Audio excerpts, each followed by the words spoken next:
Fare you well.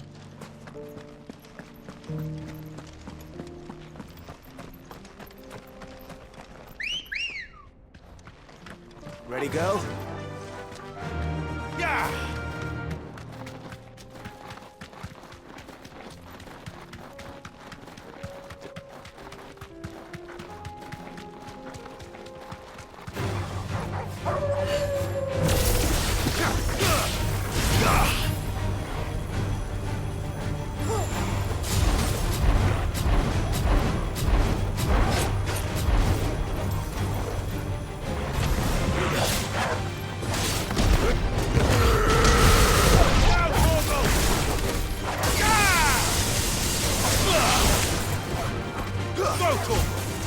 This one.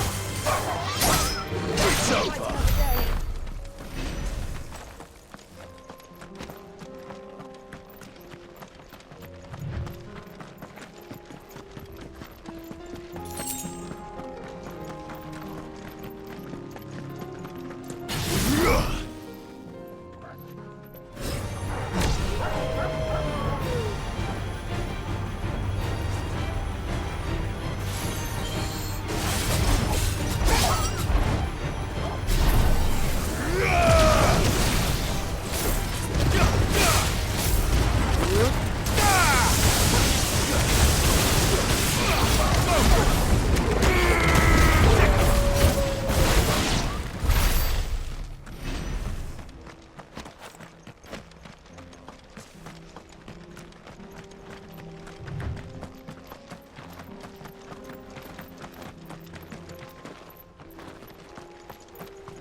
This might take a while.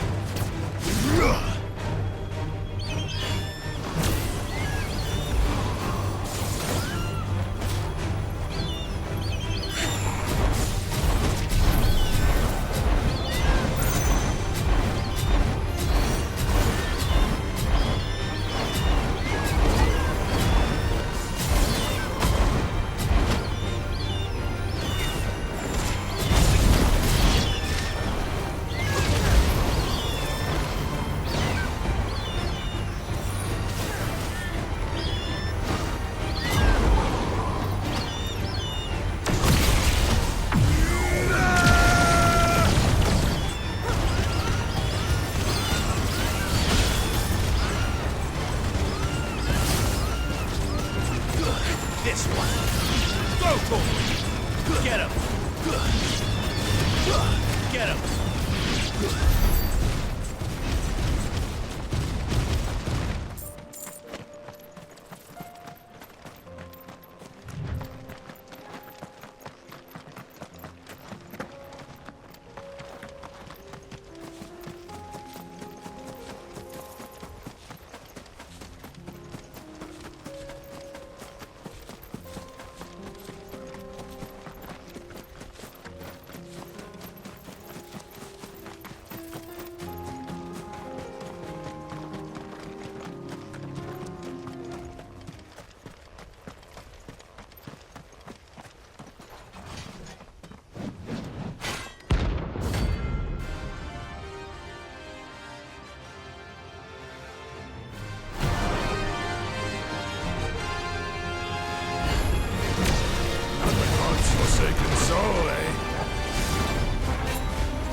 those who have nothing, so empty your pockets.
A deserter turned outlaw.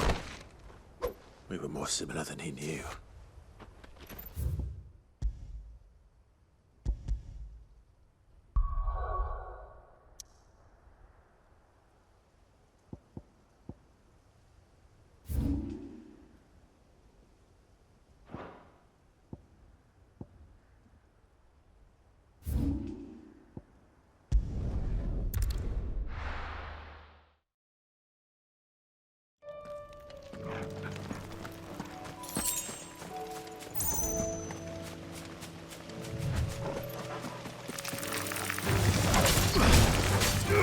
This one.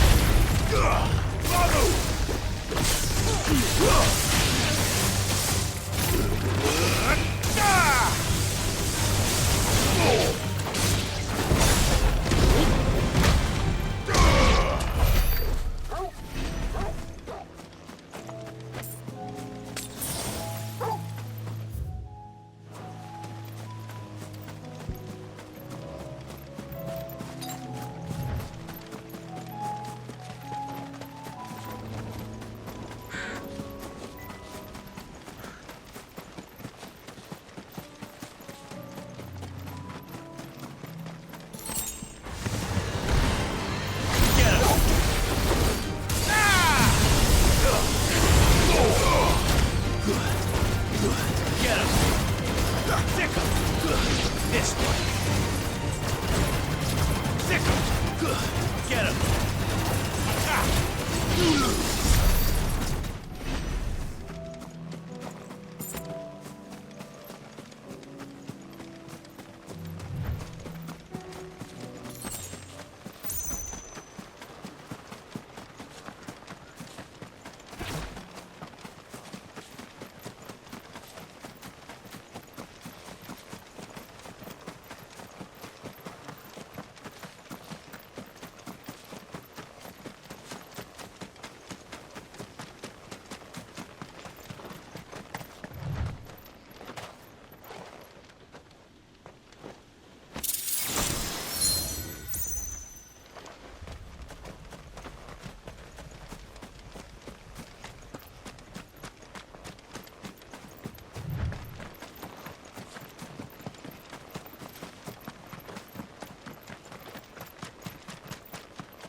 This beast isn't to be trifled with. Over here.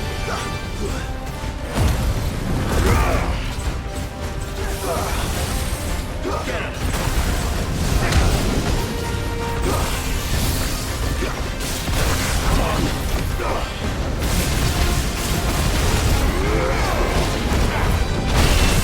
You're here.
This one.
No more vengeance.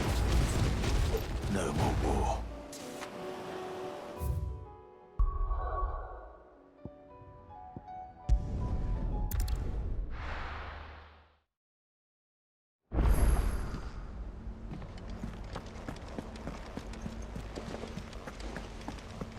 Did you see that?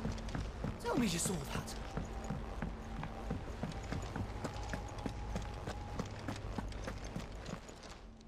Welcome to the Patron's Whisper. Is everything we've received and everything promised? All yours. Here you are. Come again. I may have more for you. Was wondering when you turn up. Had owls from all our friends thanking you for your timely intervention. How is it you always manage to arrive at just the right moment? Luck, I suppose. Any word on the rest of the realm? Let's see. Storm's still crying out for mother crystals. The nations are still in chaos. And the skies are still the color of a kick in the kidneys 2 days on. So... Right. Clive, we knew this was going to happen. Well, not the bleeding skies part, but you take my point. Now's not the time to second-guess yourself. Now's the time to visit the infirmary. Talia says your brother's awake. Thank you, Otto.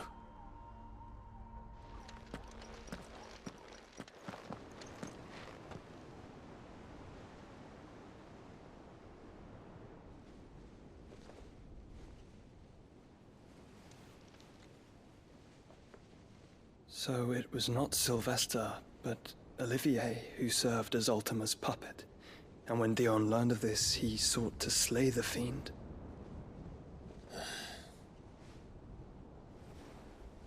Only for his father to take the spear that would have freed him.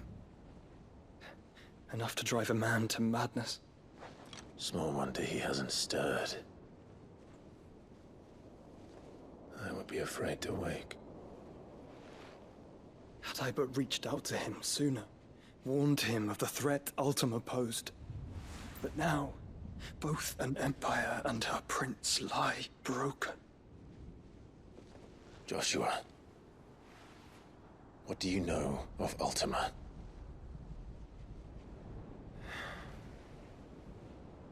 Very little, I'm afraid. Despite my best efforts. 18 years ago, as I lay buried beneath the rubble of Phoenix Gate, 'twas not death who came for me, but another. And it was while in my rescuer's care, I first heard of Ultima. I've been chasing his shadow ever since. Ultima is driven by some deep, dark purpose, and for whatever reason, it would seem you are crucial to his designs. He will stop at nothing to have you, even if that means toppling an empire. But why me? What possible use could I be to such a creature? That is one of many answers that have eluded me. Yet, I am certain of this. It is not mere chance. You were chosen for a reason. All dominants carry within them the might of an Eikon. Nigh limitless power that is at once acutely limited. I wield fire, and only fire. And I only ice. 8 wardens for 8 elements. But you, Clive. You are different. You're special. Your abilities begin with the flames of Ifrit. But they do not end there. The fact Ifrit can even exist goes against everything we thought we knew of dominance. Perhaps Ultima has been waiting for one such as you, whose potential is truly limitless. I've encountered that thing several times now. If it or he, as you say, needs me, why hasn't he claimed me as he did the boy? Were I to hazard a guess, I'd say the two of you are somehow incompatible. His mind not properly attuned to your body. His mind. Mind, awareness, spirit, call it what you wish. But I believe Ultima to be an embodiment of the concept. Is why I struggle and fail to contain him here inside me. I'm sorry. Inside you? With every setting sun, I feel my strength wane. And though the Phoenix's flames mend the prison I have made for Ultima, they do so at a cost. We must find a means to bring an end to him before I meet my own. What were you thinking? It was that or let him take Clive. And I've always had a soft spot for my brother. But that doesn't mean you should sacrifice yourself to save me.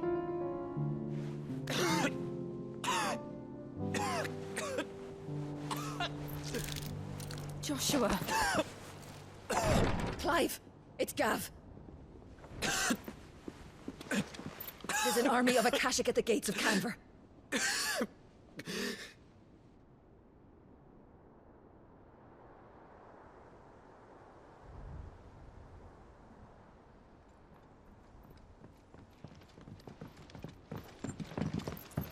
Well, what's the short of it? Thought Tyre told you. The capital of the Free Cities is under siege by an army of monstrosities. The city guard are doing their best to stem the tide, but numbers ain't on their side. What of Lord Byron and Mid? Were they able to escape? No, but they're all right for now. They're hiding with Gav at midship. We have to get them out of there.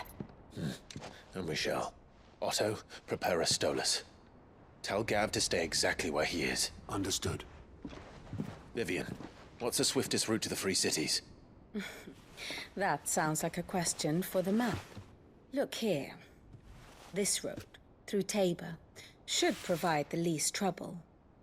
Good. What a coincidence. Tabor is exactly where I'm bound. Joshua, bed is where you should be bound. You don't think I told him the exact same thing? Were Tyre not such a talented healer, I would surely have been inclined to agree.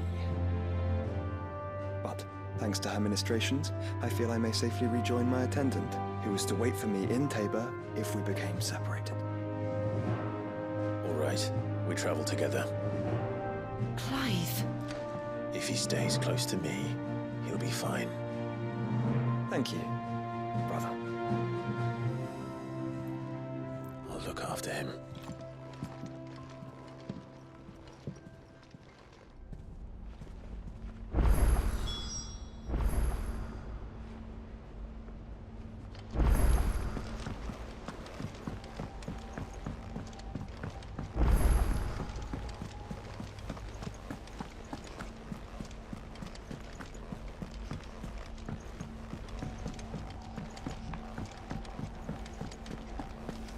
Seems the hideaway's lost blasted its book. appetite. You put me in this situation, Clive. You can bloody well get me out of it. I need a hand with a recipe. Are you sure it's me you're looking for? I'm not much of a cook. I'm all the cook will be needing, thank you very much. What I want from you is a little of your time, right? Oh, and perhaps your sword. You remember Ivan's stew, right? Well, despite the look of the thing, and that awful stench, people wolf it down. So I thought I'd try making one of these supposed masterpieces myself. Had a peek at the book and gave it a go, but, well... It wasn't as straightforward as you'd hoped. Ivan had the same problem. Yeah, but this is my blimmin' kitchen, and I will not be outdone. So if you don't want to be seen as playing favourites, I suggest you lend me a hand. I've never been one to play favorites, Molly. And I would be only too happy to lend you a hand. So, what's on the menu this time? A fried mortress of skyworm. That's one heck of a name, innit?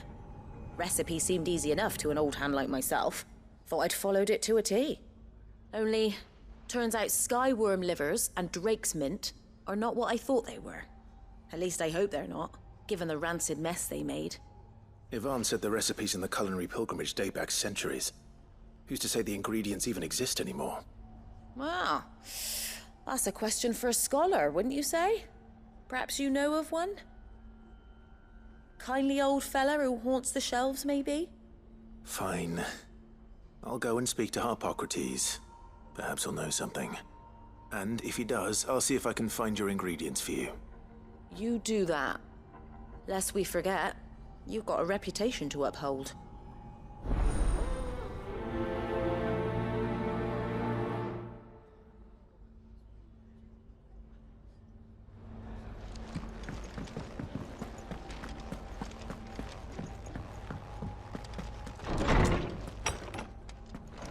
Is a storm coming, Sid?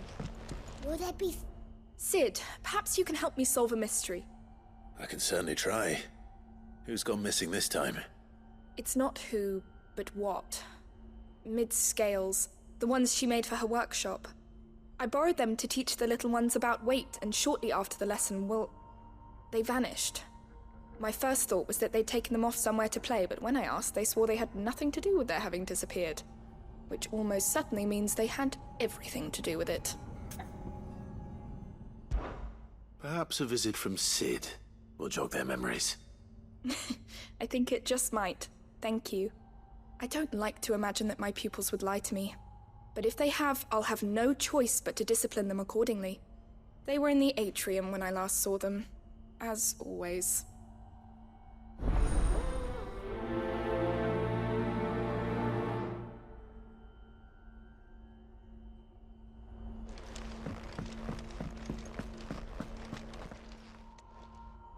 Lawsman Harpocrates. I've come to pick your brain if you don't mind. It's about the book you lent Ivan. Ah, Valisthea, a culinary pilgrimage, a classic. One of my favorites, in fact. The young man did a wonderful job with the Chance's stew. I do hope we shall be able to sample more such marvels in due course. That's actually why I'm here. I don't suppose you know where I might find skyworm livers and drake's mint. Ah, so the fabled Sandbrequois delicacy is next on the menu. Delightful. The descriptions of fried mortress never fail to make my mouth water. Now, skyworm is a somewhat antiquated name for the wyvern, their ground livers being the paste from which the mortress is made. Dragon livers. How very Sandbrequois. One would have thought the disciples of Bahamut would have a touch more reverence for their Eikons brethren, but apparently not. I believe the specific dragon the recipe demands is the blueback wyvern, said to be the very color of the sea beside which it resides. So we know where to look for our liver. But what about the drake's mint? Saint's bonnet in contemporary parlance, a herb which grows along the North Reach coast. I gather that one can locate the cheerful yellow flowers by their heady scent alone, so I'm sure you'll have no trouble finding them. I may add that people once believed game was best served with the flora that sustained it in life, in which regard fried mortress of skyworm is undoubtedly a typical dish of the time. Meaning that if I find one, I find the other. To Northreach, then. Best of luck, Clive. And do save me a bite once the dish is complete.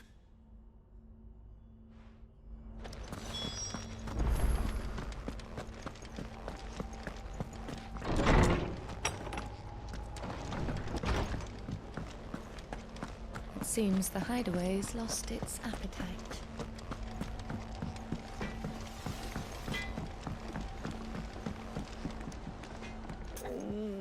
What am I gonna do? Is everything all right, Goots? You seem more discomposed than usual. Oh, I don't know what that means, but I'm in a bit of a muddle. Oh, I think Nan might be in trouble, and she's... It's all right. You can tell me.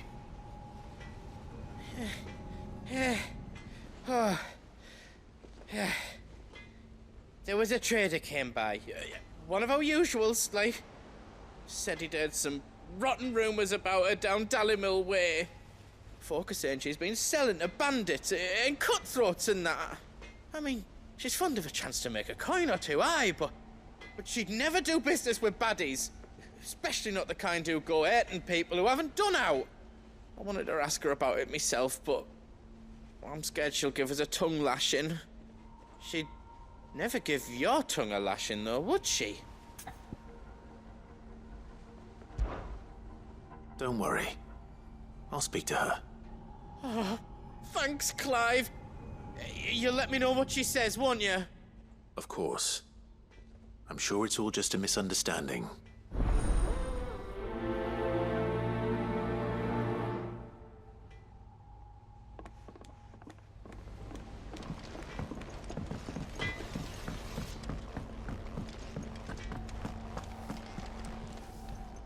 Lady Karen.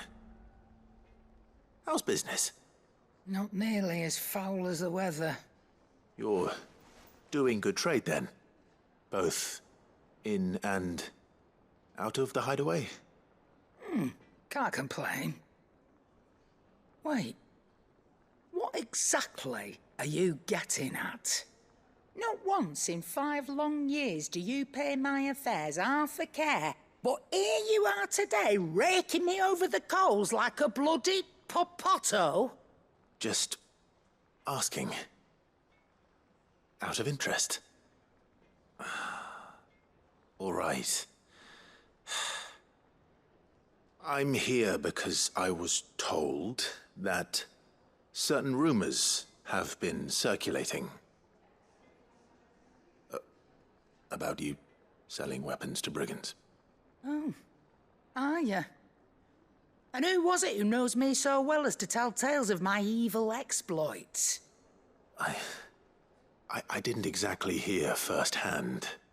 All I know is that someone in Dalimil has been spreading word to that effect. And what?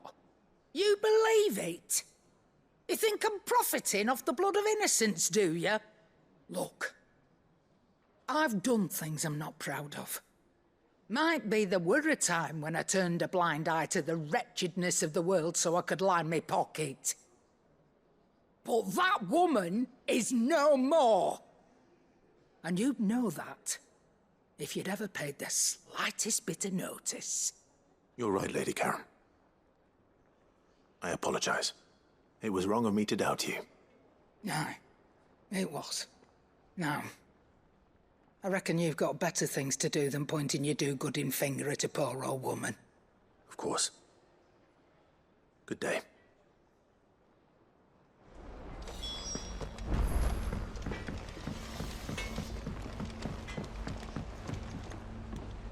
I spoke with Lady Karen. What did she say? That the rumors were unfounded, and that I was a fool for thinking they might hold any truth, along with some other things that made her feelings clear. And while it sounds like she may have done things she regretted in her past, she says those days are behind her. Oh, well, that's good. I knew Nan wasn't caught up in out bad. But why would people say she was? What did she ever do to them? It's not right. No, it's not. But people do things for all sorts of reasons. Perhaps we'll never know. Well, I'm going to find out. That trader, he said they were all talking about her in Dalimil. So that's where I'm going. I'll find someone who'll tell me, you'll see. Are you sure that's wise? Whoever's spreading these rumors means Karen ill. Oh, right. But that's why you'll be coming with me, isn't it, Clive? I suppose it is.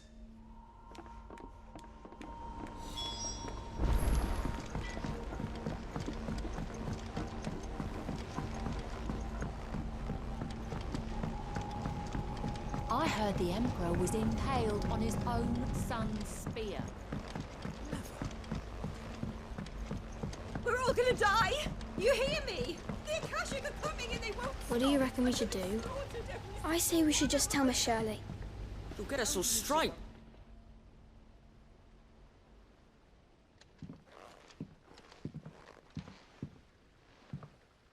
Sid! Hard at your studies, I see. And what is that? It's not a set of scales, is it? No. Of course it isn't. Well, not anymore, it's not. Oh, And just how long hasn't it been one? We're sorry. But we didn't break them. We dismembered them. Just like Miss Mididol showed us. Miss Mididol? And why would she have you dismembering her creations? Because that's the only way to become a ninja-neer. Miss Mididol said, the best way to see how something worked is to take it apart and put it back together again. Well then, your work is already half done. Carry on. About that. The taking apart was easy enough, but it's the putting back we can't work out. Speak for yourself. The heavy thing goes at the bottom. Then...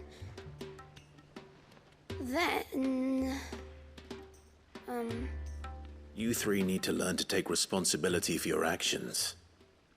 So let's have a look at these parts with fresh eyes, shall we?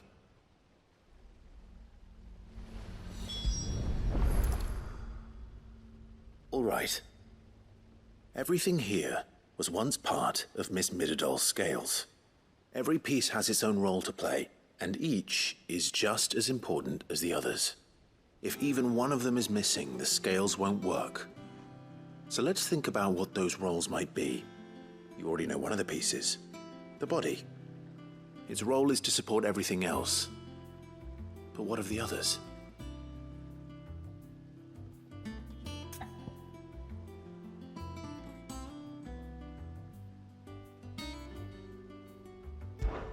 This is called the arm. Why do you suppose that is? It doesn't look much like an arm. You're right. It looks more like a wing. Like a chocobo wing! You've ridden a chocobo before, haven't you, Sid? Will you teach me to ride one day? I'll think about it. Now, what do arms do? Hold things. So wait, maybe this arm holds things too? Good thinking. You're on the right track.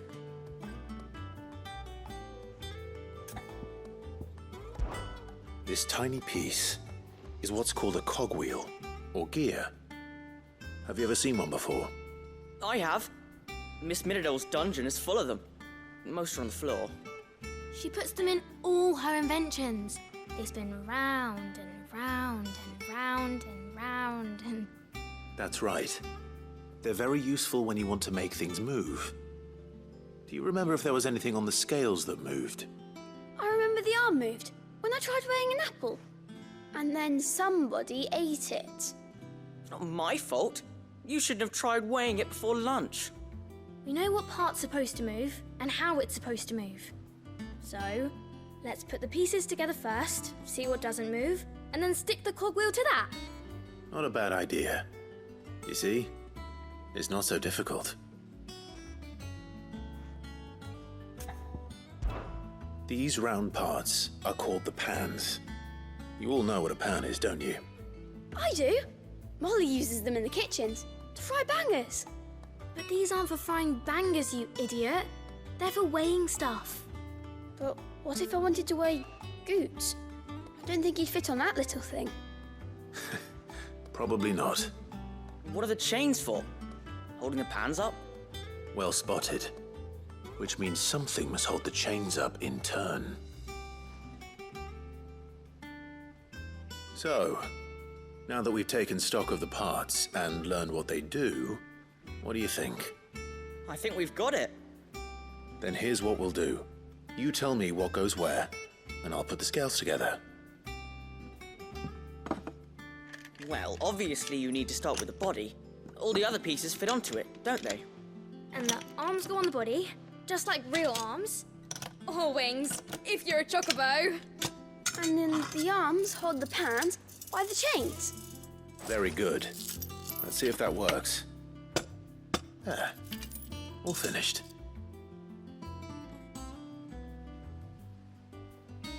Yes! We did it! Well, with Sid's help. Oh, I just put the pieces together. It was you three engineers who showed me how. That's right. We're Miss Mididol's hairs. Her hairs? Yeah, hairs for the future. She's showing us her secrets now, so we can help out the hideaway when we're older. What do you think, Sid? Are we almost ready? With a little more help from Miss Midadol and Miss Shirley, I'd say it won't be long at all. You hear that? It won't be long. Until then, though, do try to be honest with Miss Shirley.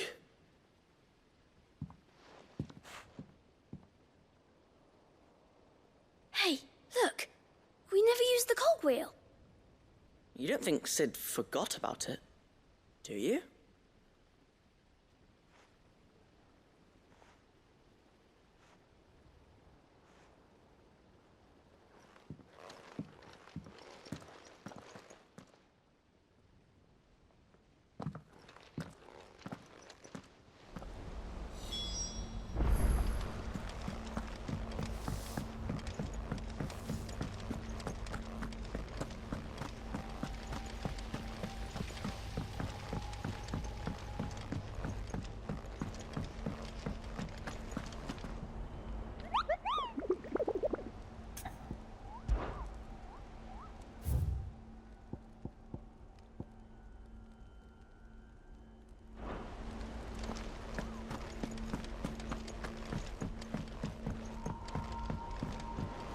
Did you see that?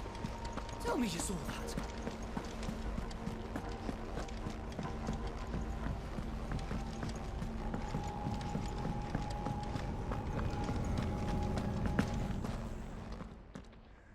Clive.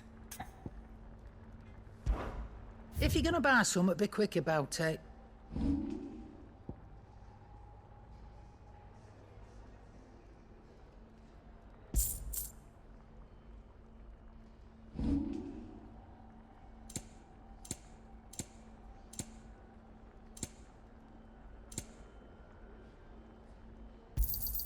It'd better all be here.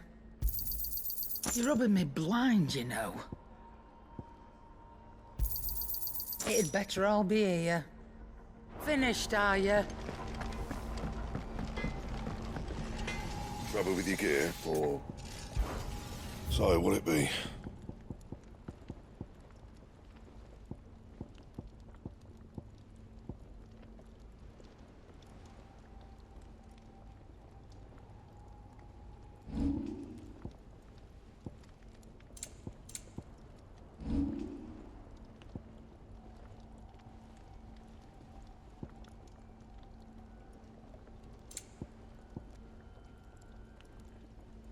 That it?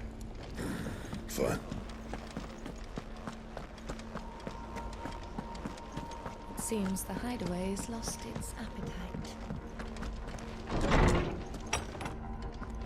There's a storm coming, Sid. Will there be... Well, did you solve the mystery? It was as you thought. The children had the scales, or the parts of them at least. They dismantled them to see how they worked. Oh, no, Mid will have my head. Thankfully she won't. This might even have been her idea. Although I was the one who ended up teaching the lesson. I'm so sorry, Sid. I know how busy you are. I shall see that the children are properly punished. Please, there's no need. Mid seems to have taken the three of them under her wing. She's even calling them her heirs. She'd have them follow in her footsteps. And her father's. I see. Sid, do you know why Mid has been spending so much time at the hideaway of late? She told me it was because her studies have been interrupted by events in Canva. Is that not true? No, it isn't. The university offered her a commission. In exchange for full tuition, room and board, they asked her to oversee the design of several new war engines. To anyone else it would be an opportunity, but to Mid, who lost both her parents to war, it was a bitter pill. One she was none too keen to swallow. But that should come as no surprise. She's only ever cared about bringing people hope. The very last thing war can be said to do. Which explains her heirs. She's working to give them a better life. And so should I. What's the odd engineering lesson? Oh, you've given them far more than that. And I'm sure they're very grateful.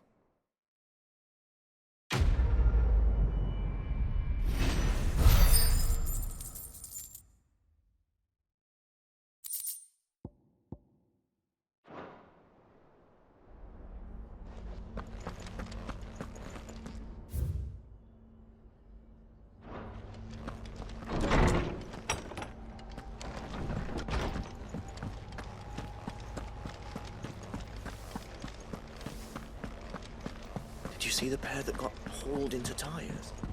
Aye. All their faces so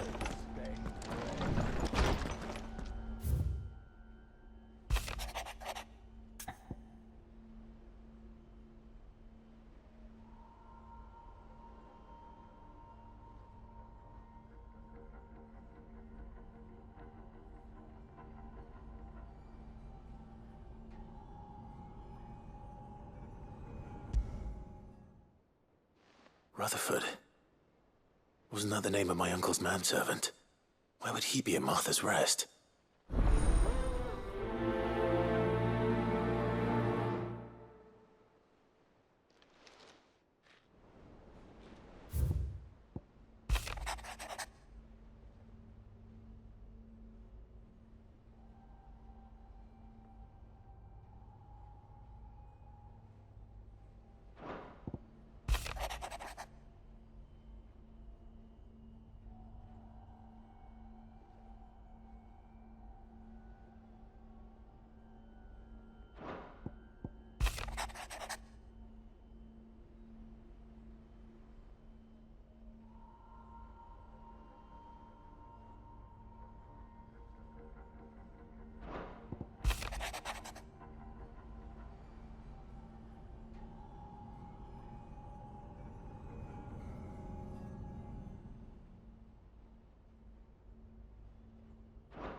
It's like a dream.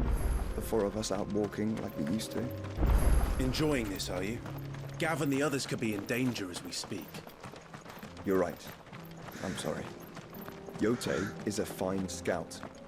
If Canville was attacked, she will already have begun gathering information. Tabor isn't far. We should pick up the pace.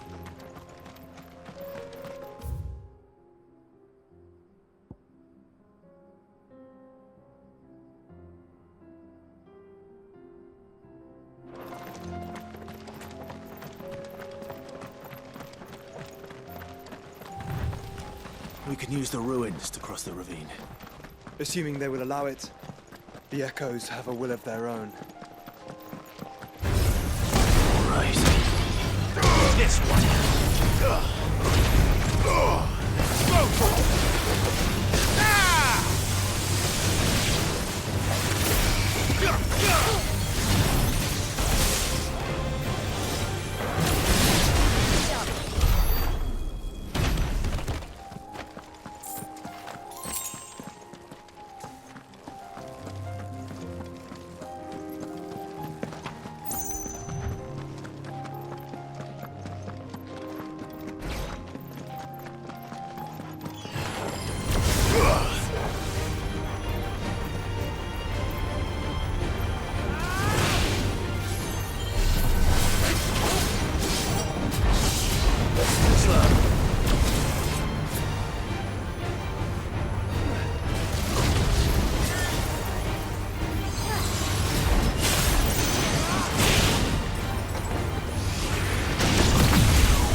Tell us about Yote, Joshua. She's strong-willed, loyal, and deadly with a blade. Much like Clive, but with better manners.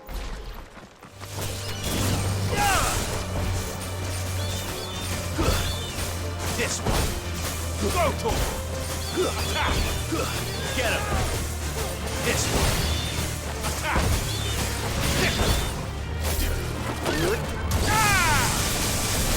This one. Get him. Attack.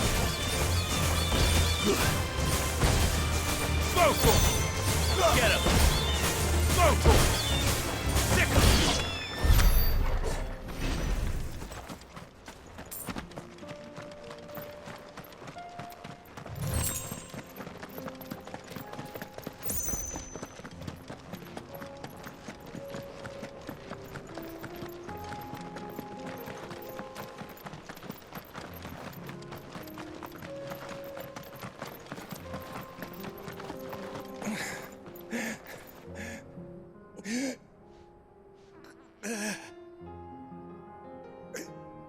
You're injured.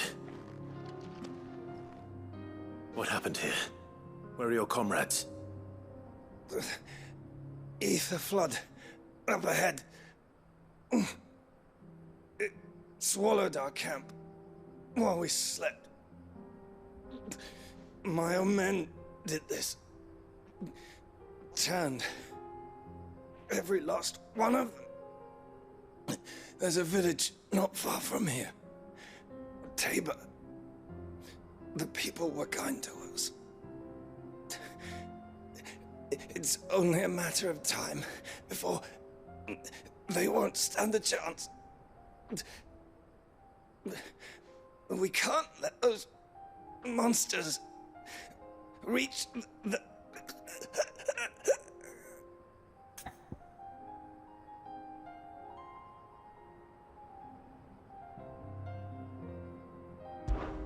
I'll go. You catch your breath. Thank you. Our encampment is up ahead. Just off the track. They must not reach Tabor. Forgive me, Lord Kuka. Rest well, soldier.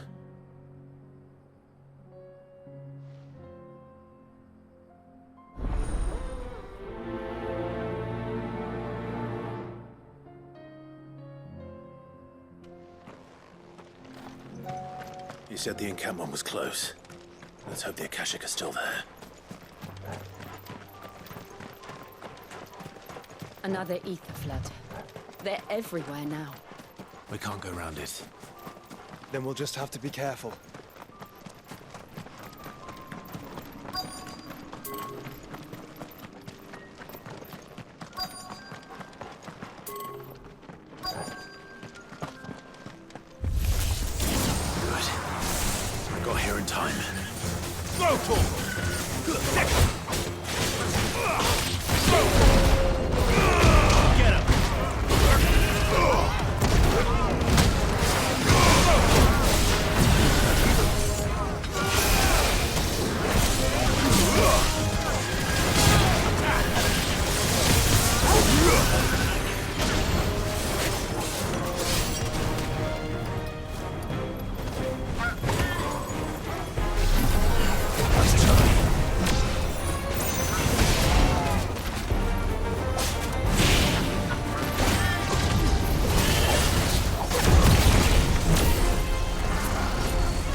Is someone there? Please, I can't move my leg. That doesn't sound like an Akashic.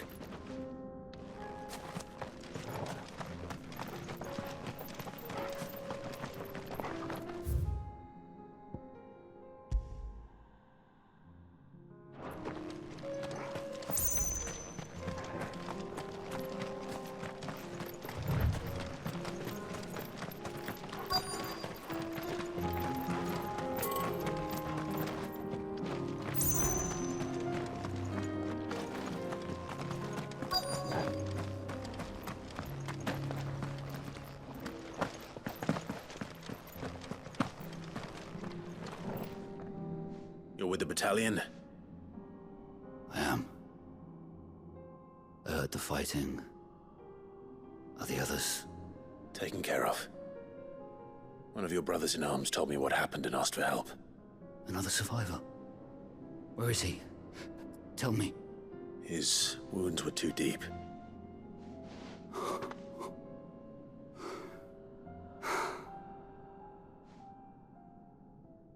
He was right to send you. Those things you slew are no longer my brothers. Tabor is safe thanks to you. Here, you've earned it.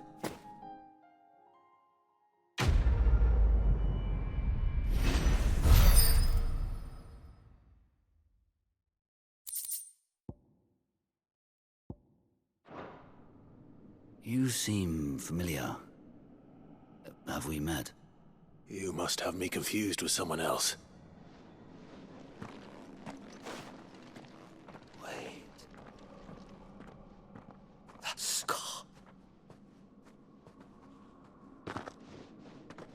Son of a whore. You're Sid. I was there, in Costness, when you killed my brothers. I was there in Rosalith, when you killed my commander! My war with Hugo Kupka is over. I bear no ill will toward those who followed him. And what of my ill will? Coward! Draw your steel. Lord Kupka shall be avenged!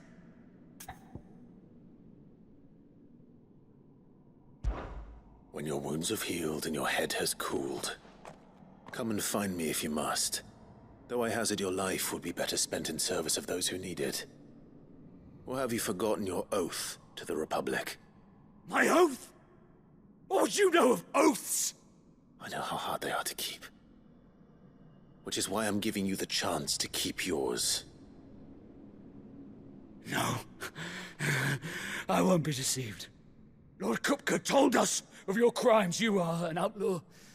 A murderer, not some... Man. Like you or anyone else. I am nothing like you. But if you're not gonna kill me, then go. Leave! Just know that I will find you, Sid. Someday.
We're nearly there.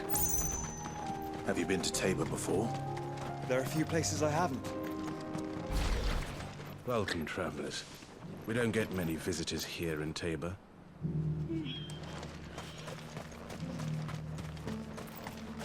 Where now, Joshua? There is a residence just inside the city gates. She awaits us within.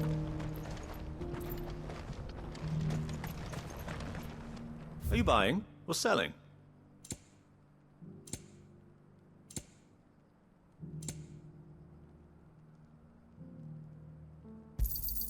Of course. Take care.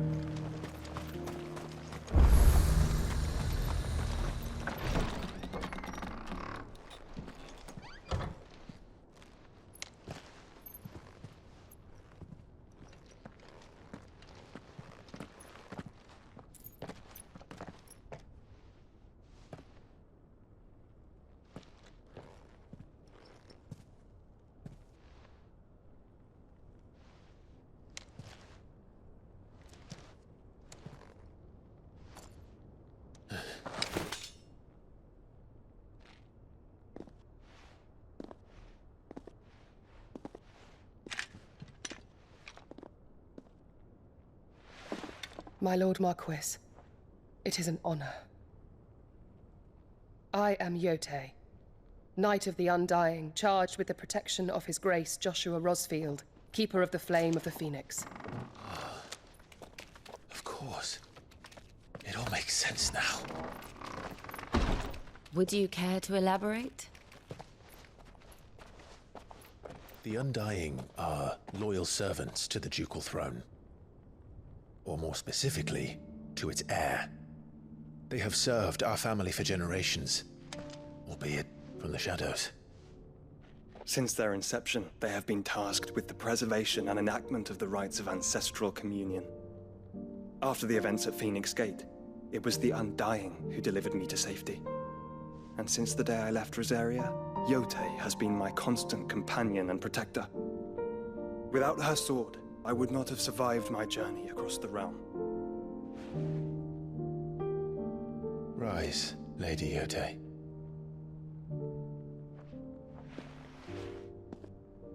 You saved my brother.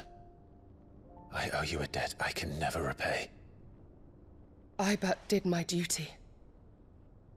Come now. Tell us what you've discovered. Your Grace. It is as you feared. The vessel we spied off the coast of the Crystalline Dominion on the night of her fall. It was the Einherjar. Beyond any doubt. The Black Galleon. Joshua, the Einherjar is the Royalists' flagship. What business would they have in the Dominion? Upon learning of Waloed's involvement in recent events at Drake's Fang, I sensed the malign influence of Ultima, and bid Yotei and the Undying look into the matter. We have reason to believe that the Black Galleon weighed anchor shortly after the fighting began, and set a course due south. For Canva. Then it is Waloed knights who besiege the cities. What is left of them, yes. And the Black Galleon sails at but one man's behest. Barnabas Tharm.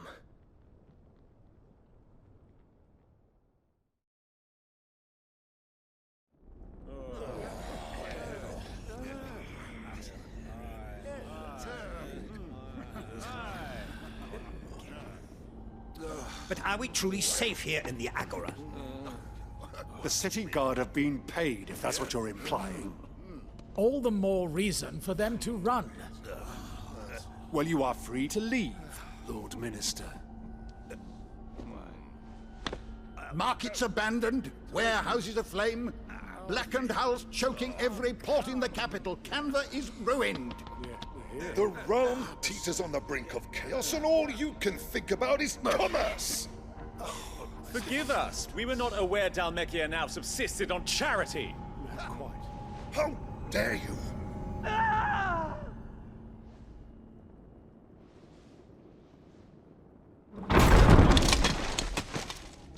Distinguished members of the Council, you must forgive His Majesty this intrusion. What is the meaning of this? A trifle crowded, but I fear it will have to serve, my liege. Very well. My colleagues, Do you not see? The king, he has come to save us from the Akashic.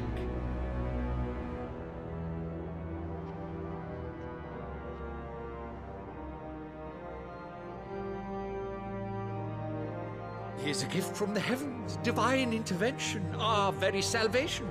And of course, if it is compensation he requires, we would be most willing to negotiate a fair price for services rendered. Fools. Your ignorance unbecomes you. Your Majesty, correct me if I'm wrong, but I would swear that the fiends washing the cobbles of Canva with the blood of her citizens wear the colors of Waloed.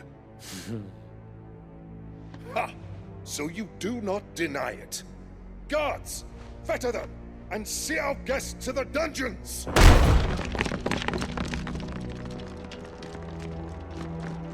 Enough.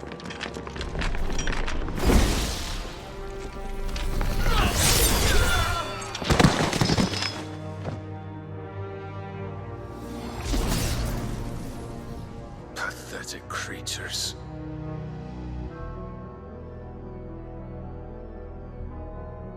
That you should imagine yourselves worthy of salvation. The girl is still here, somewhere in the city, her consciousness fair dripping with her late father's hubris. A consciousness to which Mythos is inextricably bound and inexorably drawn. See that he is made welcome. Yes, Your Majesty. Come, Mythos. Surely the prince's light cannot have sated you.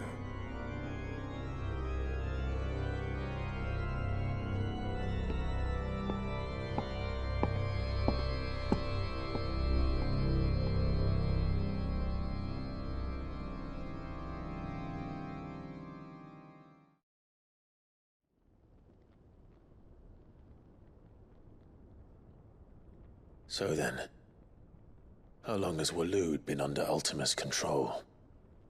How long indeed? Based on what we know of Barnabas's actions, I would guess some few years, mayhap more. But to what end? What does Ultima want? The tapestry. Show them.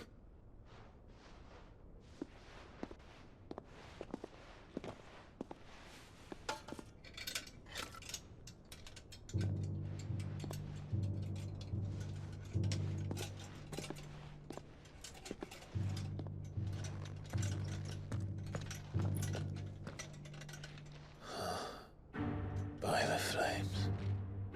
Phoenix Gate, Drake's Breath, and now here. But what is it? It is old, ancient, even. Naught remains of the faith it represents, save what can be gleaned from the image itself. None could tell me what the one in the apothecary meant, even the Undying. But I believe it may be the key to discerning Ultima's purpose. That figure in the center, the one beneath whom the Eikons congregate, that I believe to be Ultima. He is a god, or at least godlike, his very existence beyond our ken. The Eikons, and by extension their dominants, are meant to be his subjects, and while some, like Barnabas, have accepted this role, others have rejected it. Like you, Clive, which is rather inconvenient, as it appears he needs you most of all. And gods don't like to be disobeyed. No, I don't suppose they do. Clive, may I tell Yote of the lake? By all means. Yote, I will be accompanying my brother to the Free Cities. Whilst we are afield, I would have you watch over those Clive has made his wards. Omielos delan tuisag ilith. Though well concealed, the hideaway lacks trained fighters to defend its occupants should they be discovered. But it is my duty to... As it has ever been my brother's duty. remember. If that is your wish, Your Grace. But please be safe. If aught were to befall you,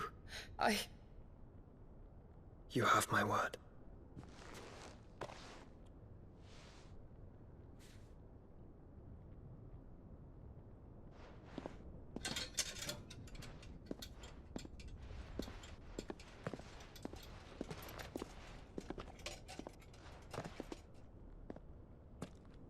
Farewell, my lord, my lady. We are in your debt, Yotei.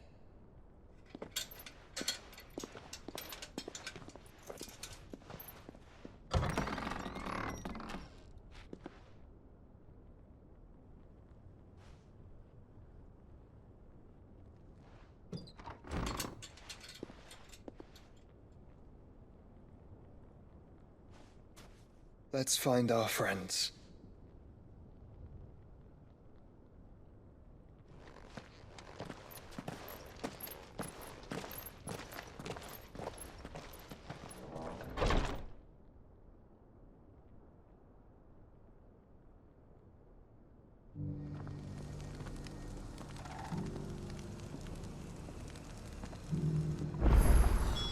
It's plain she cares for you very deeply.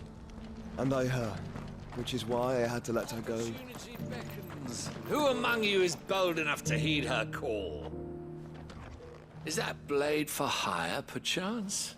Because I have a mind to make a killing. Figuratively, I hope. Well, yes and no.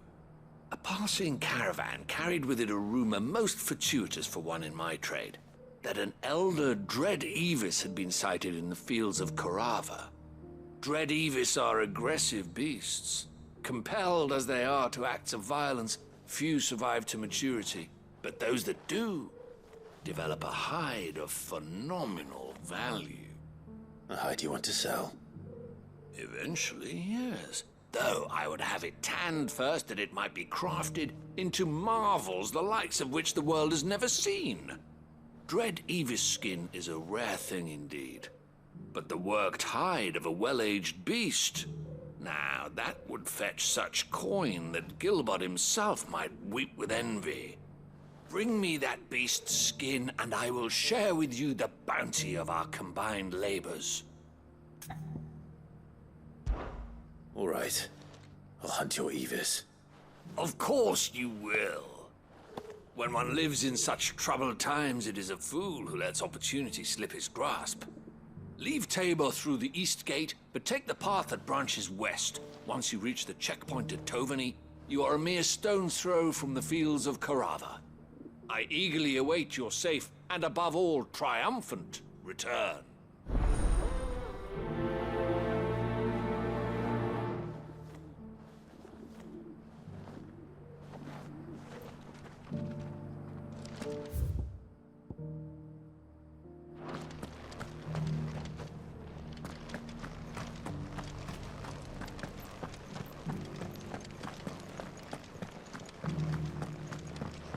Beneath the flood, yes.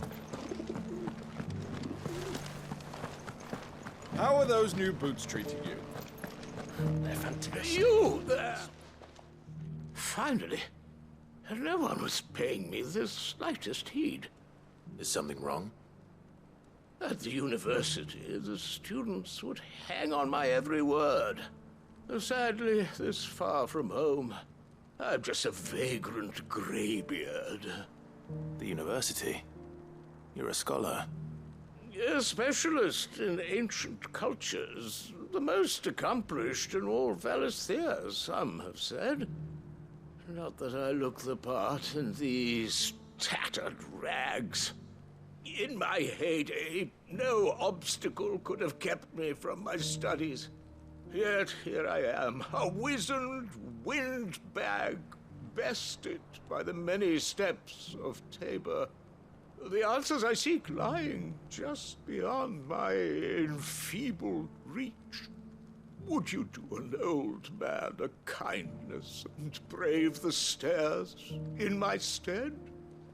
You'll be amply rewarded, of course.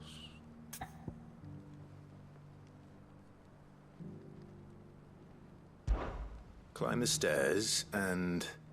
And memorize a few inscriptions for me. Assuming you know your letters, that is. Some courteous soul is rumored to have carved clues to Tabor's rich history into stones dotted about the village. 3 of them, to be precise. 1 each to the north, south, and east. I'm here in the hope that those carvings might shed light on a riddle I've been pondering for some time. Namely, the otherwise undocumented origins of Tabor's unique people. People quite unlike those of neighboring lands. I can't promise I'll remember everything perfectly. Remember what you can. I'll piece together the rest. Make for the domed pavilions, and you'll have no trouble finding the stones.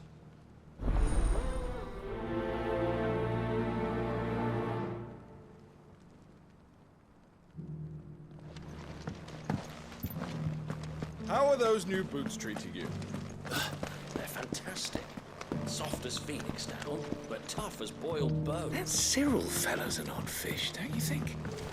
Well, scholarly sorts like him always are, aren't they?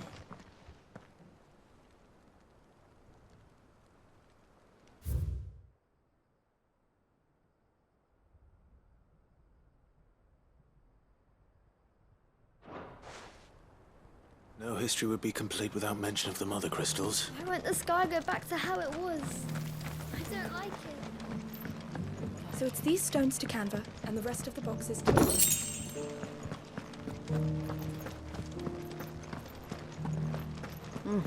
Not a scratch on them.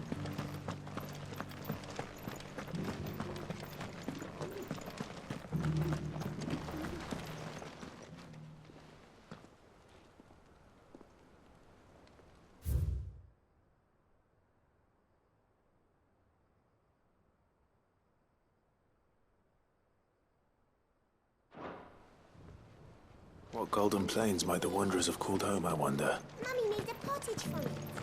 Decent quarry's been hard to find since the scout. It has indeed. Can't blame the beasts for being on edge.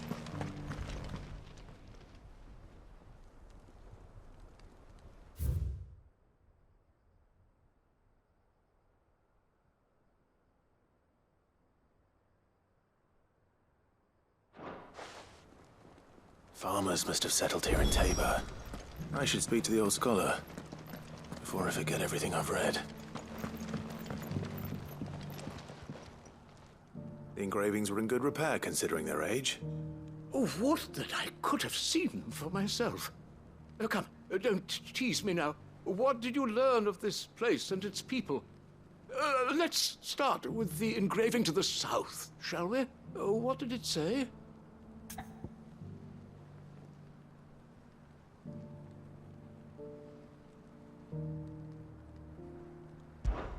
Guardians of the Crystal, the first stones of Tabor, sacred hold thy noble blood, till ends the mother's labor. I'm pretty sure that was it. Fascinating. It would seem the founders of this city were descendants of those fallen charged with protecting the mother crystals. But whatever could have driven the Guardians so far from their sacred charges, I wonder? The engraving to the north is next, I think.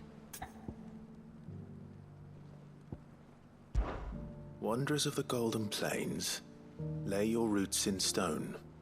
With pride recall thy noble past, and make these rocks a home. Or, I think that was it, at least. No doubt you're right. There are vestiges of nomadic customs in Tabor its guardian roots could never account for. This is proving most enlightening. Now, for the final stone.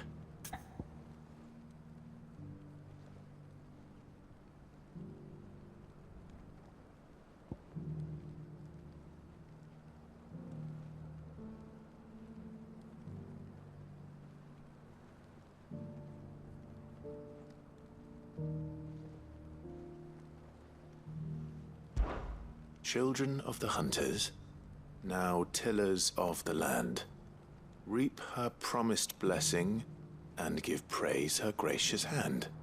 That's all three. And so, we add primitive farmers to Tabor's founding peoples, the final piece of the puzzle. 3 engravings, one for each of the 3 peoples to have settled Tabor in ancient times. Guardians of the Mother Crystal, wanderers from across the plains, and last but certainly not least, hunters turned farmers. Little wonder it was so difficult to trace the roots of Tabor's culture. Those roots reach down through 3 distinct traditions. Nonetheless, one cannot help but wonder why this fact is not better known among scholars, given that the stones stand here for all to see. Too many stairs, perhaps. Ha! Too many by far. Here, and thank you.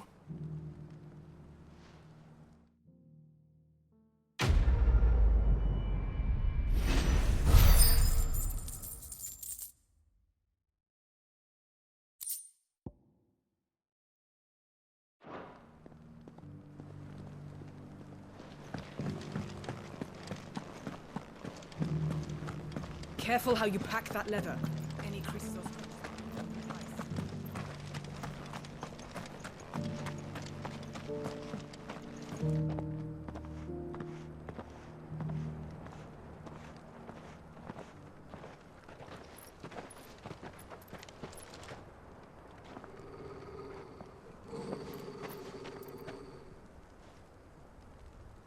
Cyril.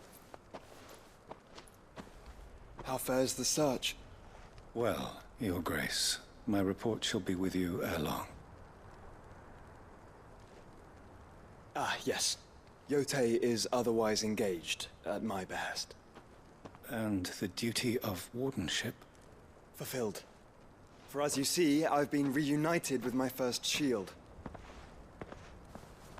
I am Cyril, Knight of the Undying and bearer of the Burning Quill, charged with chronicling the mortal deeds of His Grace, Joshua Rosfield, Keeper of the Flame of the Phoenix, and rightful Archduke of Rosaria. I entrusted Cyril here with overseeing the investigation into Ultima's origins. Findings from his brothers and sisters afield are delivered here to be collated and catalogued.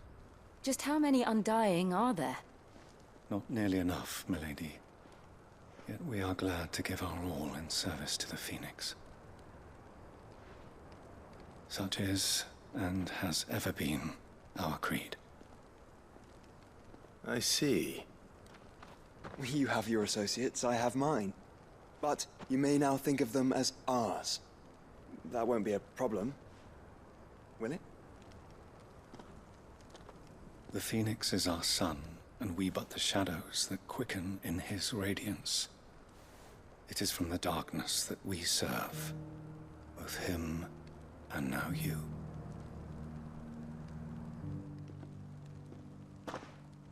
Pray accept this token.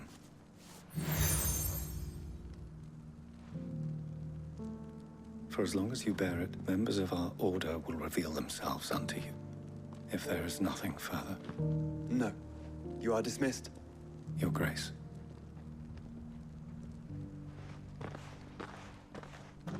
To Canva, then. We'll talk about this later. Cyril seemed very, You certainly keep strange bedfellows, Joshua.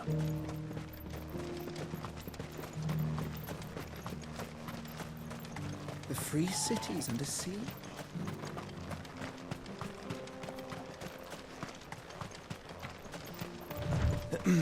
Are you sure this is the right way, brother?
times.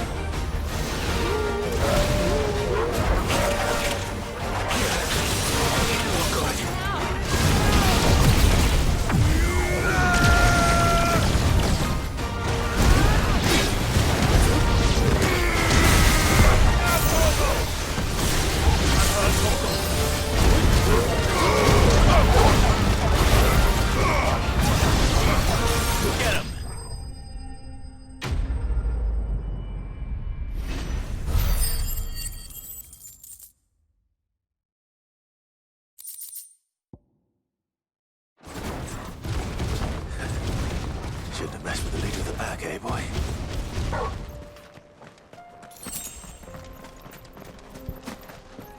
I needed that.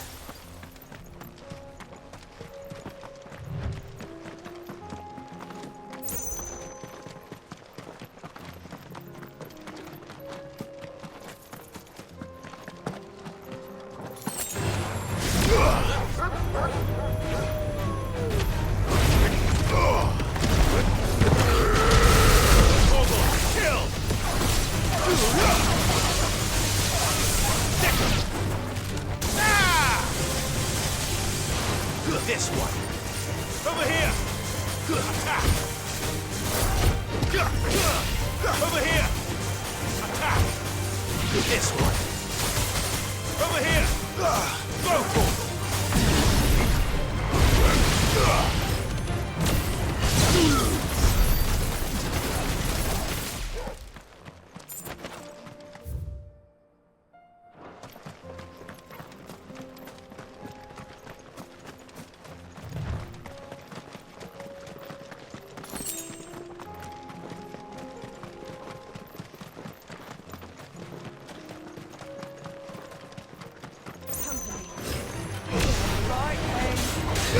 Get him! Go to him!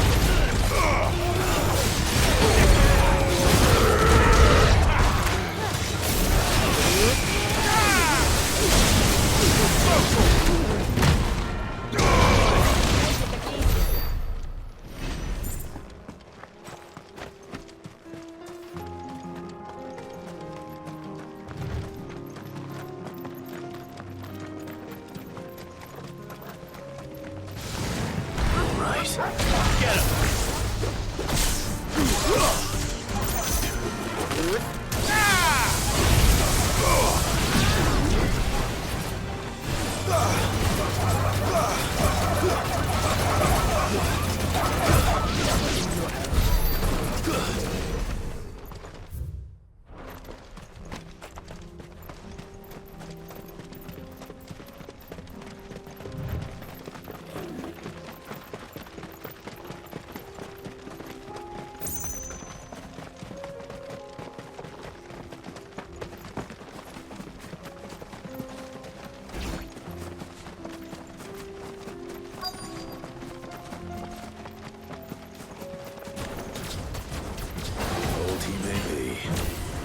Looks like there's still plenty of fight in him yet.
This thing reeks.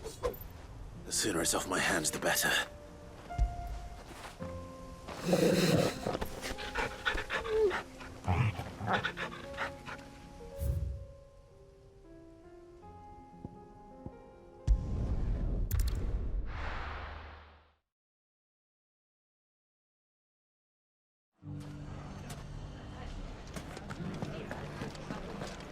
bandits may be no more, but look what they've left us with. We've a hard time, but... You shouldn't be too hard to find, Goots. Are the bad men going to come back? The gentlemen of the town guard are a strapping bunch. Fuck! The finest sell swords in... Could be I know something more. Clive, listen! I found someone who says he's heard the rumours about Nan. Have you? Go on. Tell him what you told me. All right. It's like I said. A wizened old crone by the name of Karen's been selling steel to whoever will pay her price, be they knight or knave. Says the more swords and spears she puts in people's hands, the more war they'll wage. And the more war being waged, the more call for swords and spears. And who will they all turn to keep them in steel? Why, the good Reaper herself. And you've seen this Reaper at work? Aye, it just so happens I have. You'll find her right here plying her trade most days. Here in Delamil? Where exactly? She has a stall here in the market, but if you're not the patient type, you can probably find her at her storehouse on the edge of town. But it'd be a bolder man than me that braved that particular nest of vipers. Feeling bold, traveler? I hope so, for your sake. Now, if that's all, I have places to be. Sorry to have kept you.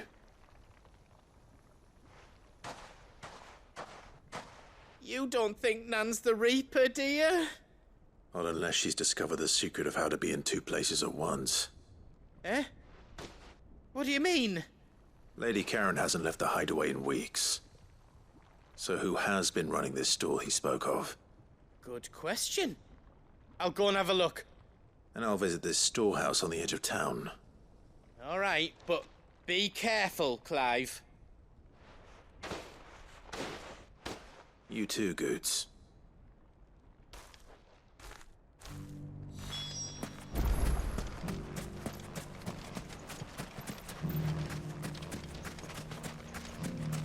The finest sell swords in Storm. Fuck! The gentlemen of the town guard are a strapping bunch. Perhaps. What a mess. Where do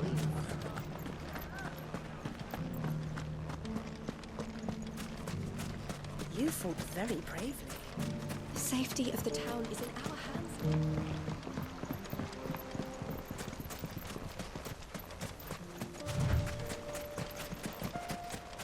Time to brave the Viper's Nest.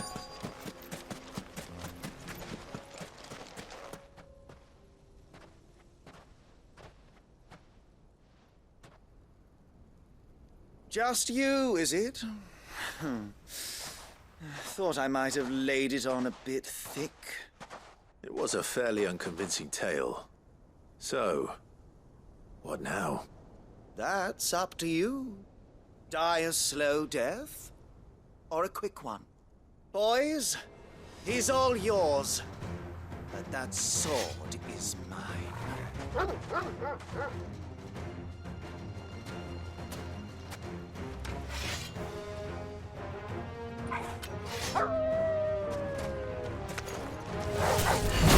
Leave now, and we can pretend this didn't happen.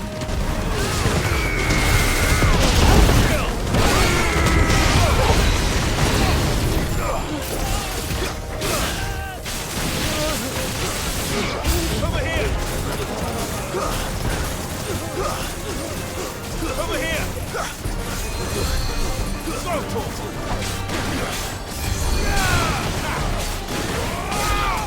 this one!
This one. Get him. Go to him. Over here. This one.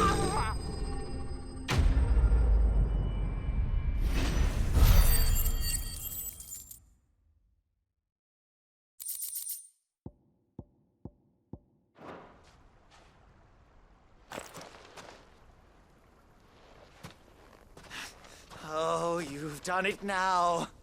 Go on. Tell me what I've done. When the Borgwyn finds out you've killed his men, he'll have your head. He only wanted that bull of a manservant, the dim one always clinging to Karen's skirts. You weren't even supposed to be here. Who the hell are you anyway? What were you going to do to him? The Borgwyn wanted him to get to Karen. I was only supposed to point the lamp in the right direction once he arrived in Dalamil. But then you turned up. Well, go on then. If you're going to end me, end me. You're not worth the effort.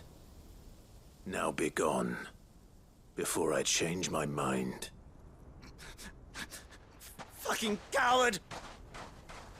I need to find Goots. Right now.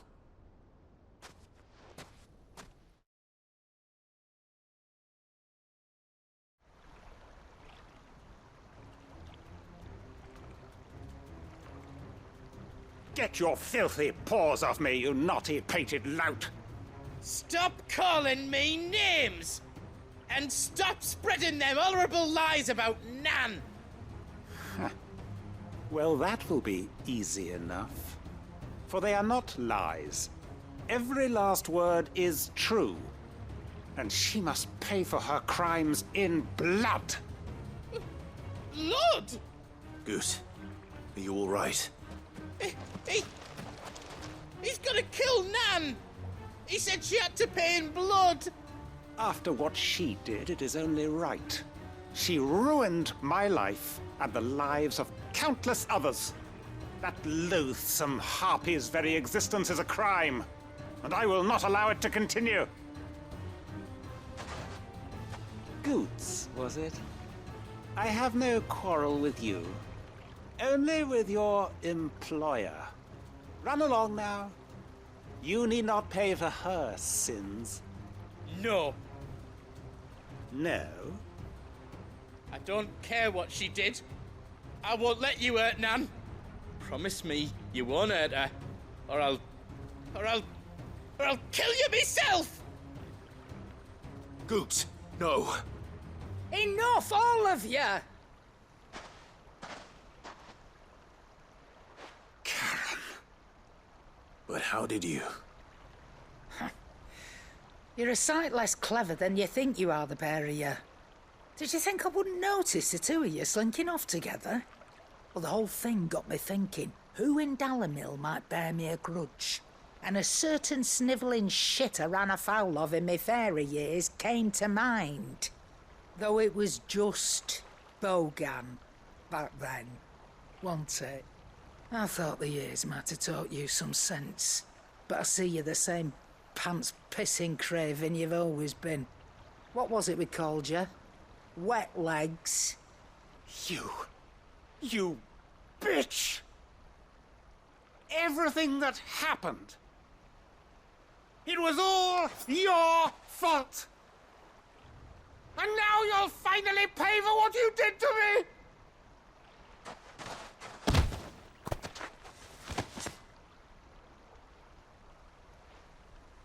Goots, you... If you want a piece of Nan, you'll have to go through me. Fuck! You great galoot. Out of the way, I can handle this myself. So, wet legs, you remember what you told me when we last met? An eye for an eye. Wise words, wise words. And now, It's time to collect.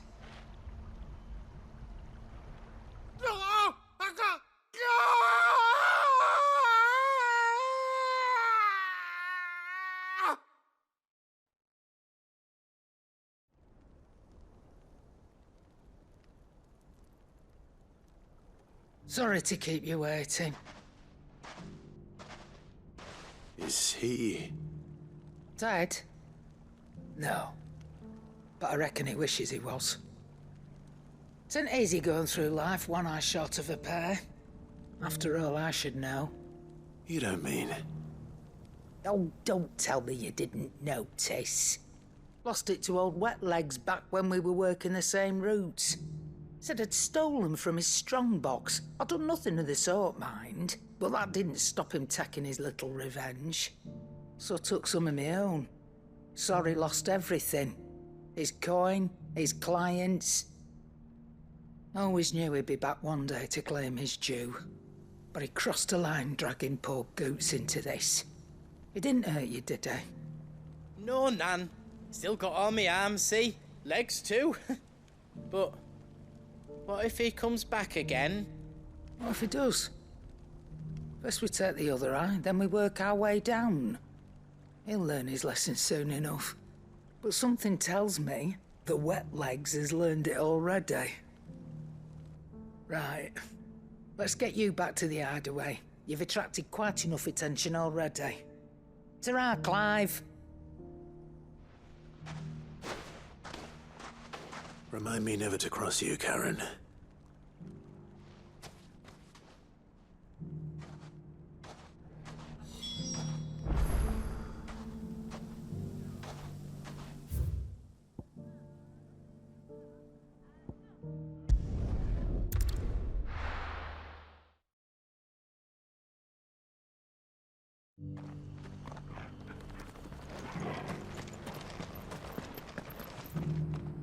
Here's your hide, as requested.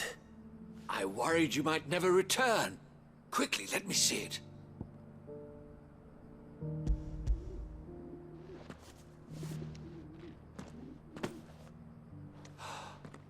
Oh, as supple as a maiden's cheek, yet as adamant as her virtue. This is everything I had hoped for, and more. Clearly, my trust in you was not misplaced. You must be a hunter of considerable talent to have bested the beast with nary a scratch. Join me as my honored partner. With my means and your might, we shall be as wealthy as the merchant kings of Zemeckis. I don't plan on making a habit of this. I'm busy enough as it is. Very well. Though I believe fate had a hand in our meeting, it would be unbecoming of me to beg. Do not allow me to keep you from being about your business. Here, for the hide.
Have you heard the latest from Twinside?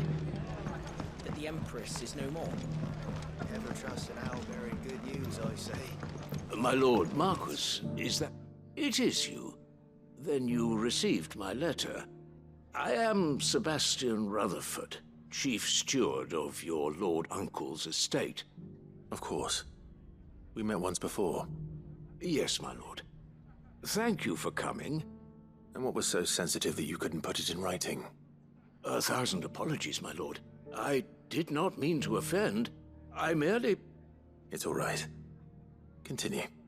I am here at Martha's Rest, at the behest of your lord uncle, tasked with learning what I am able of the realm's current state of affairs. And what I have learned is grim. The fall of the Mother Crystals has left Storm in a state of utter disarray. The subsequent darkening of the heavens has only made things worse. Akashic attacks, once unthinkable, are now commonplace. The gears of governance have ground to a halt, and without a steady hand on the tiller, the realm threatens to drift into utter chaos. Your lord uncle, however, believes there is a way to avoid this fate, and is determined to see it set in motion. That sounds like quite the undertaking. It is. Hence my having enlisted the aid of several colleagues serving the 7 high houses. Alas, I have lost contact with 2 of those colleagues already. They are both able-bodied and trained in the sword, yet in these dark times, even that may not prove sufficient to keep a man safe on the road. So you want me to find them? I'll need to know where they went. One I sent to investigate the Republic, the other the old Imperial capital of Oriflamme. That doesn't exactly narrow it down. I suppose I'll start in Dalamil and work my way east. Thank you, my lord. I shall pray for your success and safety.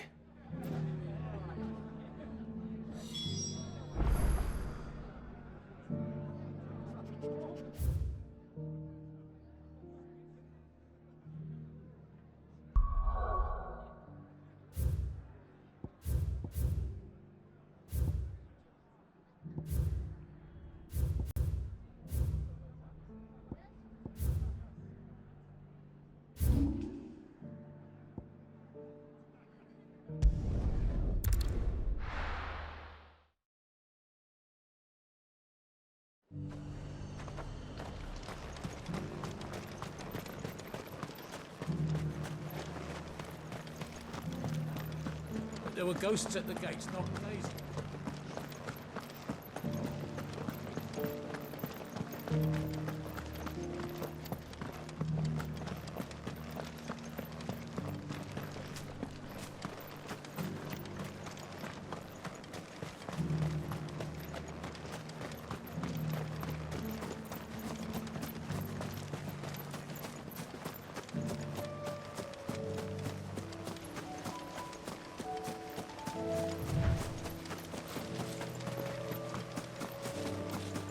Hippocrates said I should be able to find what I'm looking for somewhere nearby.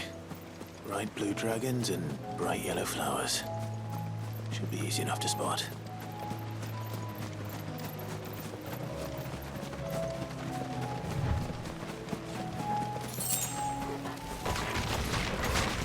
This must be our wyvern.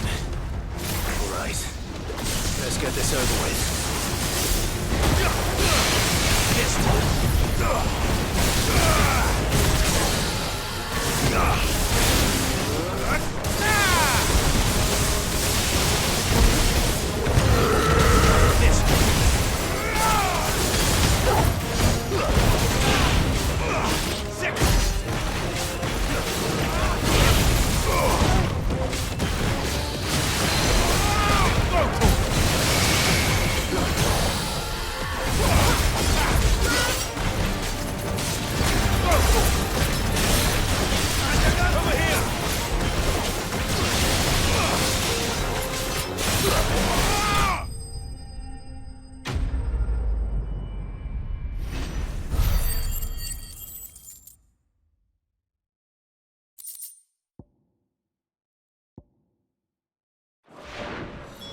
That's the wyvern's liver.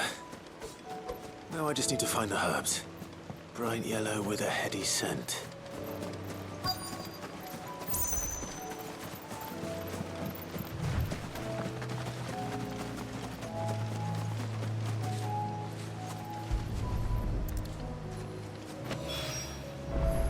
that's everything Molly needs to resurrect her recipe. Better head back.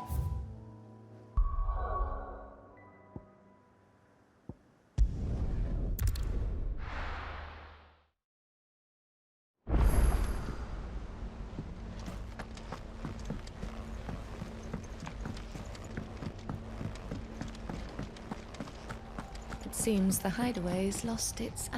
So, did you have that word with Tomes then? I did, and he was as helpful as ever. He told me exactly where to look, in fact.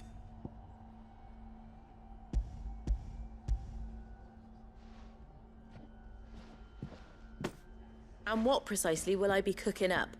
Or is it better not to know? Blueback wyvern liver.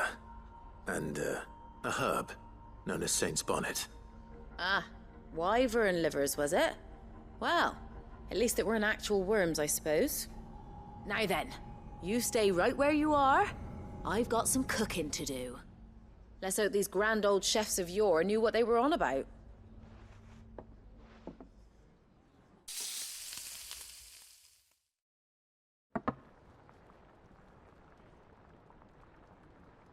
And here we have it.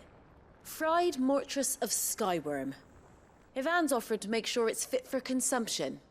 Well, I say offered. He as good as begged. And rightly so. Is there any higher honor than partaking in a slice of culinary history?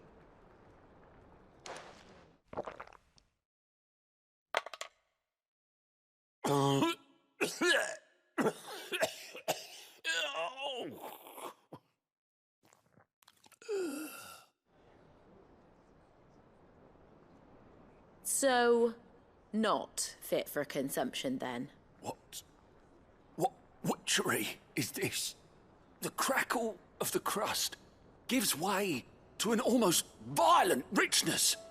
Yet, it is the piquant kiss of the saint's bonnet that tames this savage dish. It is a tour de force, a force of nature even, a maelstrom of flavour and sensation, a graceful beast emerging from centuries of slumber. I think he likes it. Well, I can't quite tell with all that nonsense he's talking. But I reckon you might be right. It was decent then, I take it. Decent? It's remarkable. And I defy any man to say a word to the contrary. Sid, might I suggest that you command a party of your finest men and women to procure a dozen blueback wyverns forthwith? I'll give it some thought.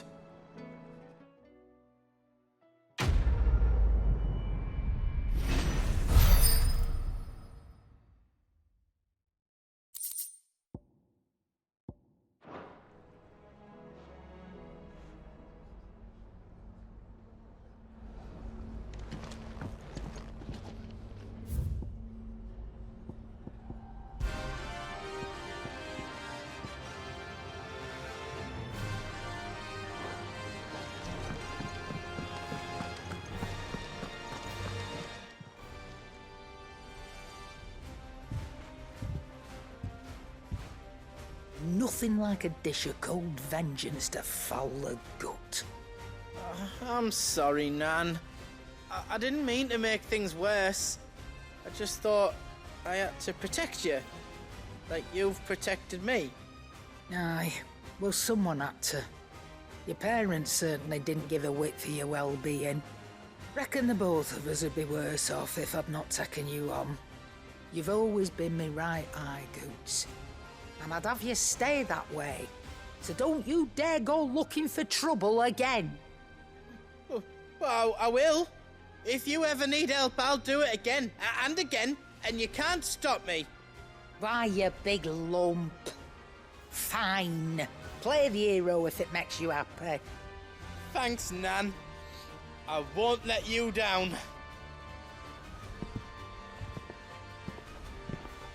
There's nothing he wouldn't do for you.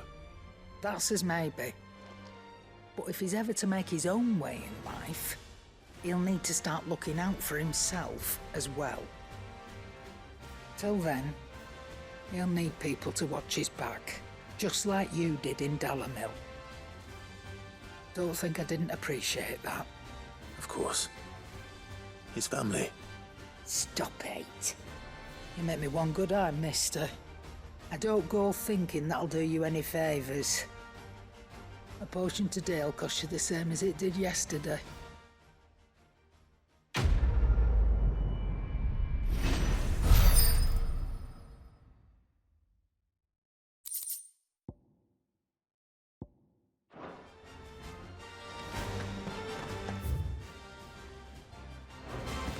Did you see the pair that got hauled into tires?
It's not going to be easy finding one man in an entire republic.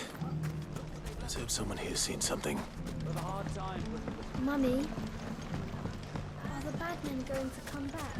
The gentlemen of the town guard are a strapping bunch. Perhaps.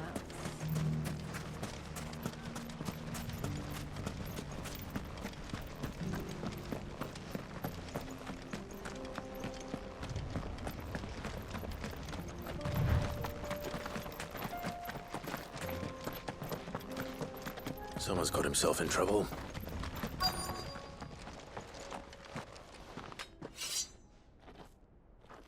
I don't see your master here, so you can start by giving us all the coppers in your purse. I already told you, I have nothing. Then maybe we'll take that pretty outfit and the steel you're wearing. Please! These men are trying to rob me! I'll deal with this. Thank you. You that one's master, then? If you'd kindly pay the coin he owes us, we can pretend you didn't draw your blade on Republican soldiers. Or you can go back to your garrison and I won't report you to your captain. Oh, you're more than welcome to. He hasn't had many visitors since we slit his throat. Over here!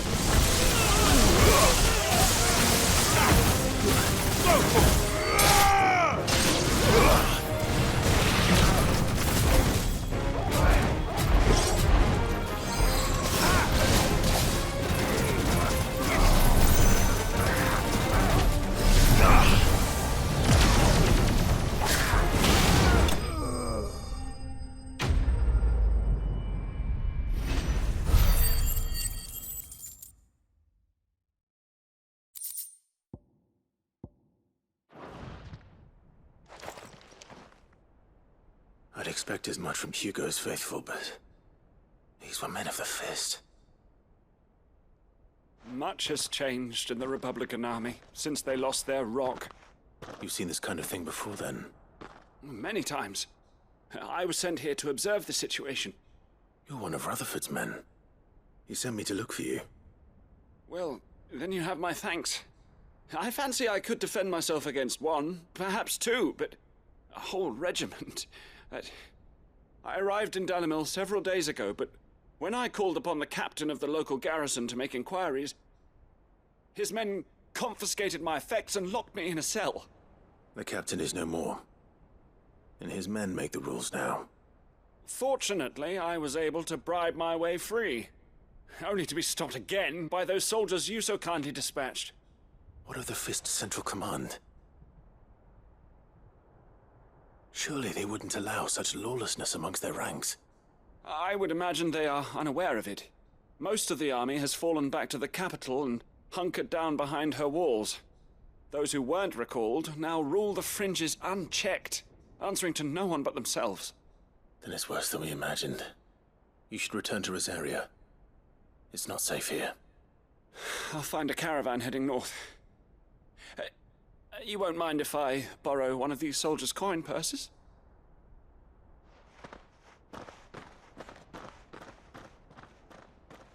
Not at all. Now, to find this second associate of Rutherford's.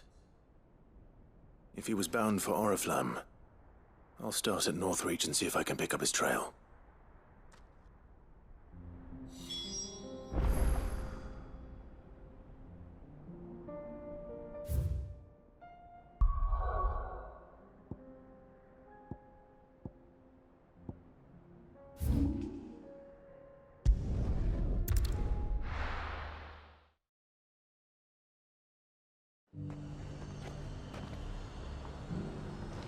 There's a lot of road between here and the capital. Rutherford's man could be anywhere.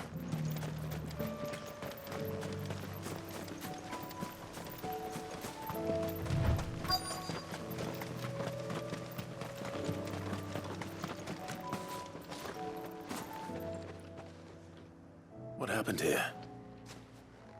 If you're with the others, they've already relieved me of my belongings. I'm not. I'm looking for someone who was sent here by a man named Rutherford. And then you found him. I'm Alistair Rockford, attendant to the Lady Ariane of House Wellesley. Of the 7 high houses of Rosaria. It's been a long time since last I saw my great-aunt. Is she well? My Lord Marquis? Yes. Yes, she is. The Lady Dowager has granted me leave to assist your Uncle Stuart. I was on my way back from the old capital when I saw some villagers being robbed on the road here. Bandits? They looked more like field hands, but it didn't matter in the end. I did what I could to help the victims, but all it earned me was a pommel to the temple. Which way did they go? South, toward the gate. All right. I'll take care of them. Founder knows I've met enough of their kind. You head back to Northreach, visit the Vale, tell them I sent you. Thank you. I shall. Founder be your shield.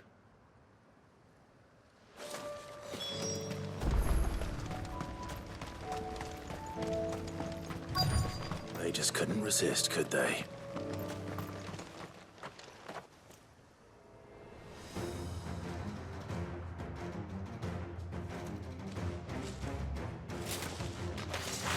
This one's ours, pretty boy.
Make for the town while you can.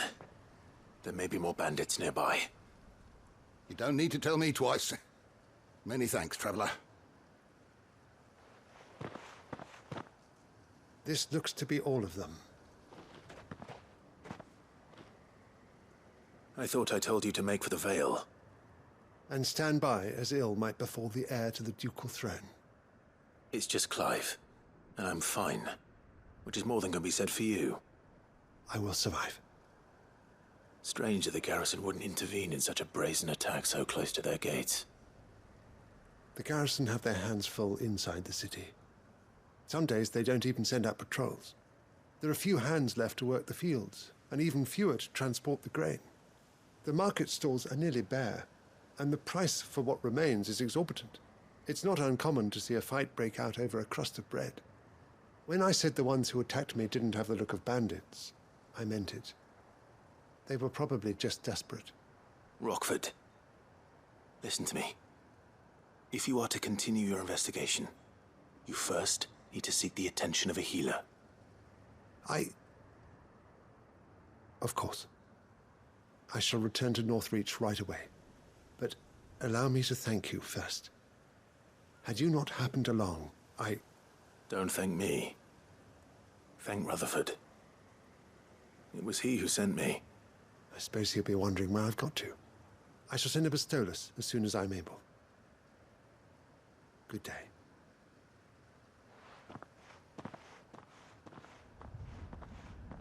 My uncle certainly has his work cut out for him. If it isn't already too late.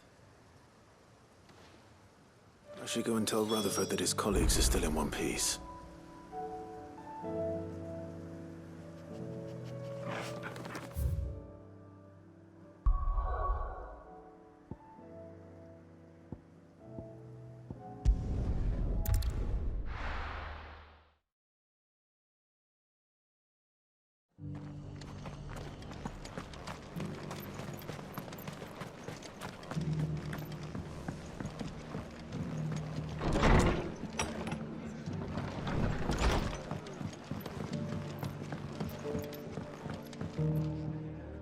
I see you're still here.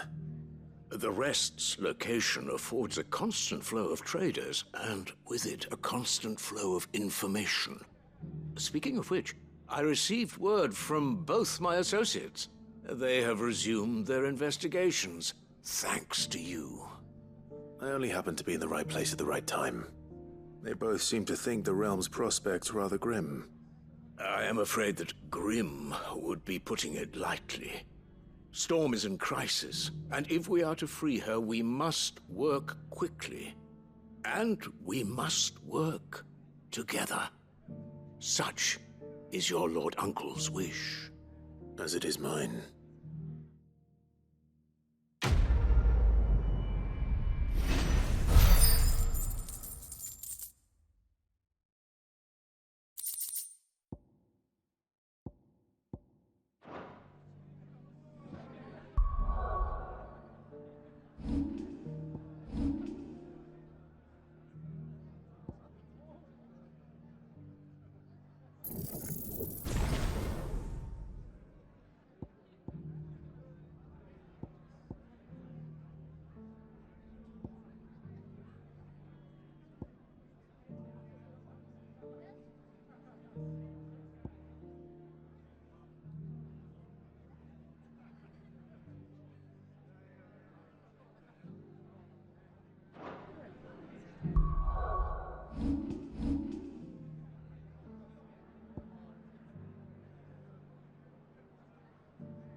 The free city's under siege.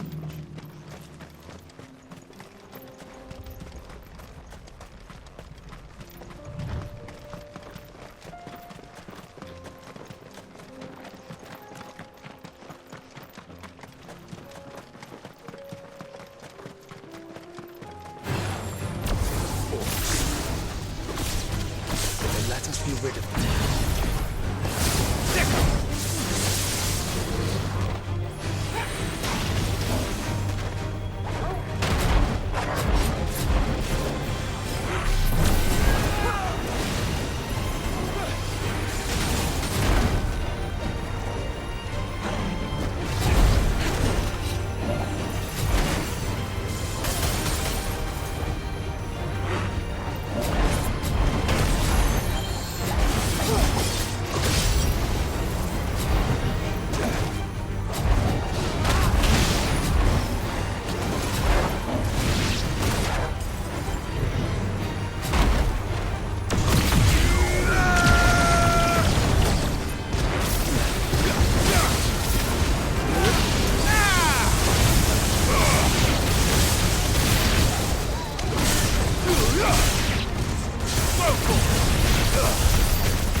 Clive. Smoke. Is the city fallen?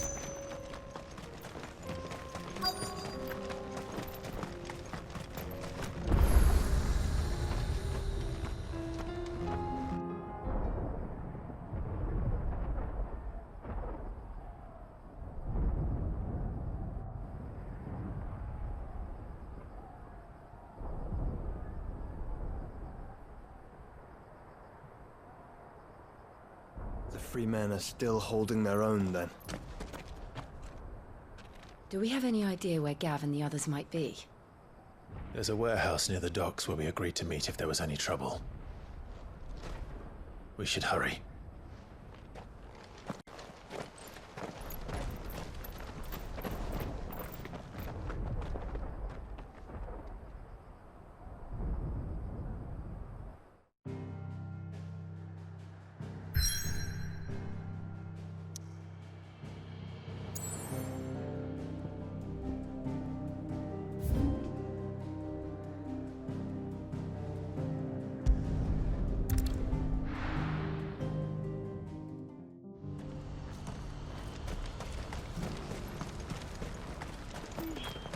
If we're going to do this, we'll need...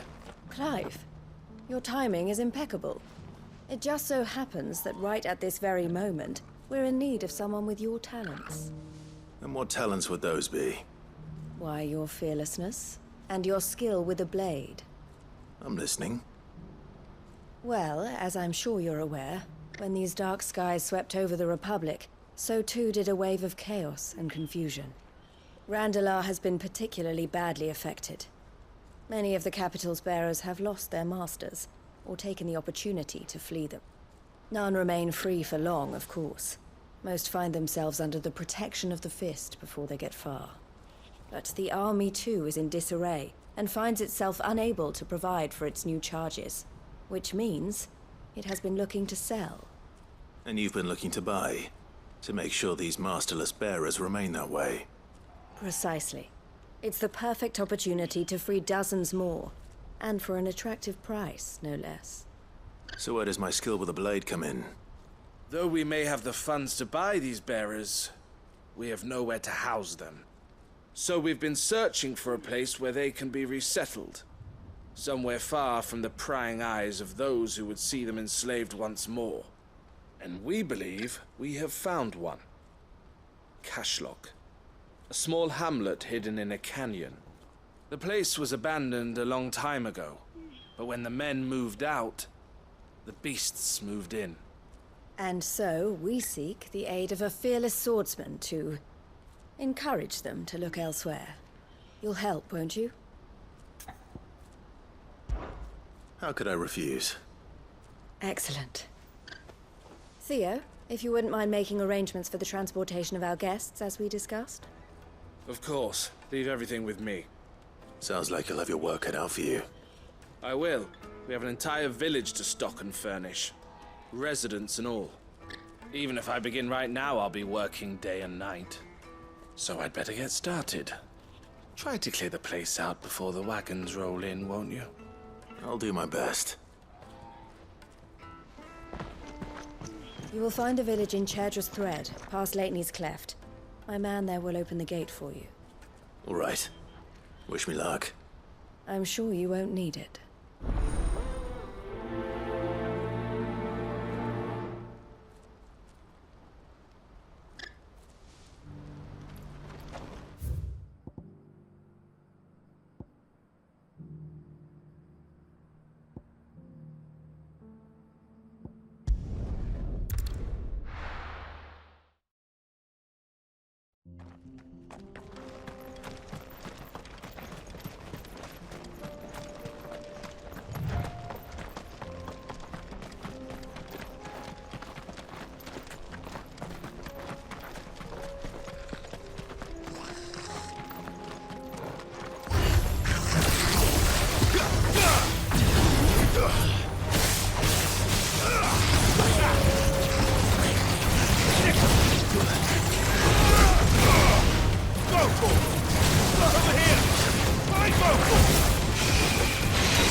Must have been a nice place once.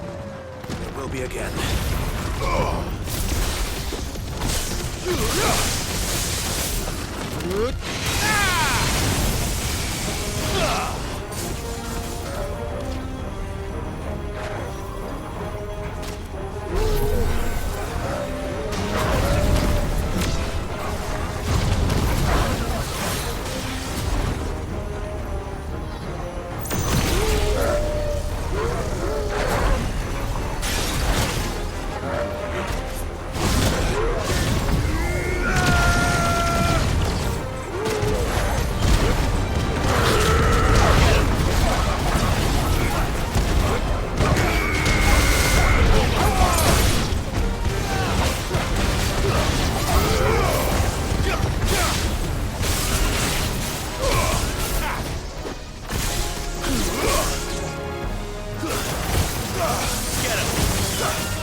That's the last of them.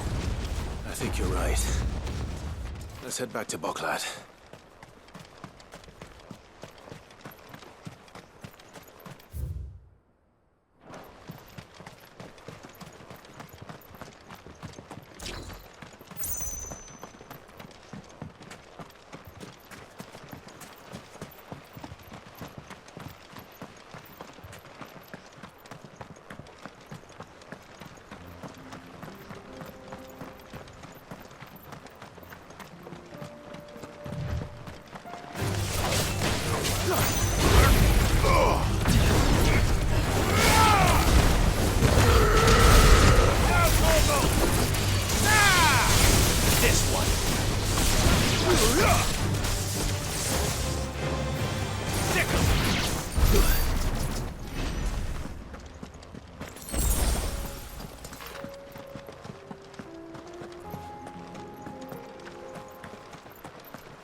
Something the matter, Theodore?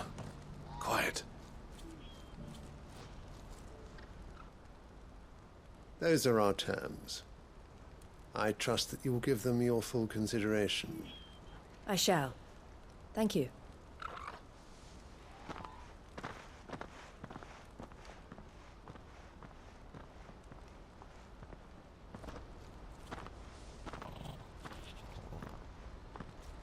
Him again. Someone you know? Yes. And, no. But enough about him. How did you fare down in Cashlock? It's done. The village is safe now. You made quick work of it, as always. I should go and let Eloise know. Don't let me keep you. But Clive, don't tell her I was watching her, will you? She'll only get upset. I'll explain everything once you've finished with your report. All right. We'll speak then.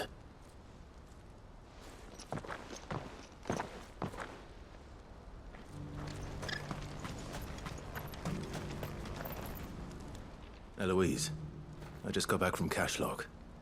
The village should be safe now. Thank you, Clive. Here, something for your trouble. Well then, now that you have laid the groundwork for our little project, I suppose we'd better finish the job.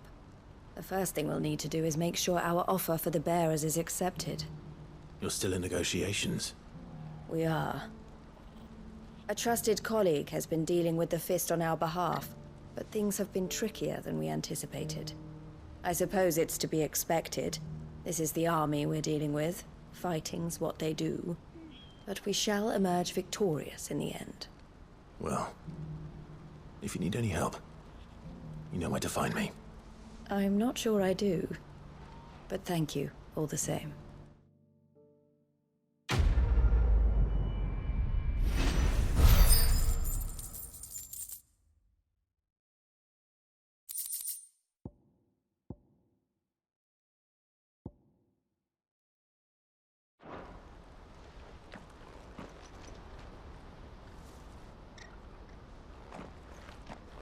Ah, Clive. You wanted to talk? The man I was watching earlier, the one speaking to my sister. He represents the Silver Peak Consortium. It's one of the bigger trading houses. I don't think I've heard of them. Well, every trader in Dharmekia has. They operate across the length and breadth of the Republic, and they're still expanding. They've been trying to get Eloise to join their ranks for some time now, and judging by her reaction earlier, I'd say she had half a mind to accept their latest offer. And you'd rather she didn't? I would rather she did what makes her happy. And I would never deny her such an opportunity. Eloise saved me from slavery, and we have striven to save others like me ever since. But this was not the life my sister wanted, nor the one she deserves. I won't let her give up on her dreams again for my sake. She freed me from my bonds, and she must be freed from hers in turn. You're a good man, Theo. I have always been grateful for what my sister did for me, and I want to repay the favor by letting her live her own life. But each time an opportunity to do just that arises, she turns it down. For my sake. She loves you. And I love her. Which is why I want this time to be different. To show her that I don't need to be watched over anymore. Though I'm sure I'll still need some help from time to time. I trust that I can count on you. Always. Thank you, Clive. Well then, I had better get back to work. These bearers aren't going to move themselves. That's a job for the Crimson Caravans.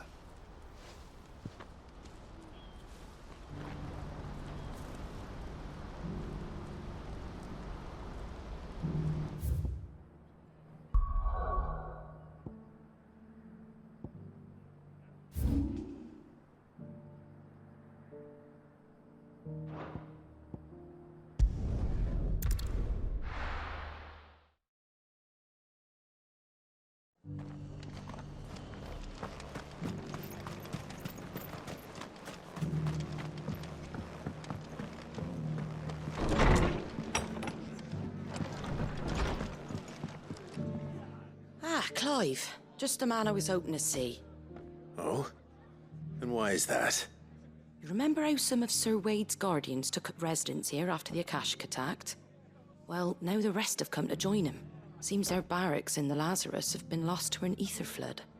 Now, I don't mind having a few more brave boys around to keep them animals at bay. I ain't daft after all. But we ain't got nowhere for 'em to bed down. Poor buggers are having to make do with haylofts and chocobo pens. I'd build 'em a new barracks here if I could. But where would I put 'em? There just isn't enough room up here on the rock. Which leaves us in a bit of a pickle. The people we're counting on to keep us safe are living like beggars. I see. And it isn't just that lot. There's bearers to think about too. There's been more and more of them turning up lately, coming from all over looking for safe haven.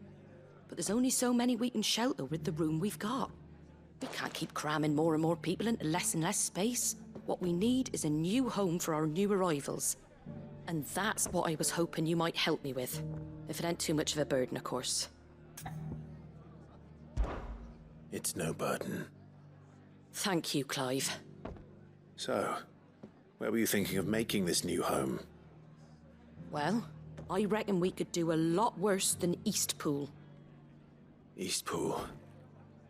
It's been a long time since I thought about that place. It was a tragedy, what happened. And if any of us could have done anything to stop it, we would have. But what's done is done. And those who lived there wouldn't have wanted the village they loved to be left in ruins. I suppose you're right. The blight might be pressing in, but I reckon it's got a good few years left in it yet. There's just one problem. A band of cutthroats have made it their den, and they don't seem like they'll be moving on in a hurry. Nasty bastards they are too. I've lost some good men to their raids. Would have sent someone to clear 'em out sooner if my boys didn't already have their hands full fending off the Akashic. But now we've got a few more guardians of the flame to call on. I reckon it's time we made our move. What do you say? Fancy leading a raiding party? I do. Eastpool was once home to people I loved. I won't have bandits sully those memories. I'll gladly drive them out of there. And I know the men will gladly follow you. I've already shared a few thoughts with Sir Wade about how we might be able to win the place back. And I dare say he's got some ideas of his own too. Why don't you go and talk to him? Of course.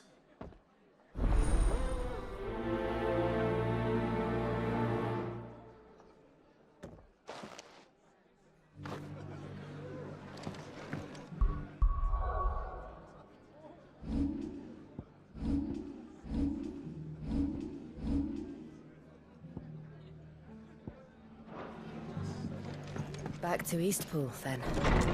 Not just yet. Let's hear Wade's plan first.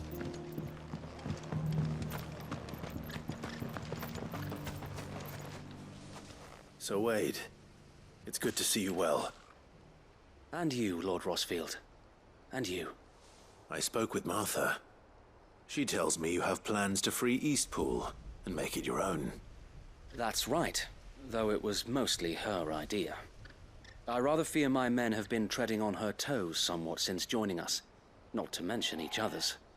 And then there are the bearers, men and women who found the courage to flee their masters and sought refuge here. We need somewhere to settle them, and I can think of worse places than Eastpool. As can I. Which is why I agreed to help you win it back. That's very kind of you. I'd be most grateful if you would. With you beside us, we shall soon send that rabble of rogues running for the hills. So, what can you tell me? That thankfully there aren't too many of them. Fewer than a dozen at our last count. And rather less, thankfully. The road that leads there will more than likely still be crawling with Akashic. A small force would suffice to clear the village, but if the Akashic were to follow them in, that force could end up trapped between a rock and a very hard place indeed. I'll head into Eastpool and deal with the bandits. You and the Guardians can stay outside the village and fend off any Akashic who come too close. Make sure I'm not taken unawares. I can't ask you to bear all that risk yourself, my lord.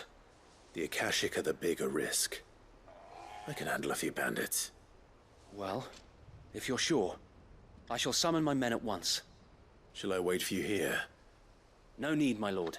You go on ahead. We'll be with you before long. All right. I'll meet you at Eastpool then. We shall see you there. And may victory await our coming.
That's the end of that, then. Or maybe not.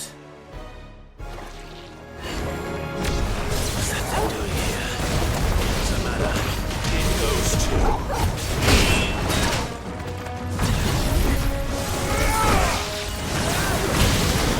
Get him!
Any more surprises?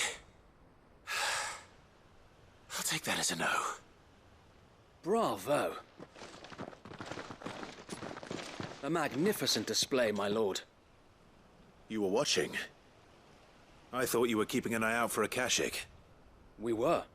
Put down more than a few on the road, then arrived just in time to see you slay that... whatever it was. Let's hope it was the last of its kind. Though I expect you and the Guardians will be up to the challenge should another appear.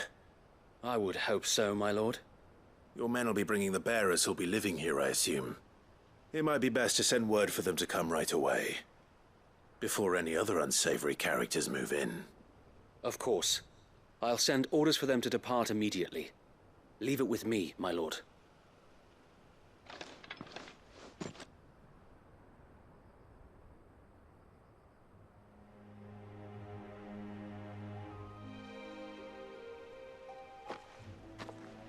Home.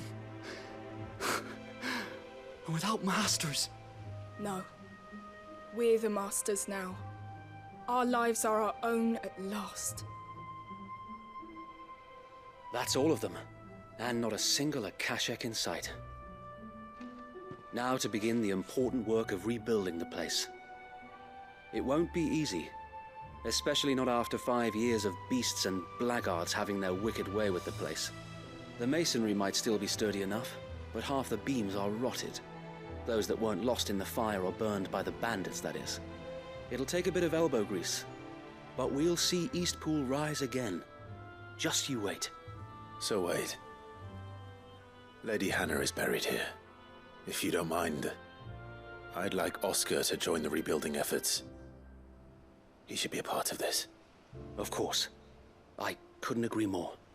I'll let Martha know that everyone arrived safely. If you need anything more, you have only to send a Stolas. And we will, my lord. Safe travels. Eastpool lives again. Let's go and tell Martha the good news.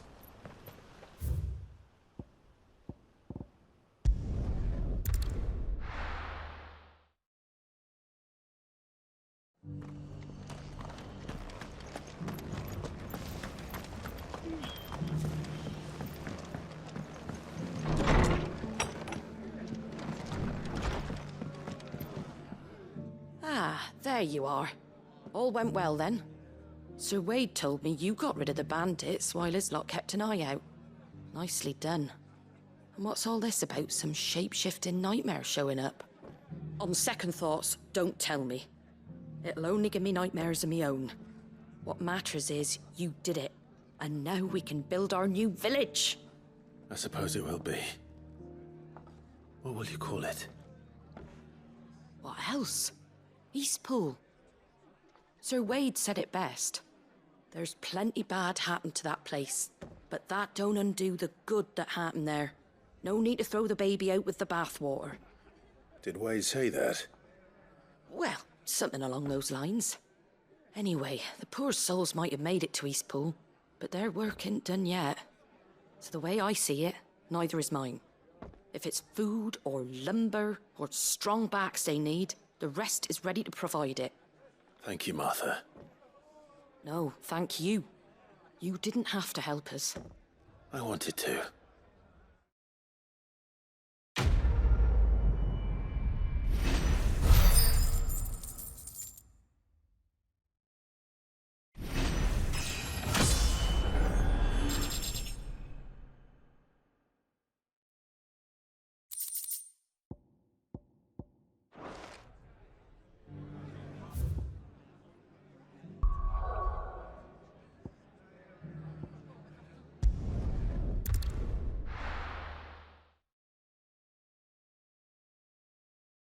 I'll be taking you all to a storehouse in the Bales. Leave anything you don't need.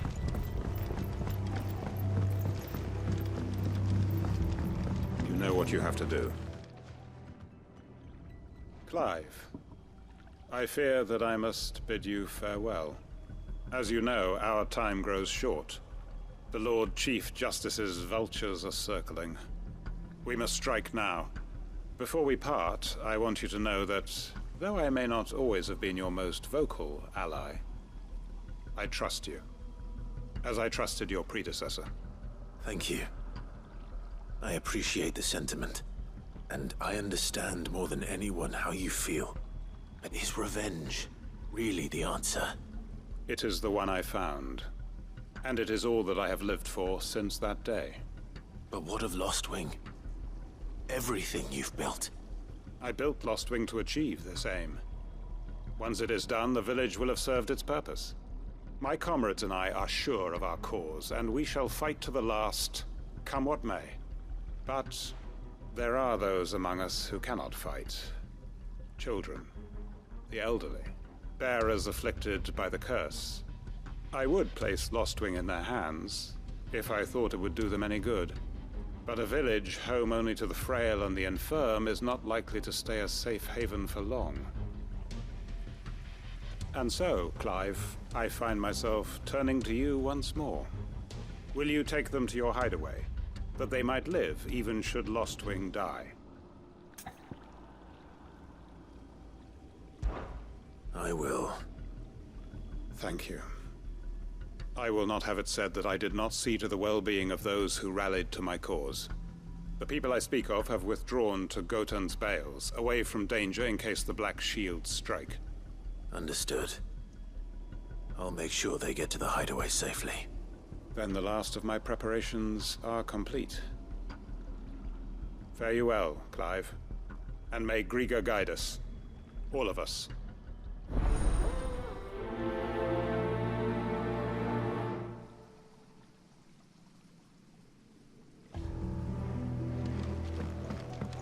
Come then, brother.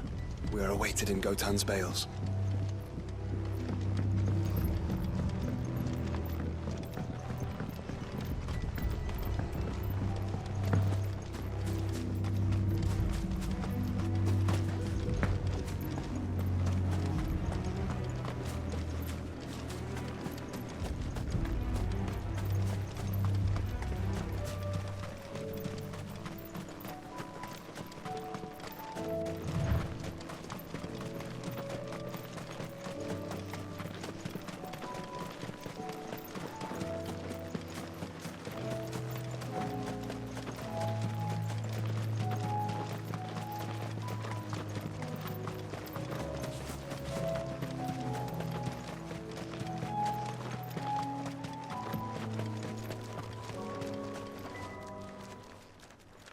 Everyone, Quinton has asked that you come with me.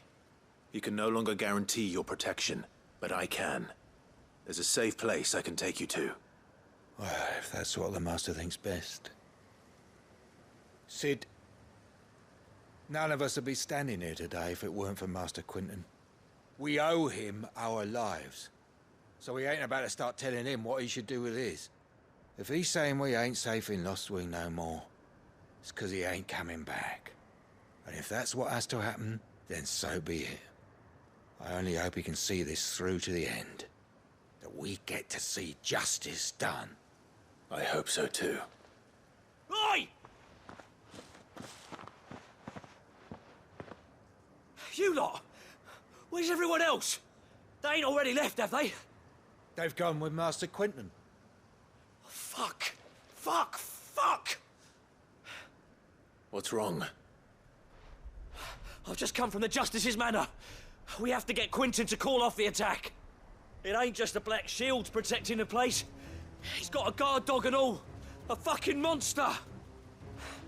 They don't stand a chance against that thing. If I don't get the message to them, they're all gonna fucking die. No. We can't let this happen. Sid! Don't worry about us. You've got to catch up with him.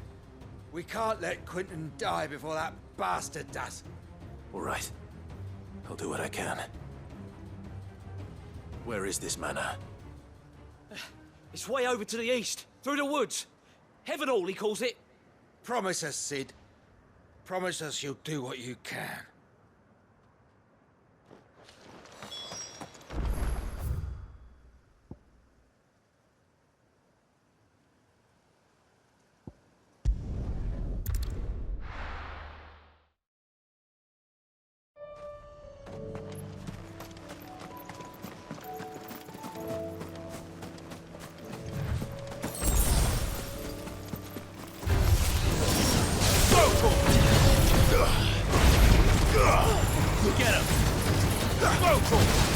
Over here! All yours for me! Get him! Go for it!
Clive.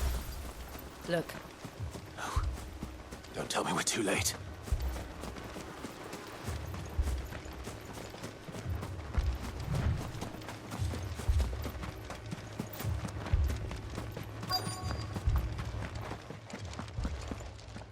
Quentin, are you all right? No. But I am alive. Which is more than I can say for my comrades. They followed me without question all the way here. And they died. For nothing.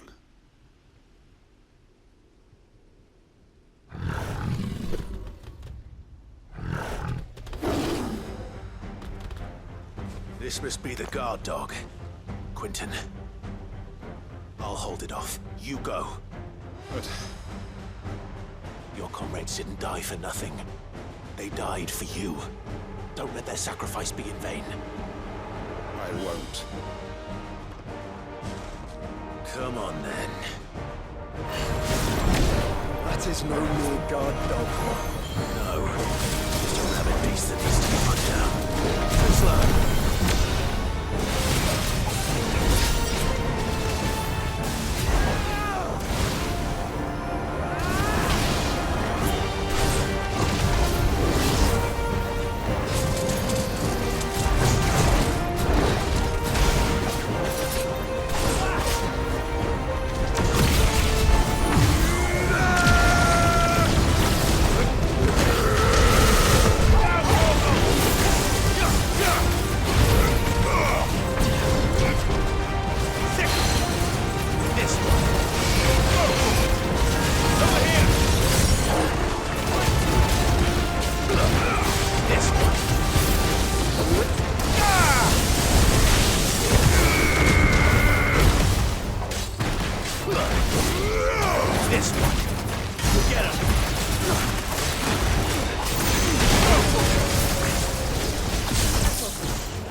If only we'd arrived earlier.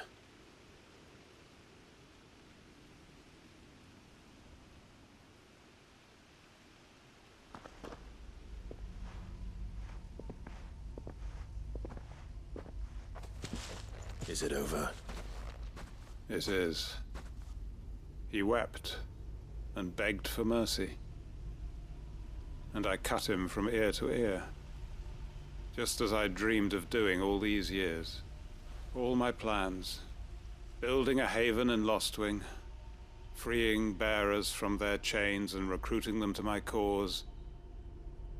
It was all for this. But what is this? Justice? My faithful comrades. All those lives lost, so that I might take another. Quentin. Master Quentin! Oh, thank Grieger you're safe. You're alive. And so are you. I'm so sorry. I tried to warn you about that thing. And I hate to say it, but there's more bad news. It's Lostwing. It's been flooded. What?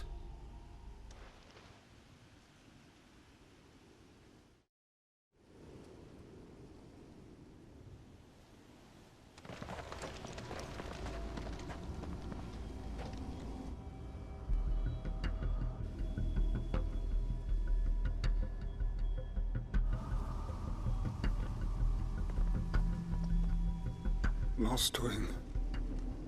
My Lostwing.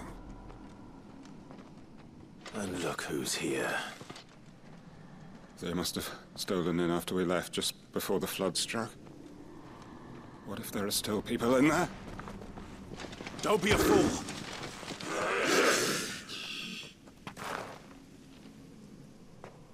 Damn it.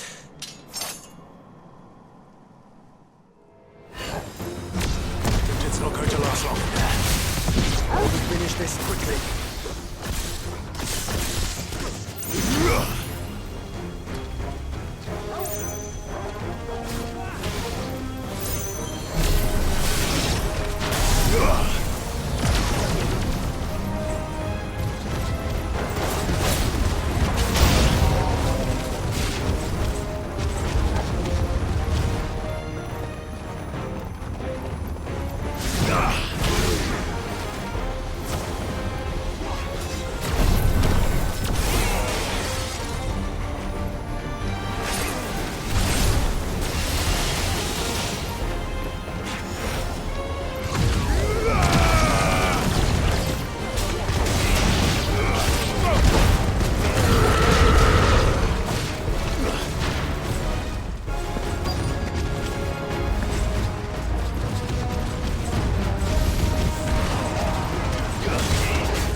I need to find Quentin.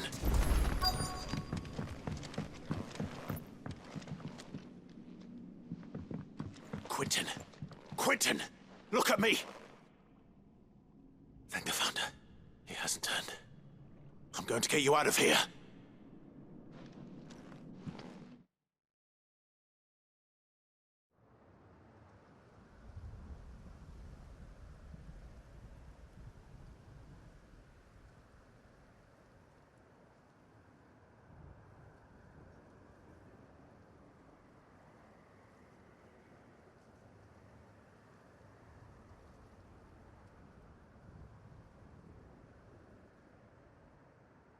Welcome back to the land of the living.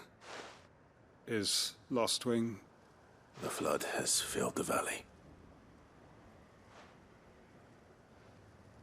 I see. Then all is at an end. A strange way to achieve one's life's ambition. No, Master Quinton. Save your strength. Why?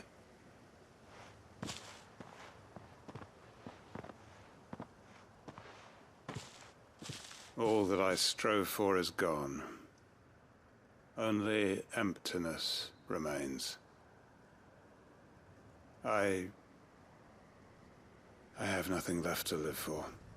What the heck are you on about? You've got us, ain't you? Don't try telling me you only freed us so you could get revenge. We're more than that to you, and we all know it. I thought you weren't coming back. But I prayed, and you did. There's got to be a reason for that, right? Can't we just go back to how it was? You know, you looking after us all.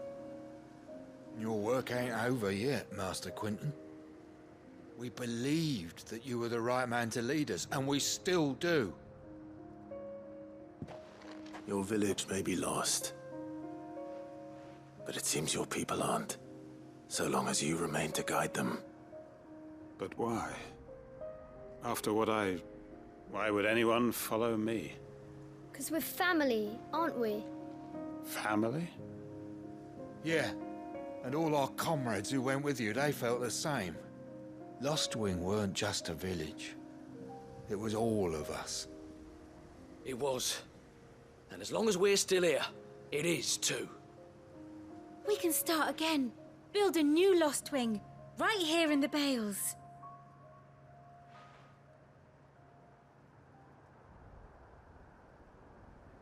A fresh start. One life ends, and another begins. Why just a village? We could build towns. A nation, even. What's to stop us? That's the Master Quinton we know. Please. I am nobody's master. Quinton will suffice. After all, we are family.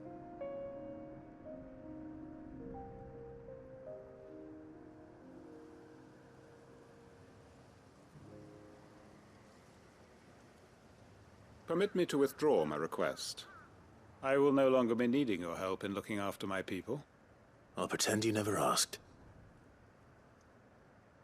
But you must be rewarded for your efforts on our behalf. You saved my life twice over. And more besides. A bottle or two of your finest red will suffice. Of course. Nothing but the best. And I have a feeling that this year's vintage will be the finest yet. If you don't mind waiting, that is. I look forward to it.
It seems the hideaway is lost it.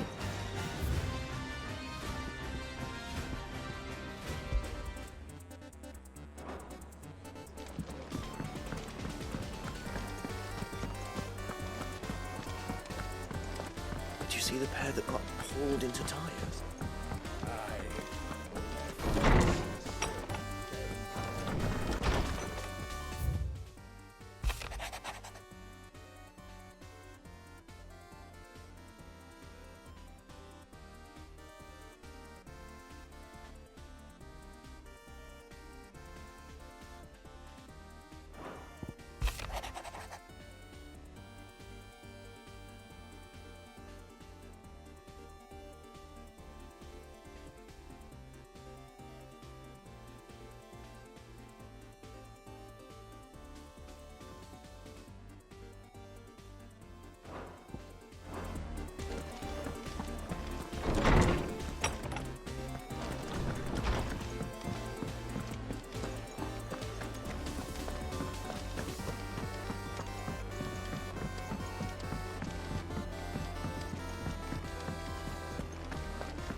Did you see that? Tell me you saw that.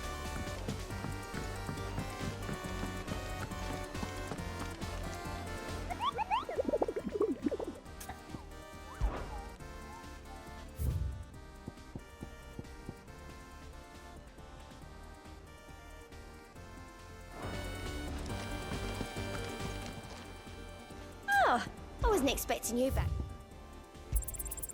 Here you are.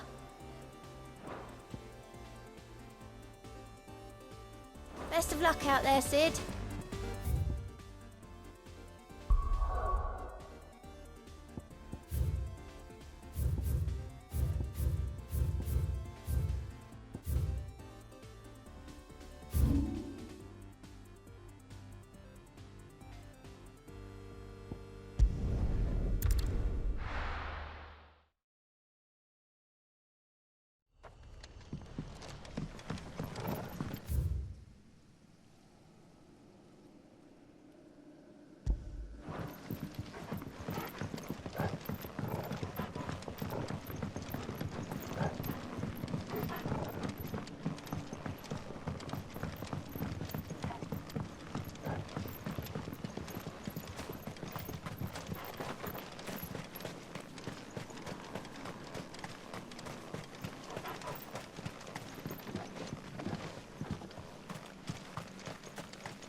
alone.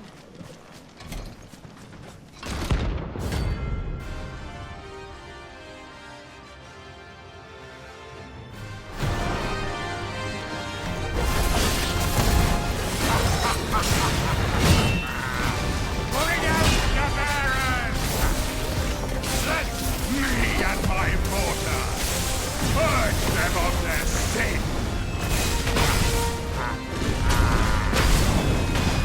Build the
Your work here is done.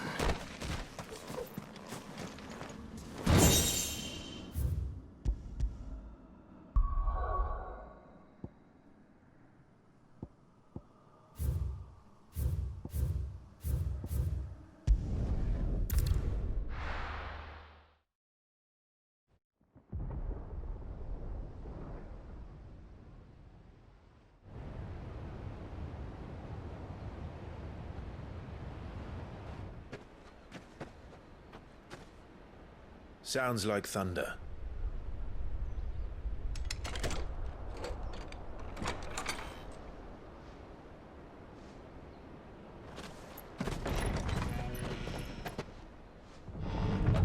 You're late.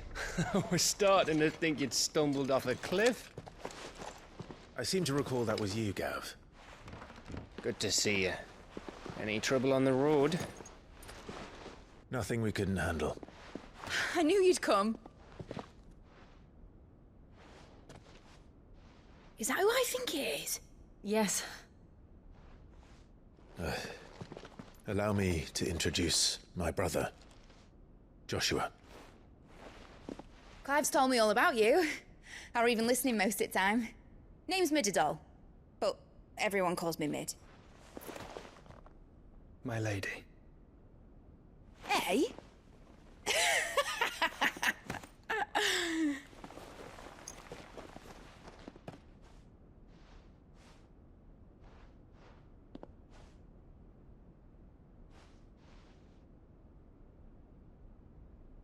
My boy. Uncle Byron.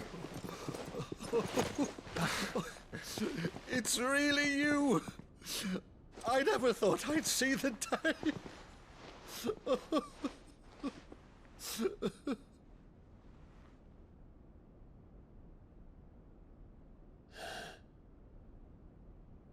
So these Akashic are being controlled? That's what it looked like. Empty eyes, eerie blue glow. No doubt they were turned, but silent as monks, every last one of them. Your man here speaks true, Clive. We saw more than a few in the city. They moved in ranks with a purpose, and not of their own. Ultima's doing. Perhaps. What of the city? The people? Dead, mostly. Mostly, but not all. A handful managed to lock themselves in their villas before the Horde arrived. Some in the Merchants' District to the west, and a few others on the far bank. If the Akashic stumble across either hiding place, a few bolted doors won't hold them for long. We need to find them. And quickly. What do you propose? We split into two parties. I will make for the Merchants' District, while you look to those across the river. Mind keeping an eye on my brother? Not at all. We find the villa and try the servants' entrance. Understood. And what of us? Mid, is she fit to sail? The ship, the Mithril engine could probably do with a few more tweaks. Then you better work fast. Even if we do reach the survivors in time, they'll never make it to the hideaway on foot. You leave that to me. See that Mid doesn't get herself into trouble, would you? Think I can manage that? I'll keep him safe. Looks like you stuck with me, Byron. That's Lord Rossfield, you little gutter snipe!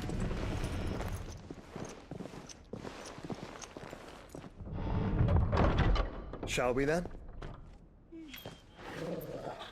And you keep Clive safe. Be careful. Both of you. You too.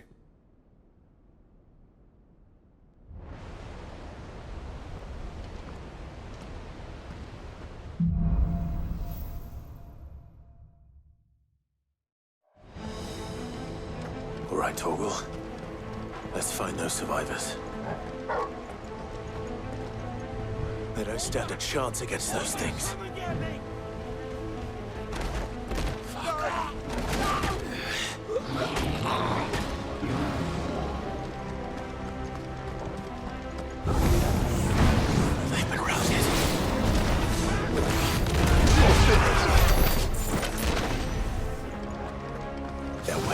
absolute armor.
sight.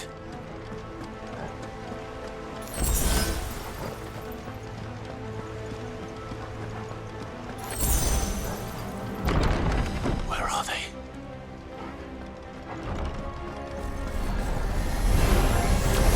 These creatures.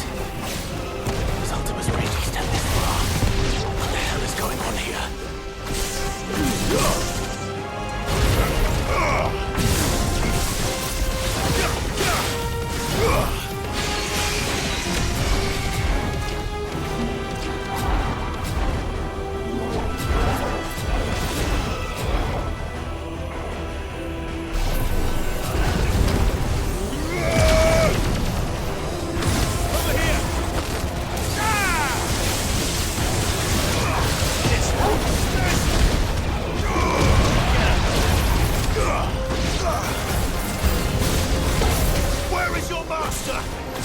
What does he want?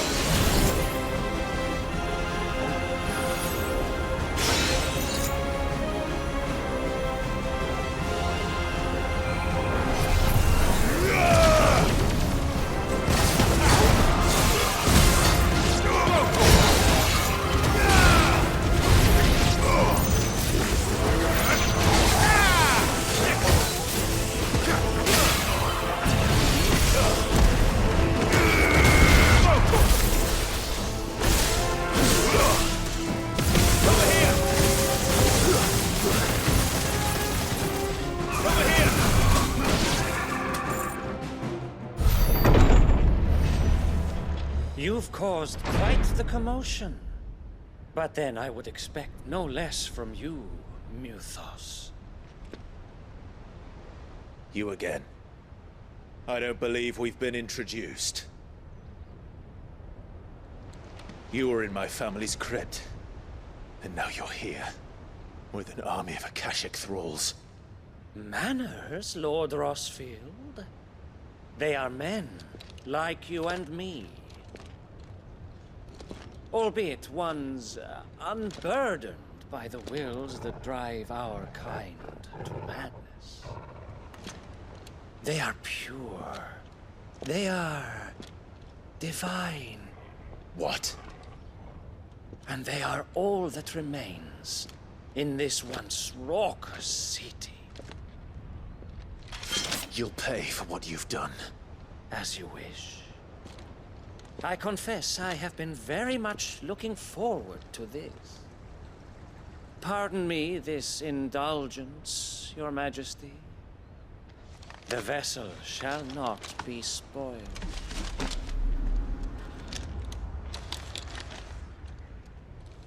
I am Sleipnir of House Harvard, and you will yield.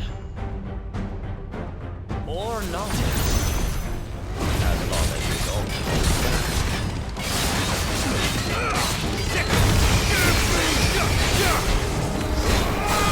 Over here! Yours,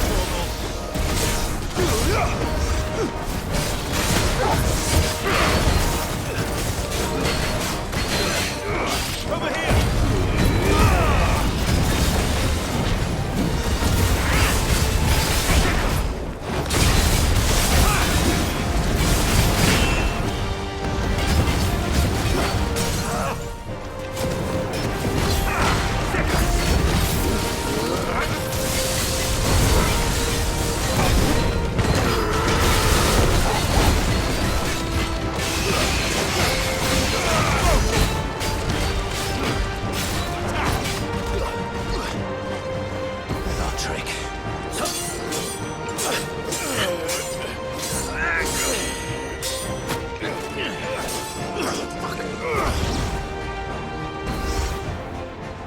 Forgive me if my performance seems uninspired.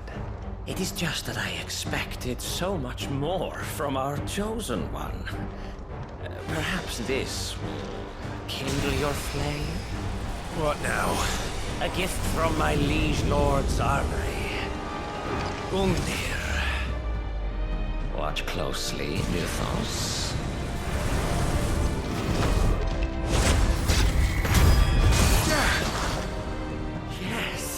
Yes!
vessel is strong. My liege.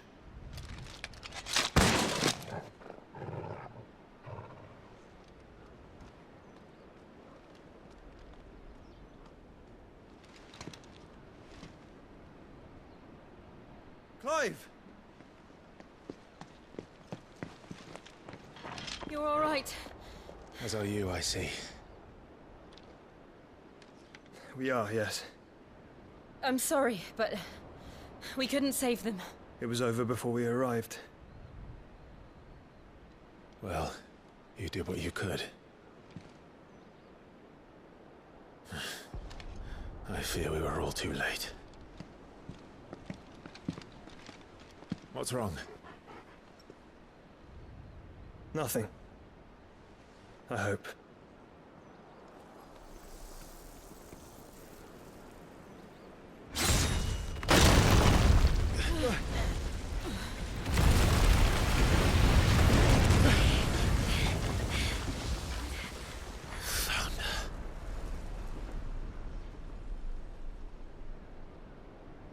Leaving so soon, Mythos?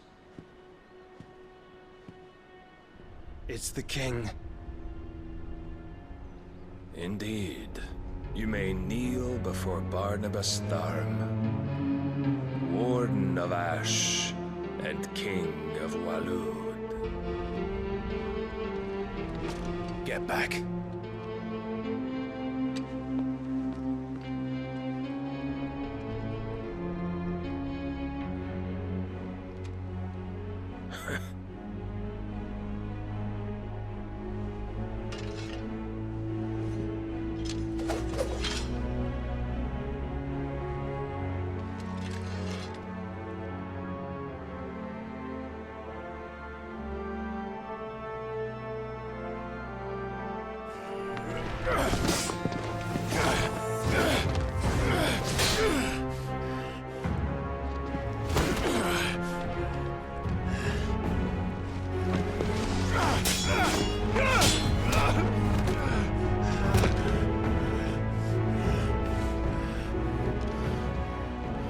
Wild and impetuous. I expected more of the boy who bested my Lord Commander. Yet I see why my master covets you so. The power within you, Mythos. The potential.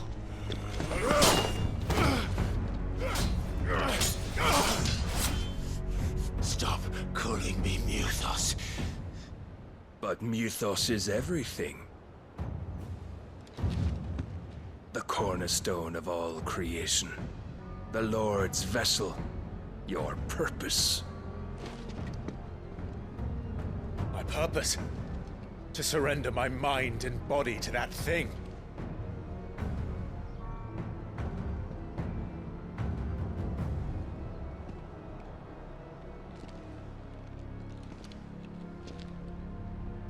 No, Your Majesty.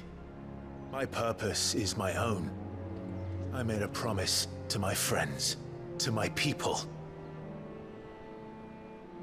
And nothing is going to stand in my way. You would allow this delusion of free will to bar your path to greatness? Truly, your volition is a cancer. One that must be excised.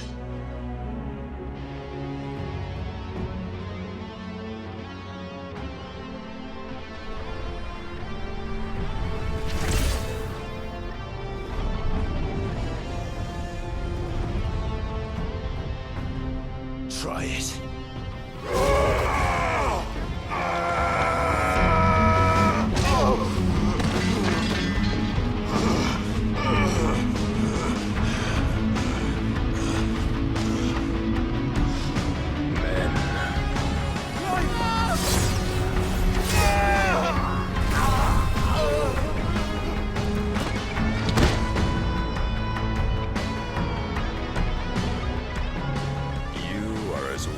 All the rest. Joshua!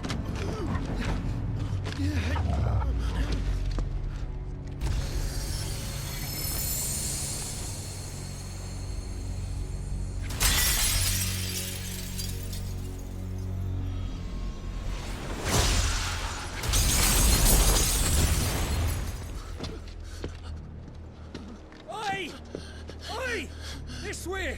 Hurry!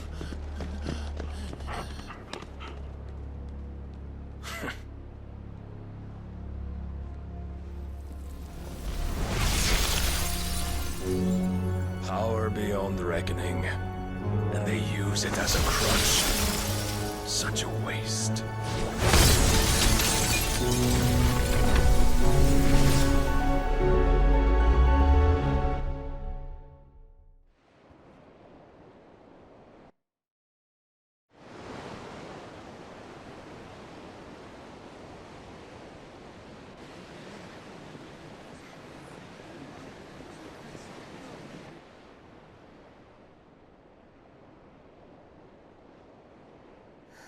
Will he be all right?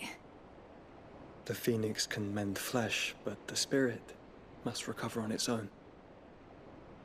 I'm afraid the rest is up to him. This place is remarkable. Outfitting it must have been no small feat. But why go to such trouble? That beauty's belly's filled with wonders the world ain't ready for. If the guilds caught wind of what we were up to, they'd all want a piece. All right. And how is he?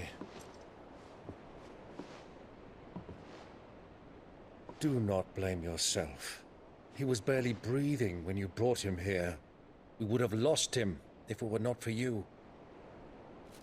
No. Barnabas may have severed nigh every sinew in my brother's body.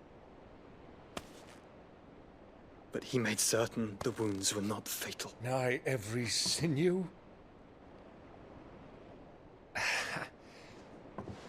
Allow me, your lordship.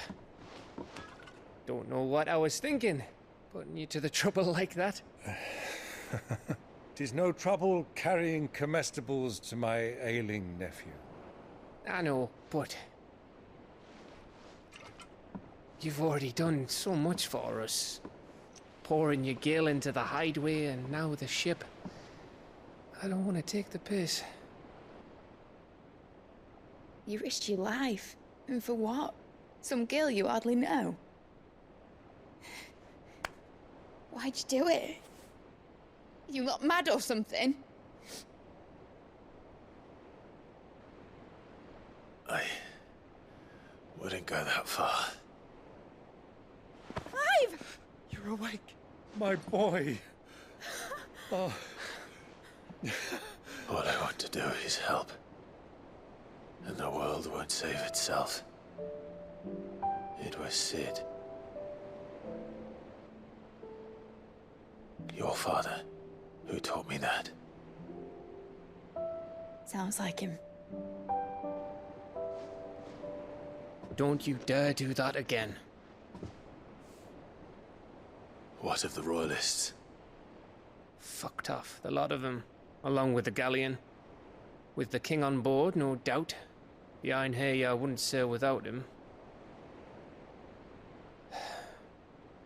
Clive. Jill didn't come back. What do you mean? She kept the king busy while the others dragged you out. It's all right, Mid. Jill is fine. The ether of her Eikon endures. And as long as it does, we can be certain she is alive.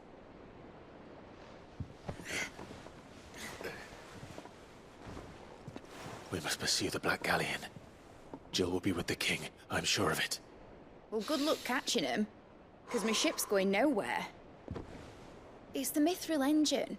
She's got a kick like a wild chocobo and a mind to tear the hull in half. But you have an idea. Well, of course I do.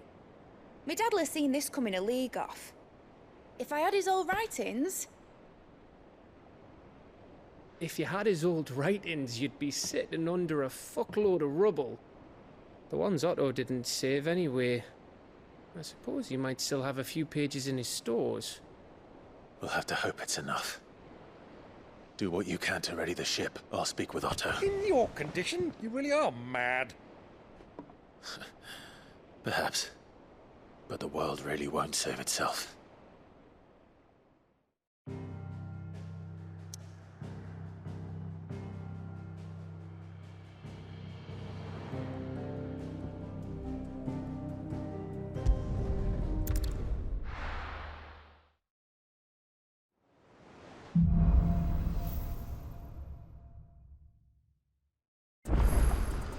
Right.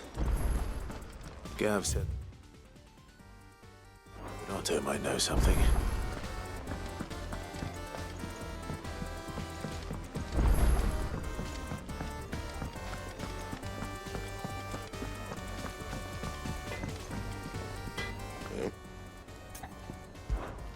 What do you want?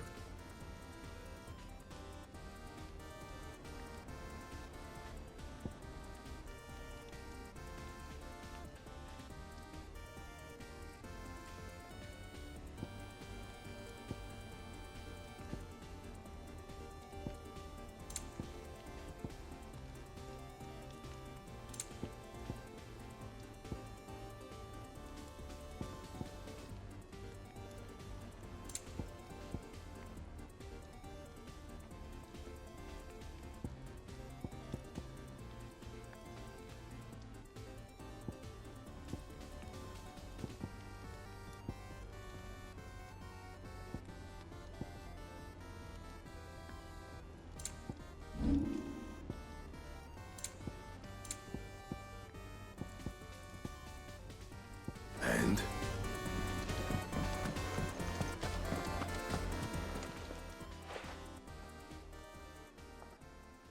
Let me tell you a story, Clive. All right. Them rumours wet legs were spreading. Might be they weren't just tales plucked out of thin air. You see, there were a time when I weren't too particular about who I sold steel to, so long as they paid me the right price. Some women lust after blood, others after flesh, but me, I were always one for gold. And to satisfy that lust, I sold to opposing armies, stabbed my every client in the back, made myself the most hated woman in the twins. But then one day I met a man who made me a different kind of offer. Said he'd give me access to a realm-wide community of like-minded individuals in constant need of steel and sundries. On the condition I sold to him and his alone. Was that the first time you met Sid? Aye. And I fell right into his damn trap. He was true to his word, so I ended up being true to mine. And I soon started making the best profits I've seen since taking up the trade. And all without aiding or abetting any outlaws. Except Sid himself, that is. Told me about his plan to topple the mother crystals, you know. Said that with them gone, the realm would want for all manner of things. An opportunity for the likes of me to mint gil. Why, I reckon an enterprising individual could find himself the richest dam in the twins. And that's when he had me. I emptied my stores that day and moved into the hideaway proper. And the rest, as they say, is ancient bloody history. A dozen years on, and I'm still not the richest dam. Not for lack of trying, mind. But I can say that I have never been happier. You've all shown me there are some things more precious than gil. That there are. So don't you go messing it all up, or you'll have me to answer to.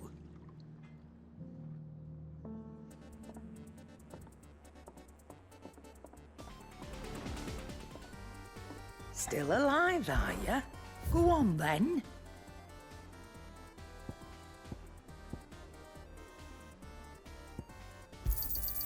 It'd better all be here.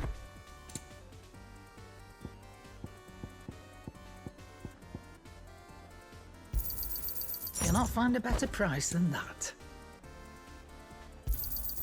You're rubbing me blind, you know.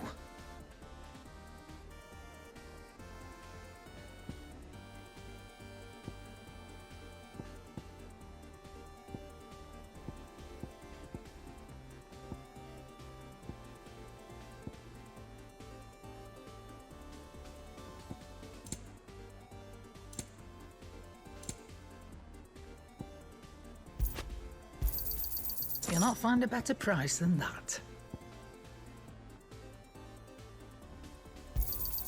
It'd better all be here. Finished, are you? So what do I owe the honor? What do you want?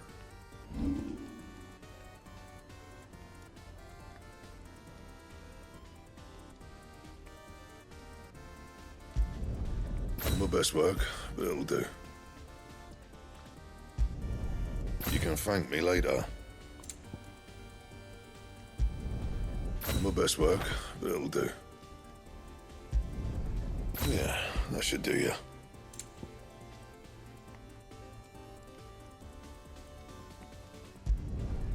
My best work, but it'll do. You can thank me later. And?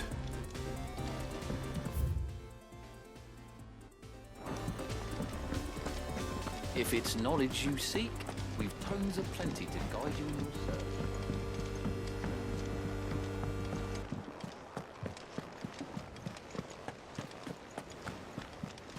Cole said it was an army of Akashi. What will happen to me? How are we supposed to do our duty when the hills are crawling with a cat?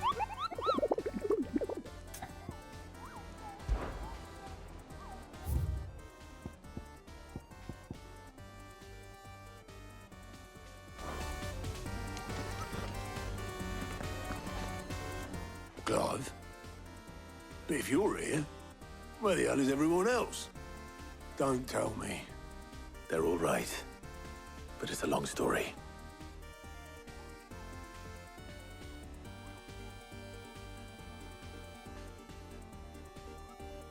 You lot don't do things by halves, do you?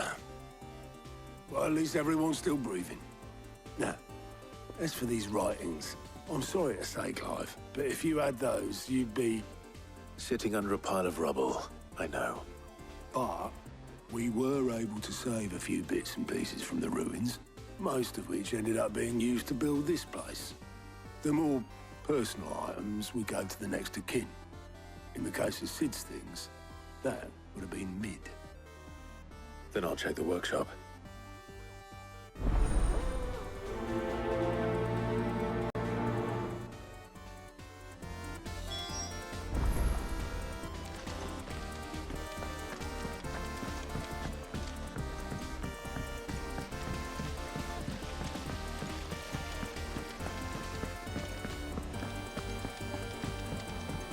If Amber and the Lazarus are gone, then do you think Lid's ship will ever sail?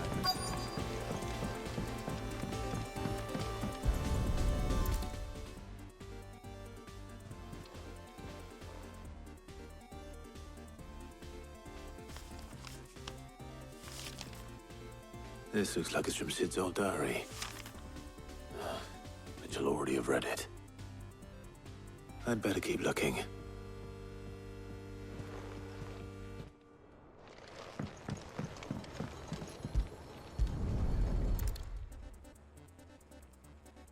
What do we have here?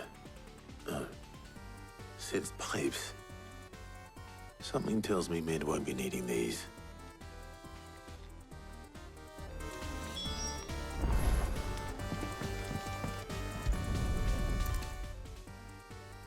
I remember seeing this doll in Sid's cellar. I wonder if it was Mid's.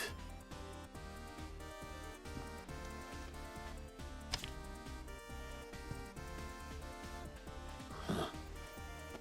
What's this tucked inside it?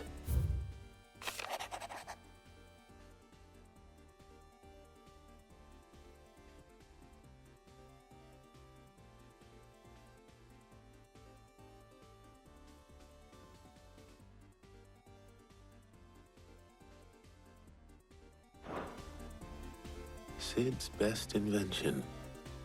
Huh. That sounds promising. So Sid hid something in Mid's first opus. We've had no word from What would that be? Perhaps Otto might know.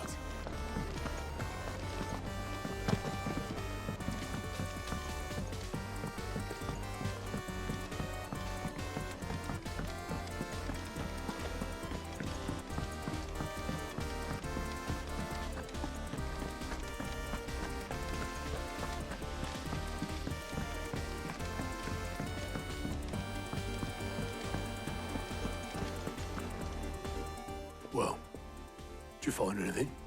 Possibly. You wouldn't happen to know what Mid's first opus was? Opus? That girl's as tone deaf as a banshee. Unless you mean the orchestrion. She couldn't have been more than, what, 11, 12 when she cobbled that thing together?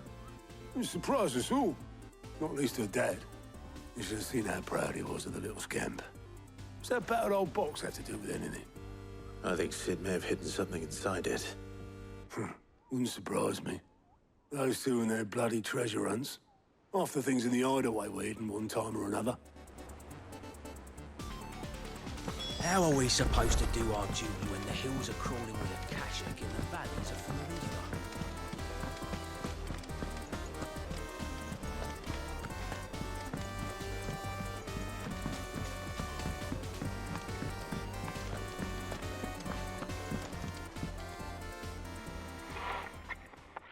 I didn't break it.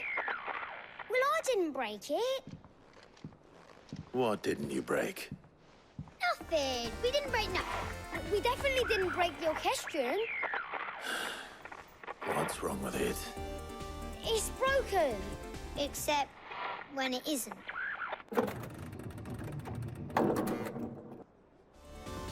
See? And you had nothing to do with this? No, nothing. We just wanted to listen to all the songs at once. So we pressed all the buttons. Like this.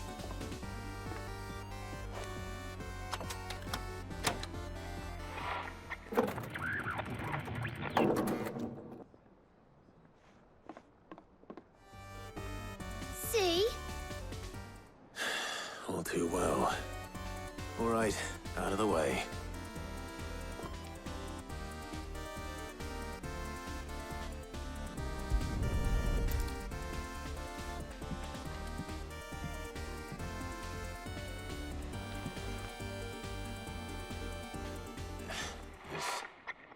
Something caught on one of the gears. Did you break it? Can you fix it? No, I mean, yes. There. How about now? You fixed it! Sid fixed it! He more than fixed it! Yeah, new music! Huh. Never heard this one before. They started playing when I removed this. Whatever it is.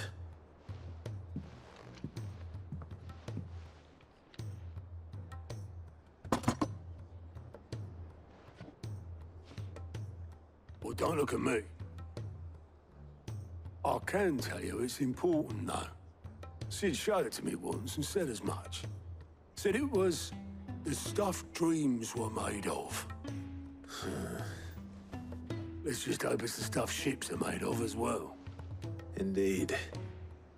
Let's see if we can make some dreams come true.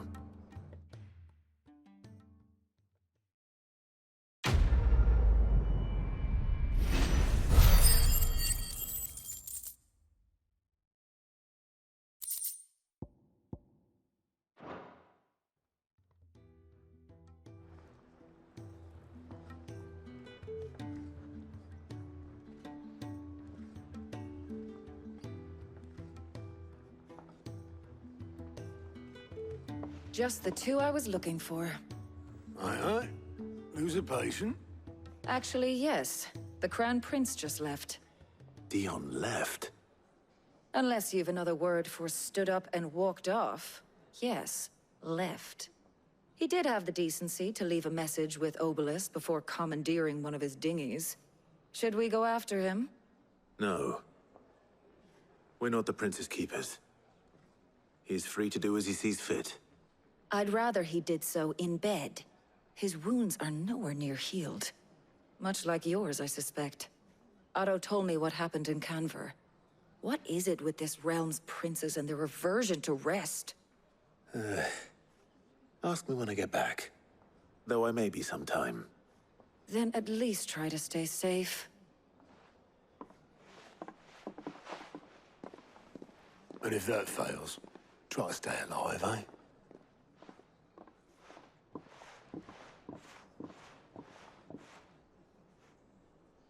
Every moment I waste here, the further the flagship sails.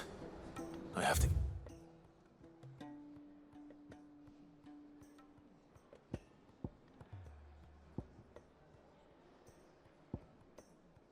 Get back.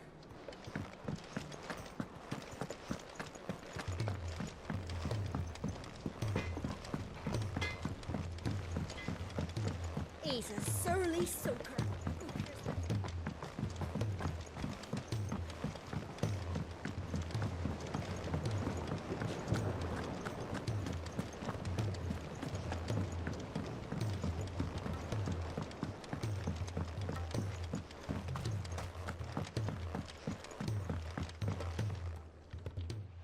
Sid, do you recall the flowers I had you bring back to the yard? Vaguely. Is something wrong? I'm afraid so. I was able to get most of the Morganbeards to take root, but they rarely flower. I fear the soil here does not agree with them. However, I believe I have a solution. I can't wait to hear it. I'm going to marry the Morganbeards with Morbles. I know, but hear me out. Morbles are possessed of a highly choleric temperament. The fire which drives them appears to be maintained by an abundance of nutrient-rich ether drawn from their environs. I believe that by grafting a Morble vine to a Morganbeard, the appendage's wealth of vigor-inducing nutrients might well stimulate the flower to bloom. The endeavor, I assure you, is scientifically sound. I simply need a vine to prove the theory.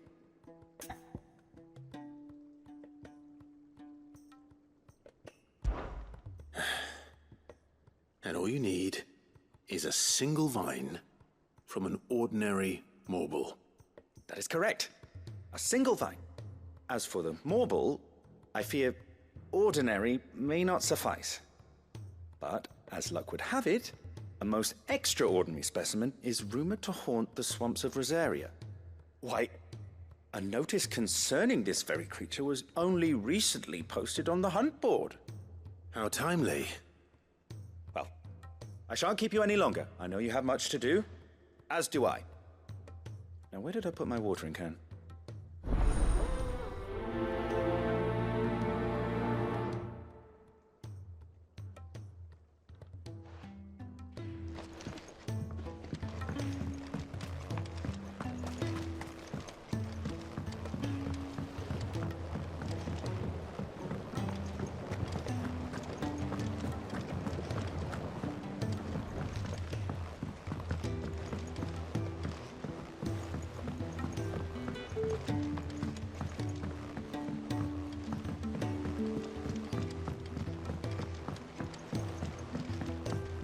Sid!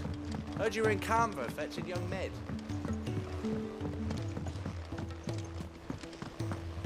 Miss Shirley, how can we learn to be clever like Miss Middledore? If Amber and the Lazarus are gone, then... everyone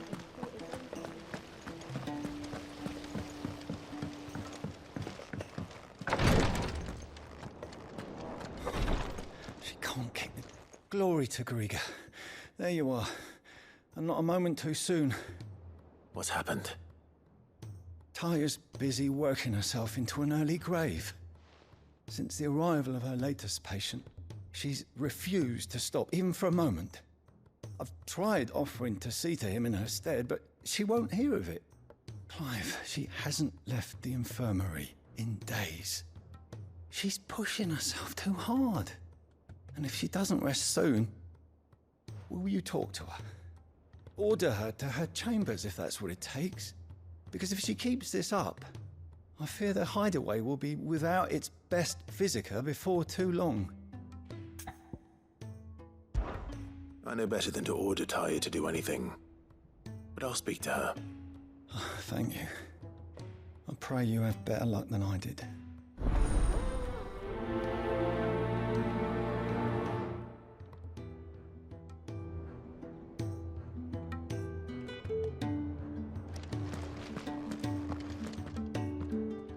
Taya, Rodriguez worried about you.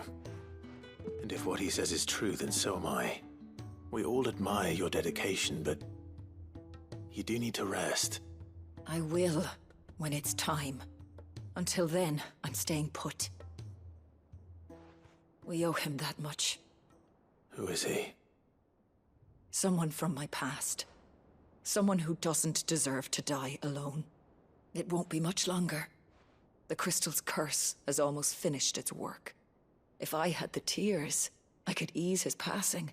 But without them, we've nothing that will touch the agony of those last few hours.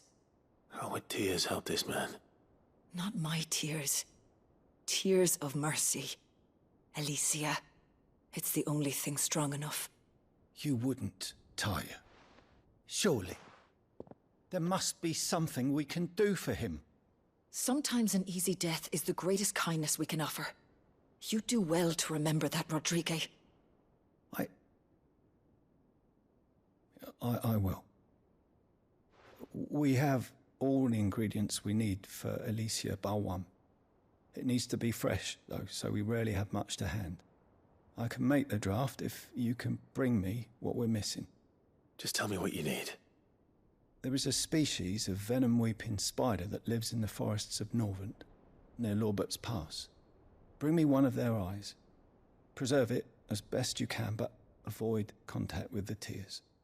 I'll make sure the other ingredients are ready before you return.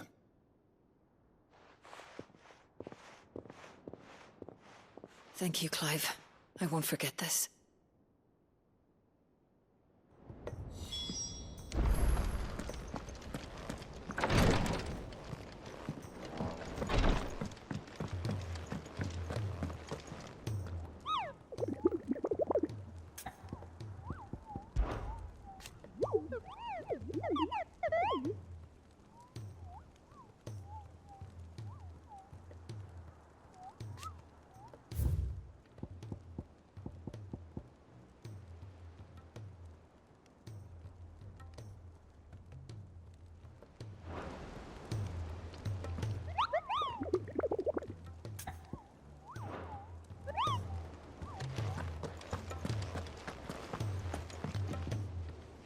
All right, Clive.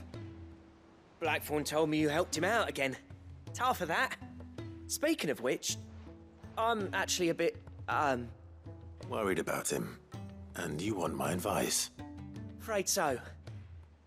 It's a bit of a funny one, this, but I saved this posh knob while I was out on a mission, and he gave me this flashy ring to say thank you. So, obviously, I show it to Blackthorn, thinking he'll be impressed, only for him to go white as a sheet and quiet as a curl instead. Try as I might, I can't for the life of me work out what could have got him upset like that. And seeing as how Blackthorn opens up when you're around, I thought maybe...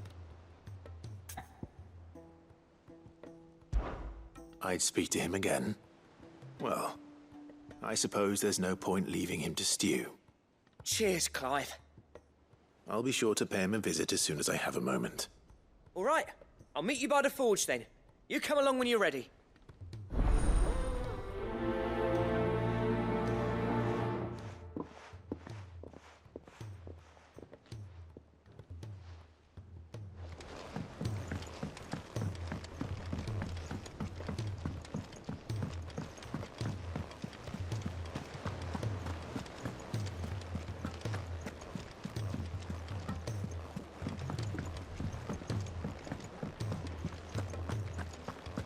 If it's knowledge you seek, we've tomes aplenty to guide.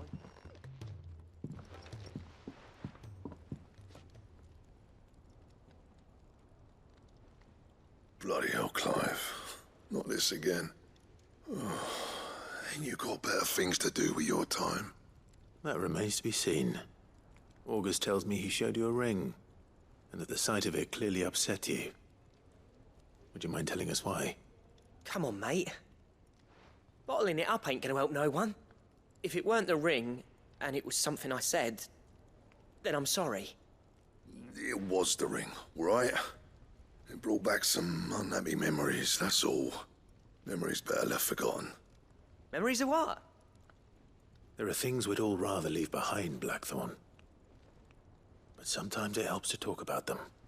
And sometimes it doesn't. Is that so hard to understand? Don't be like that. Fine. If it'll get you off my back. That ring you flashed was the work of Zoltan.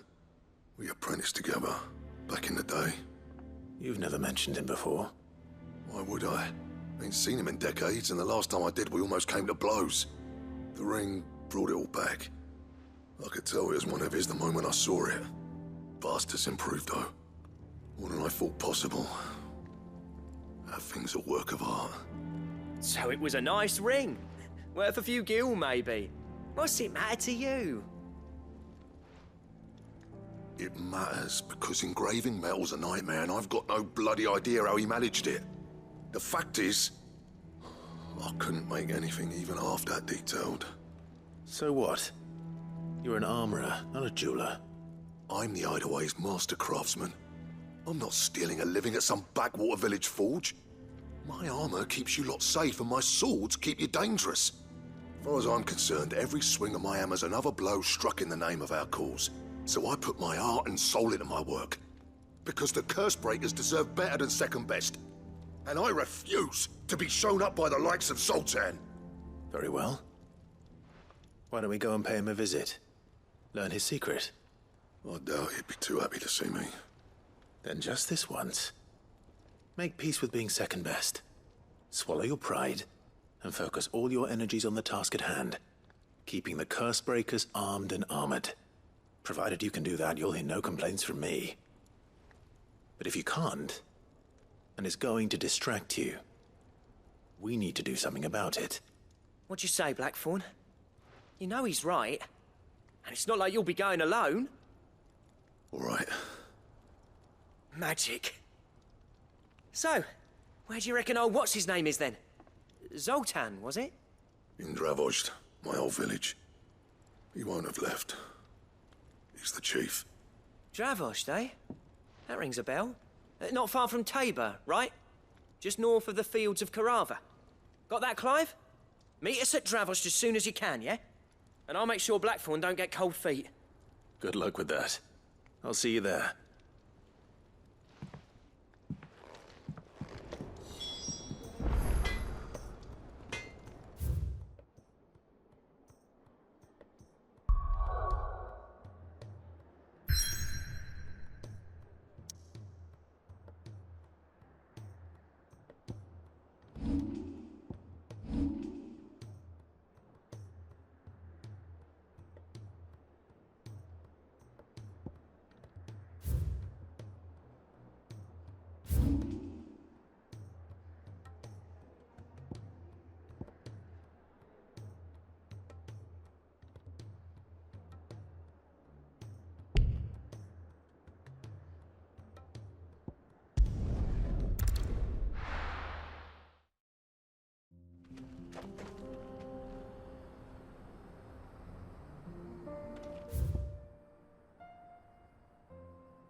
Faster!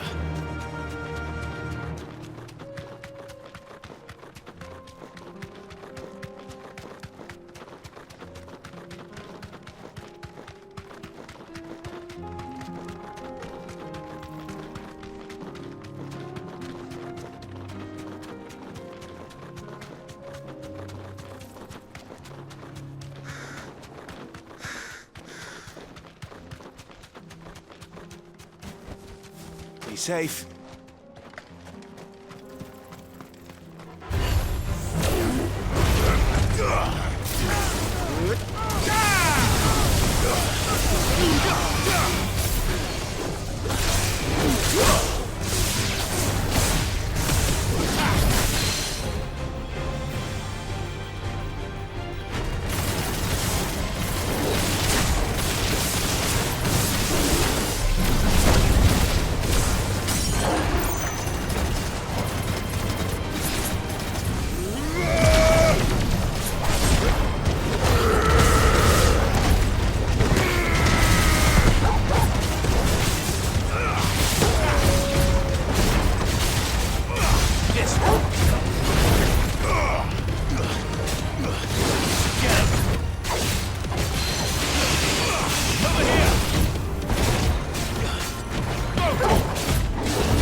Something tells me it won't be easy to come.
kicked out already?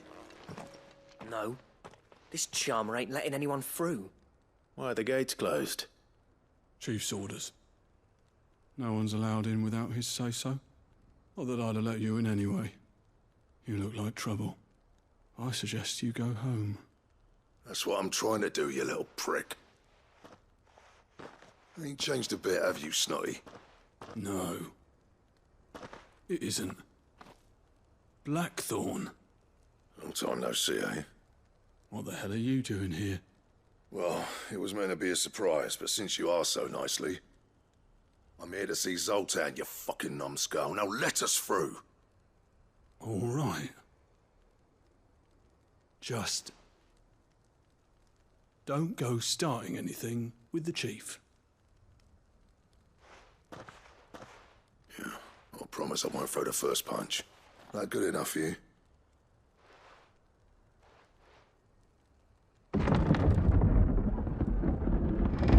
Go on then. Much obliged.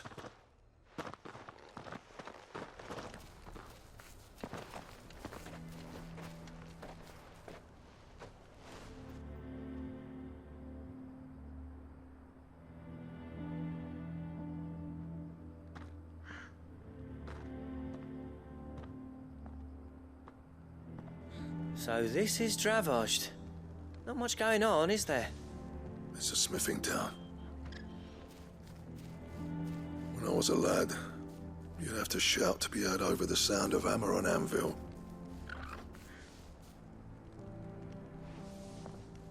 Clive, you're good with people. You speak to Zoltan. Hey, you ain't backing out now, are you? There's a river of bad blood between me and the chief. But if someone can build me a bridge, then I'll cross it. All right. I'll see what I can do. I appreciate it. He'll be near the forge on the hill. It was our master's. He'd have inherited it when I left. Forge on the hill. Good luck. You'll be needing it.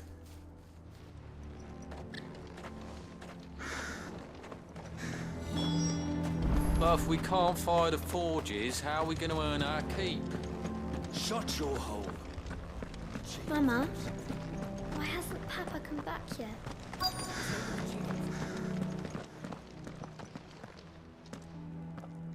Hotter! Hotter, damn it! Those miserable flames wouldn't melt butter, let alone iron. Pardon the intrusion. I'm looking for the chief. That'd be me. It's a pleasure to meet you. I'll bet it is. Keep the gates closed, I tell him. Well done, Snotty. You're not welcome here. Get out. Before things turn nasty. Blackthorn's here. What did you say? He's traveled a long way to see you. Yes, has he? He's waiting. Down by the gates. Then I suggest you take him with you when you leave. Didn't you apprentice together? So what if we did? Fuck! We're getting nowhere! These bearers' flames are next to bloody useless! We're never going to be able to fire up the forges unless we can find some new crystals. I'm a busy man, as you can see, so do me a favor and piss off. Oh, and if you're struggling to find your way out, ask Blackthorn. That prick knows exactly where the exit is. He's not wanted here. And neither are you. All right. I'm going.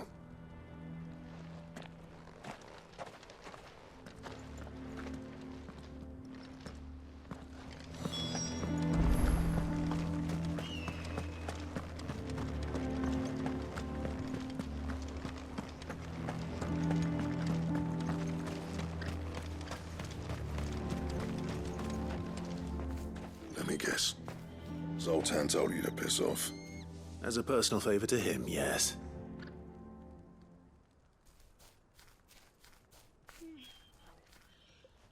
Well, at least he didn't beat about the bush. There'll be no talking him round.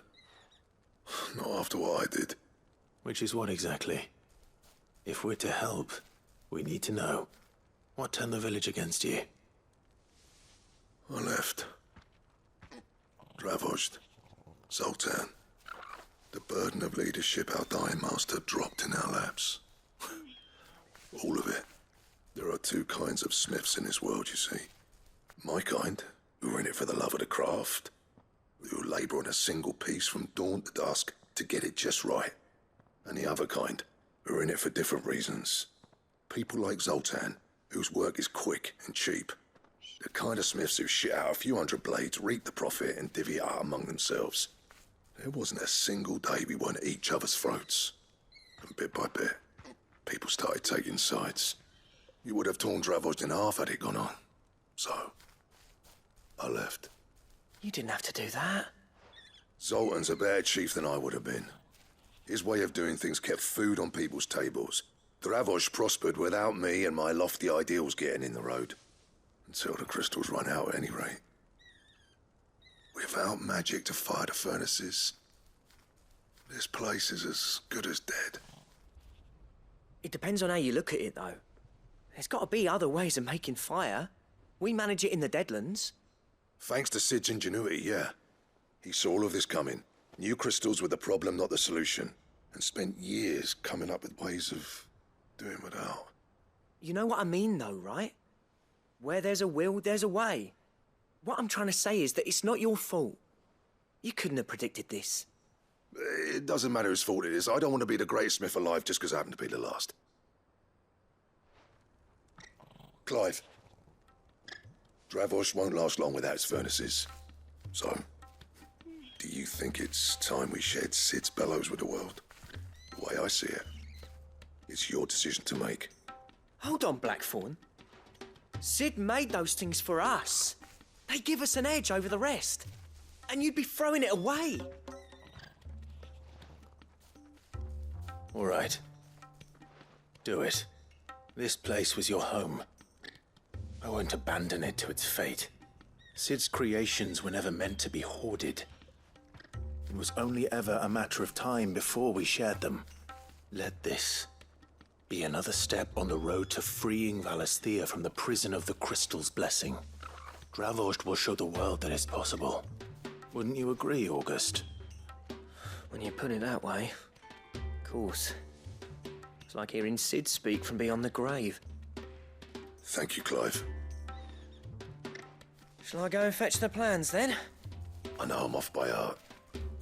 I'll be needing some help, though. Building a furnace isn't exactly a one-man job. Do us a favour and round up anyone strong enough to lug a brick or two, would you, August? All right, then. And I've got a job for you too, Clive. Finding me some salamander skin.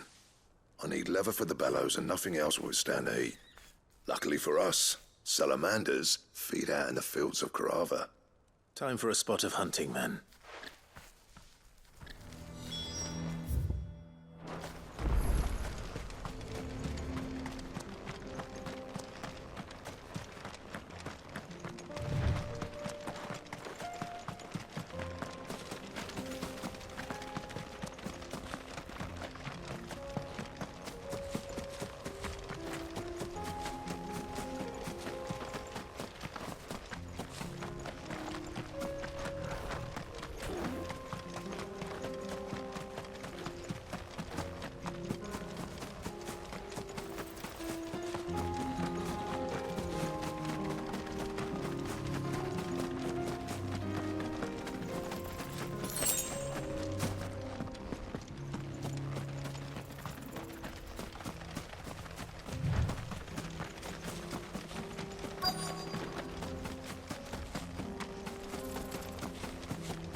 Let's make this quick, shall we?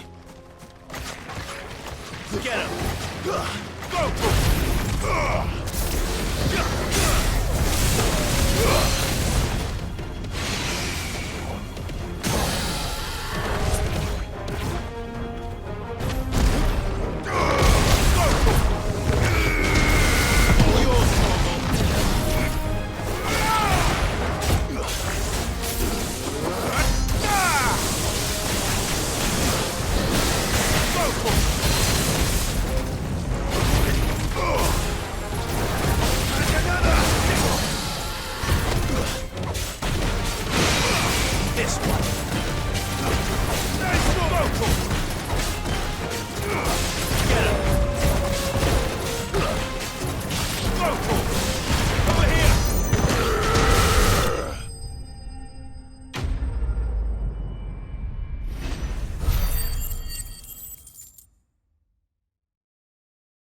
I dare say that will be enough for a decent set of bellows.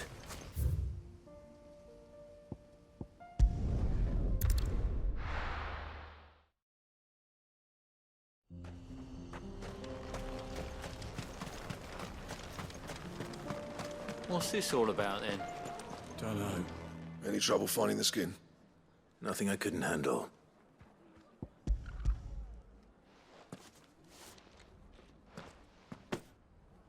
There should be plenty. Right then, time to put these louds to work. If everyone pulls their weight, we'll be finished in no time.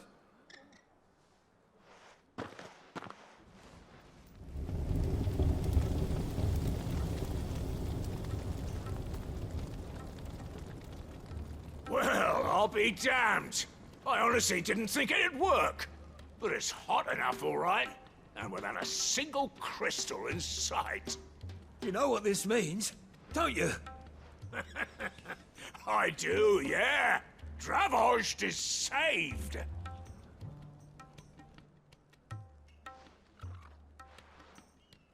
Sorry about earlier.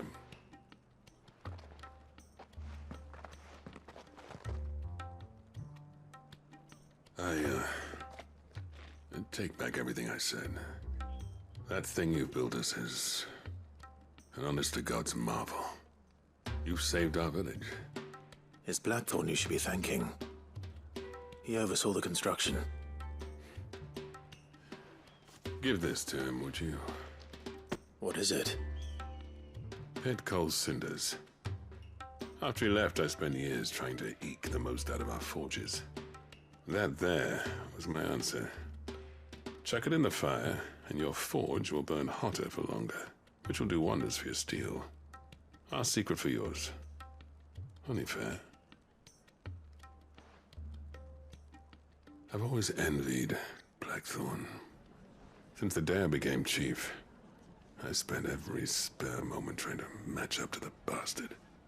No amount of sleepless nights at the Anvil will ever bridge that gap, though. He's a genius. Plain and simple. The man Dravost needed. But he took all his talent and left. Gifted and free. Is it any wonder I hate his guts? The cinders would mean more coming from you.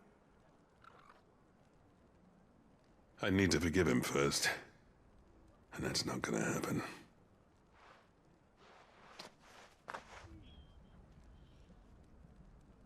Well, you know what they say. Oriflamme weren't built in a day and all that. These things take time. Especially when they involve two geezers who hold grudges tighter than their hammers. But what matters is, Blackthorn's got that twinkle back in his eye. And I'd call that a job well done. So would I. I reckon he's going to be at it a while yet, though, so why don't you head off without us? I'll see that the old git gets home safe and sound. See that you both do. I'll save the cinders till then. All right. It'll be a nice little surprise for him.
been just any normal, could it? All right, then.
That was definitely anything but ordinary.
size of curls.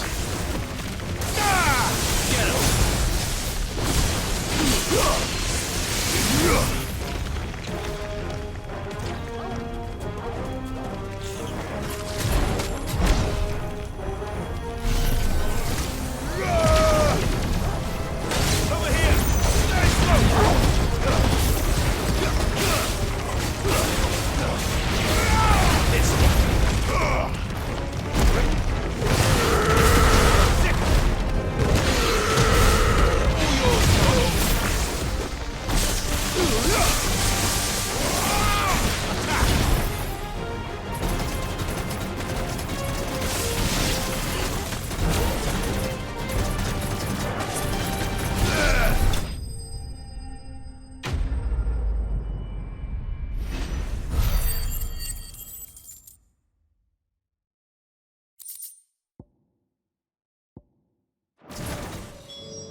Hopefully one won't be enough.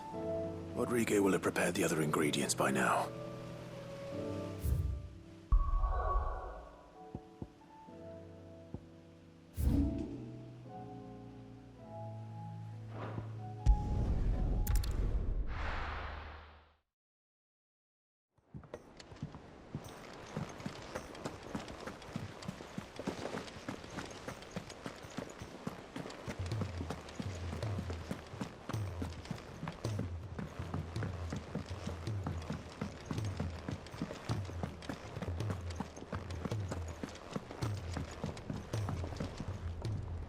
Gentlemen, I see you both made it home in one piece.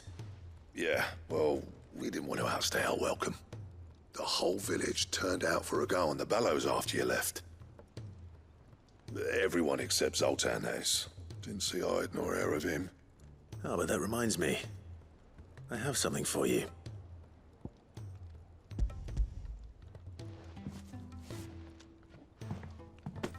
Pico Cinder? How'd you come by this?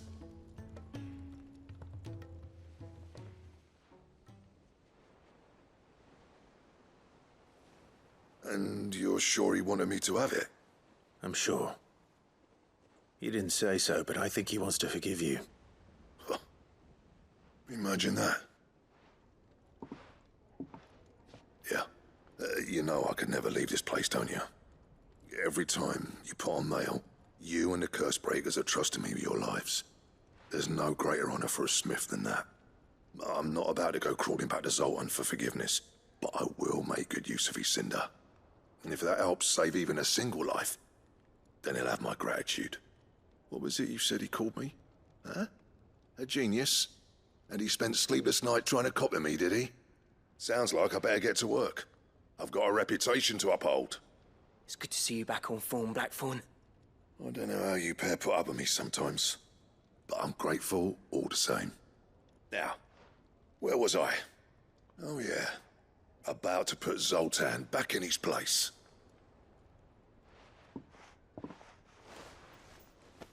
Ain't got the art to tell him how similar they are.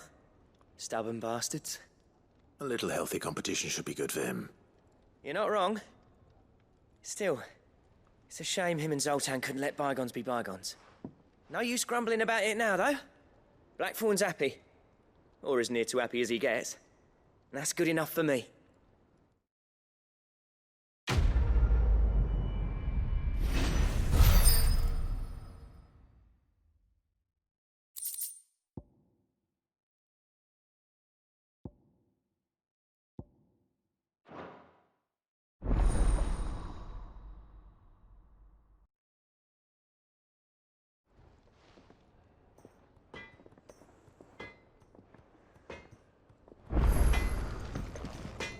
Trouble with your gear, or...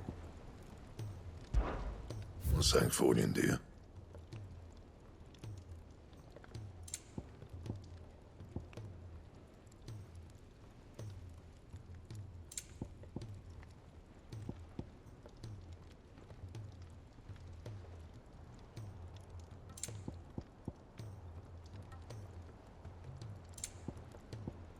Anything else? He's a surly soaker.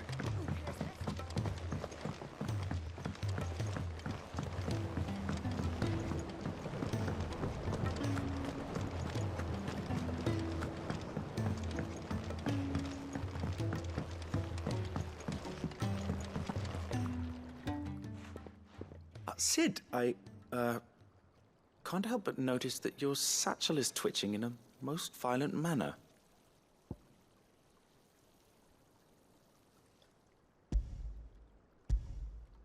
Here. It's your problem now. What an amazing specimen. The flesh positively throbs with vitality. If I can successfully graft this to the Morganbeards... When I successfully graft this to the Morganbeards, I suspect the results will be immediate. I shall begin at once.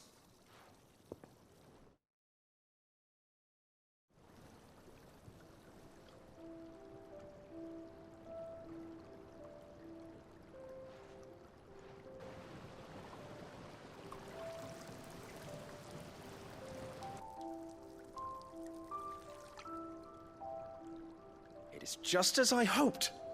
Witness how the Morganbeards have taken to the blighted soil, how they bloom with heretofore unseen vigor. Why, I dare say such a vine graft would yield similar results when applied to other specimens as well. I'm glad I could be of assistance. You've not only helped us, Sid, you've saved us. Do you recall the extract with which I provided you before? I took a moment to distill some more, but this time with the petals from the invigorated Morganbeards. And would you believe? Its potency has nearly doubled. You must accept this vial as thanks for your assistance. The rest, I shall give to Taya.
Sid!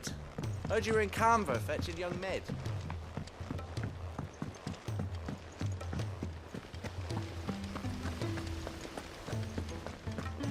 If Amber and the Lazarus are gone, then...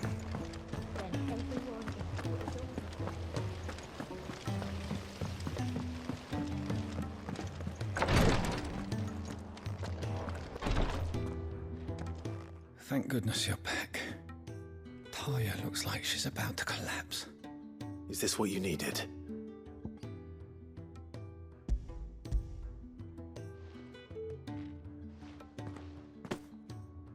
Yes, it is. Thank you, Clive. I'm loath to give a patient Alicia, but Taya's right. Sometimes it's all we can do. A single dose dulls even the most agonizing pain, and all other sensation with it. It may be a gentle way to die, but it is death nonetheless. I wish there was another way.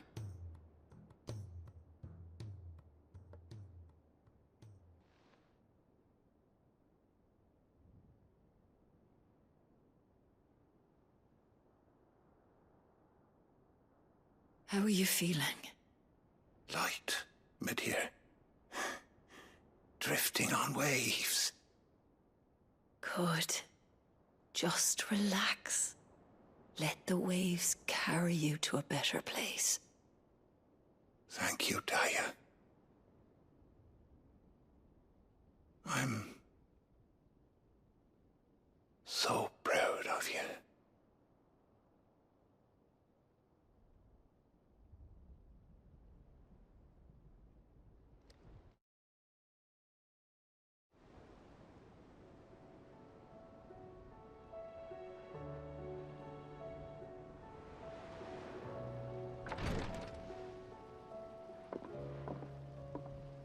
He's gone.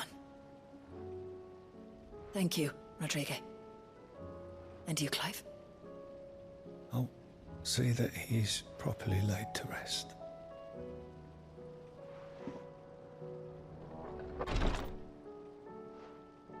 The man you helped today was my mentor, back in the Southern Isles, on the front lines of some meaningless war. I was still a child when they shipped me to their triage tents, to treat the wounded with my gift. But in such blighted lands, I was next to useless. Until he taught me the true physicker's art, that is... An art we would be lost without. Tears of mercy were his gift to the bearers of the world. A respite from the agony of the curse's end. And a kindness Sid would have approved of. You know as well as I what life is like for a bearer soldier. Marched from one battle to the next, never knowing which might be your last. A commander may care nothing for the bearer spent in his service. But my mentor's gift gave the dying one fleeting moment of tranquility before the end. I've no tears left, Clive. I've seen too many of my friends taken. Something needs to change. And we need to be the ones to change it. And we will. I promise. I hope so.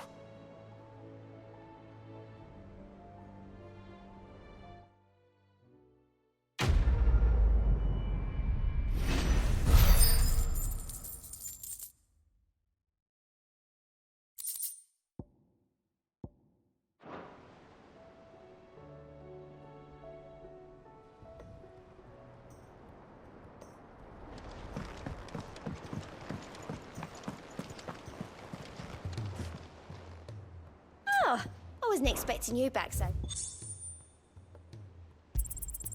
All yours.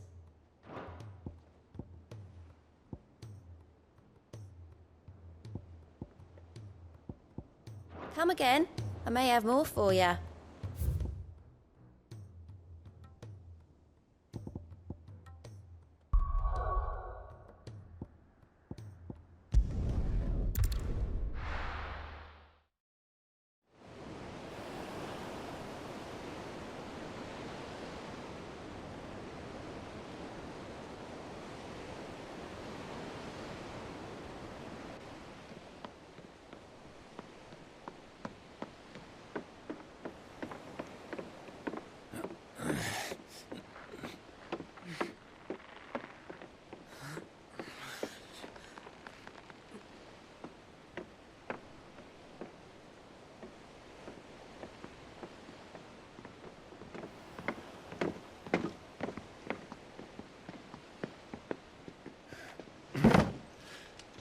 And we're right, Clive. My dad had it all worked out. He'd be proud of you, Mid. His writings may have helped, but this achievement is all yours. Can we catch them? The Ainayar's one of the largest, fastest vessels ever built. And it won't help she has the wind at her back. Any other ship would be hard-pressed to keep pace with her, let alone reel her in. But this isn't any other ship. This is the Enterprise! And the world's never seen anything like my dad's engine. It certainly hasn't.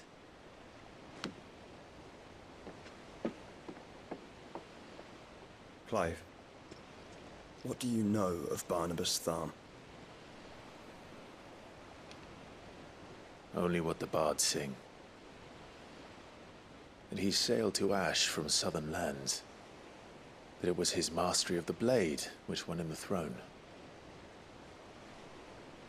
And that his sword, Odin's sword, can sever the very threads of creation.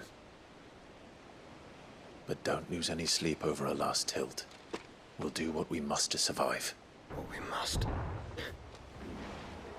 The light! I thought this cove was meant to be hidden.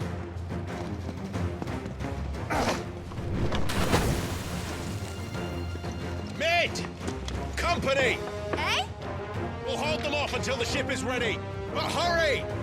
Bollocks! All hands! Man your stations!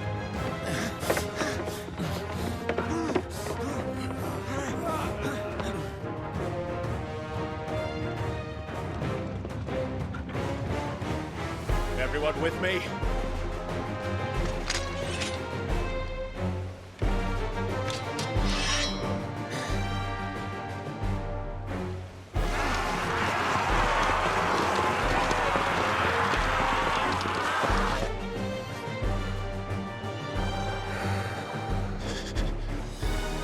Here they come!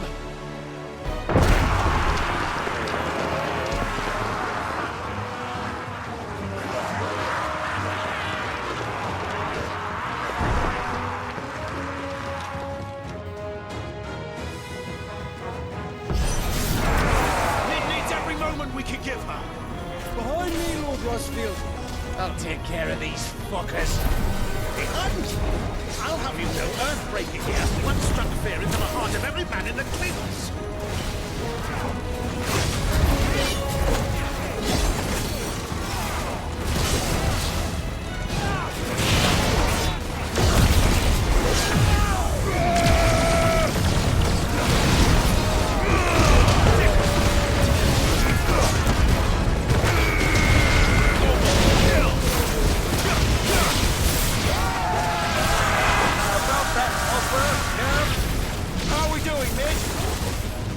You said that ship was fast! When you get going, well, that takes time! So if you fancy giving us a push, you lay the old sack of jam. Oh? I haven't felt this alive in 20 summers! Come on, then! Which of you lot fancies meeting Ogre Killer next? I thought it was called Heartbreaker.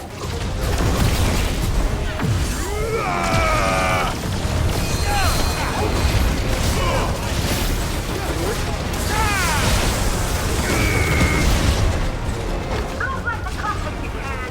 Without the pay and outstanding banquet first.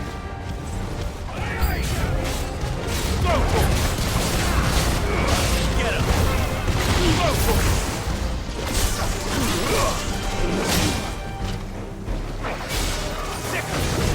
This one!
That was easy enough.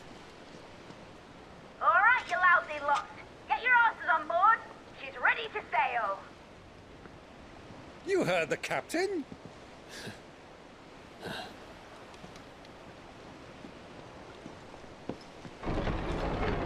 Clive.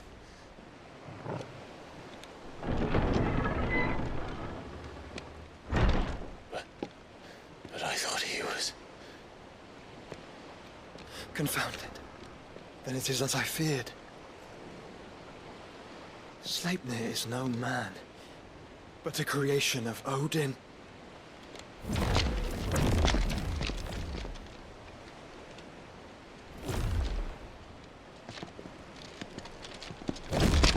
Phoenix's fiery fundament. Have you no normal enemies?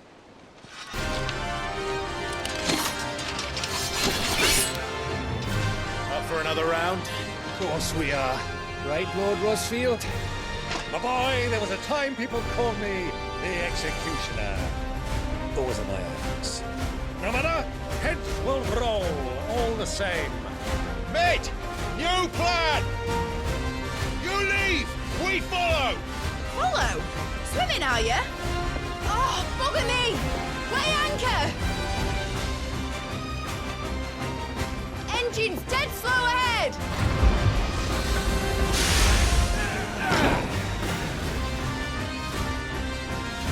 Have care, my friend. 'Tis not blood that runs through an edgy's veins. These foes will not fall easily. But they will fall. Like oaks before a woodman's axe. Good thing I brought one!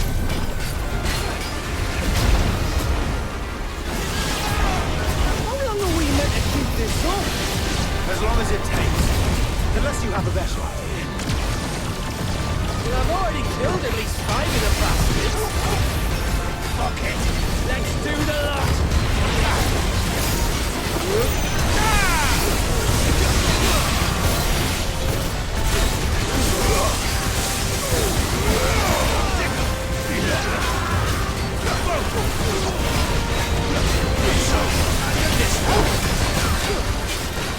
Over here!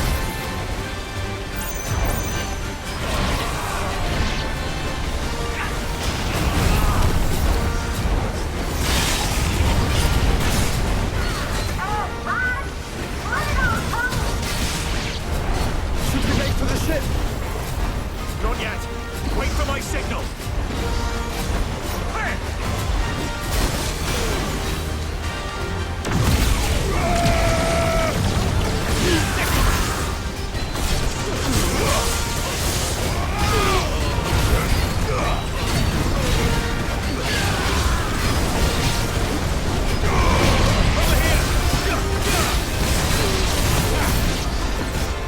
In your own time, Clive!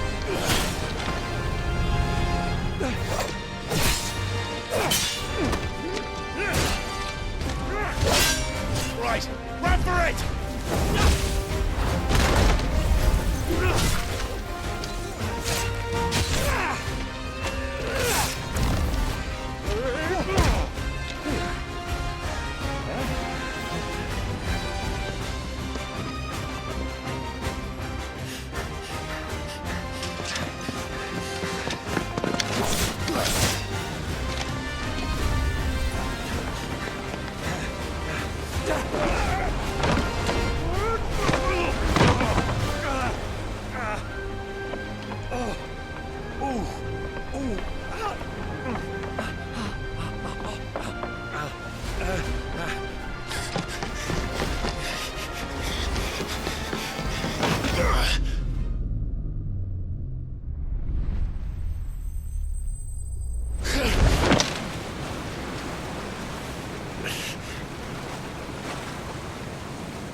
Mate! Alright, engine full ahead! And hold on tight!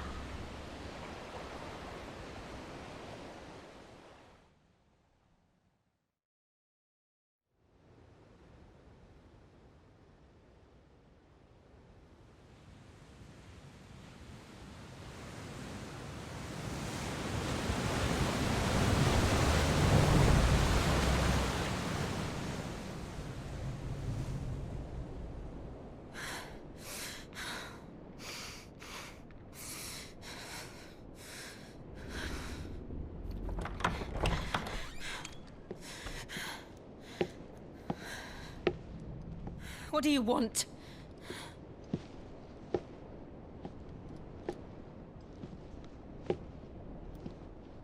That's quite a mess you've made. And wholly unnecessary. You are my offering to Mythos. I would not see you damaged.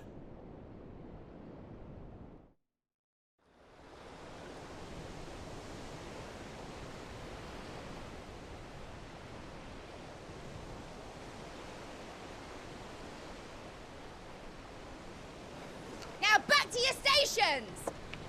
Every bell spent treading water puts another league between us and the galleon.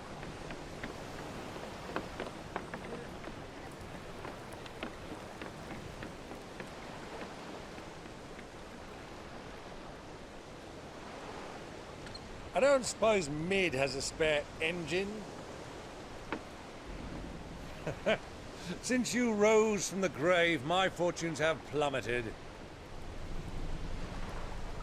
Are you absolutely certain of this quest of yours, Clive? The foes you face are as terrible as they are numerous. Aye, and they'd have us live and die on their terms, which should answer your question. Ah. You have that same stubborn look as your father did when he set his mind to something. On the battlefield, I am but a single axe. A deadly one, mind, but a single one nonetheless.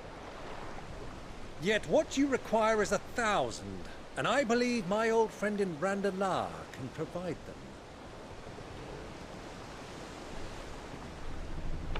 Take care, Clive. I have many more tales of your father's exploits to share. And I cannot very well do that if you're dead. Again. Good luck, Uncle. And may fair winds attend you. As for you, Joshua, take care. I shall do my best, Uncle. Farewell, my nephews. When next you see me, it shall be with an army at my back.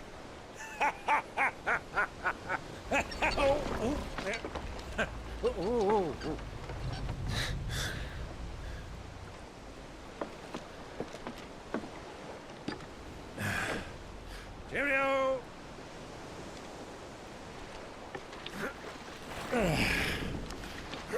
Oh, yeah. Do keep up, my boy.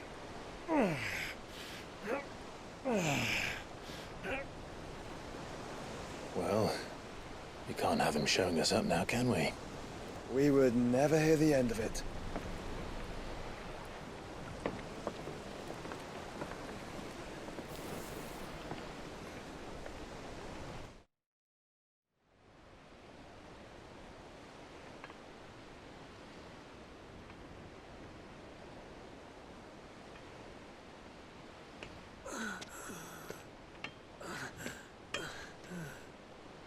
Great God of mercy.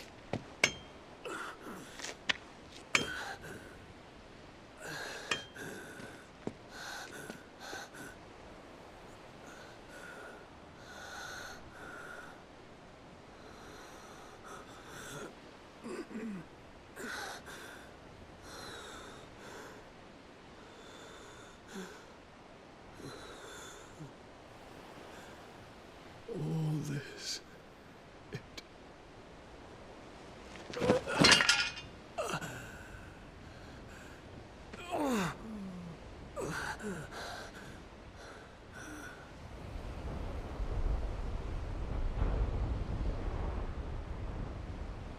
What have I done?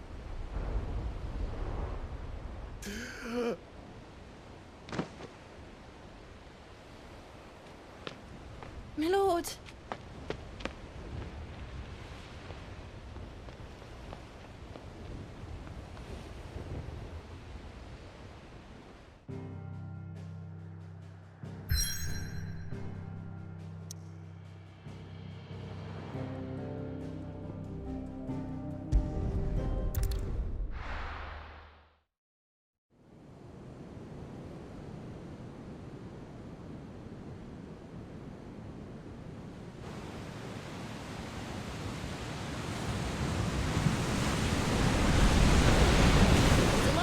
Between here and Waloed, but any ship heading north has to round Zemeckis and put through the Narrow.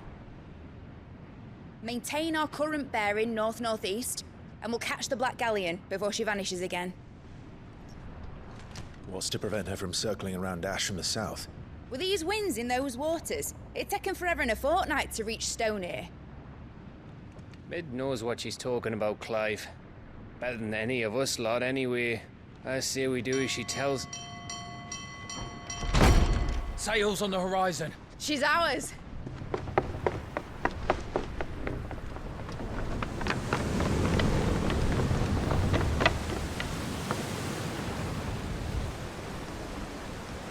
Look alive, boys! Pull ahead! And keep those furnaces fed! Aye, aye! Do you feel that, Jill? All hands! Battle stations!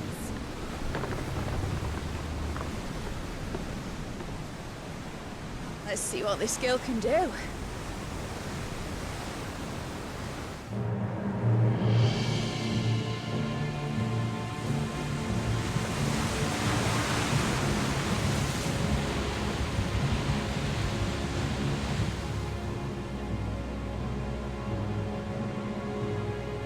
Where one leads, so does the other follow.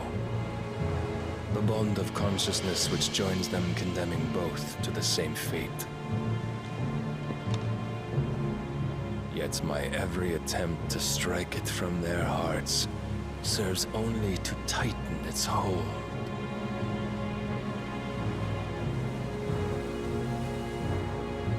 Fascinating.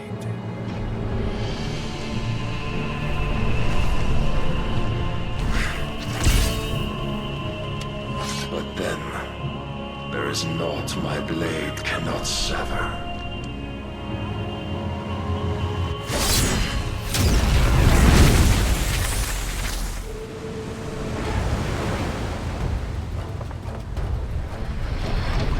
Great Grigor's gas!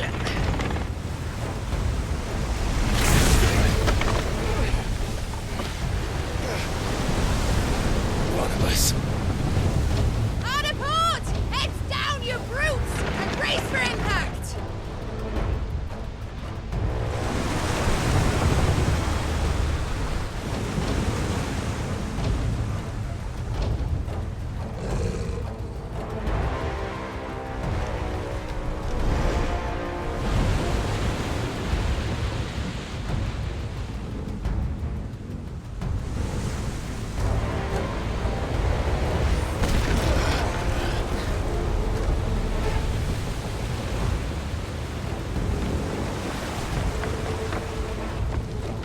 It's now or never. I'll find her.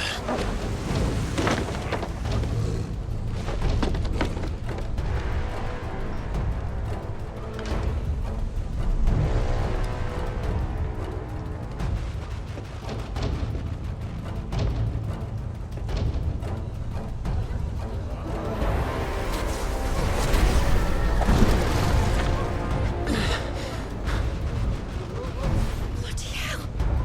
Hard a starboard!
Get back.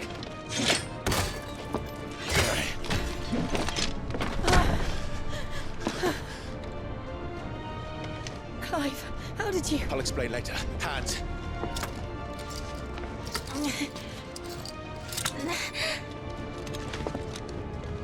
Can you walk? Out of here I can.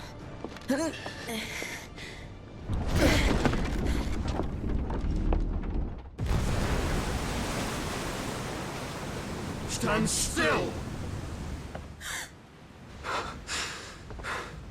Phoenix. Are you not the dominant of fire? I see naught before me but a guttering flame.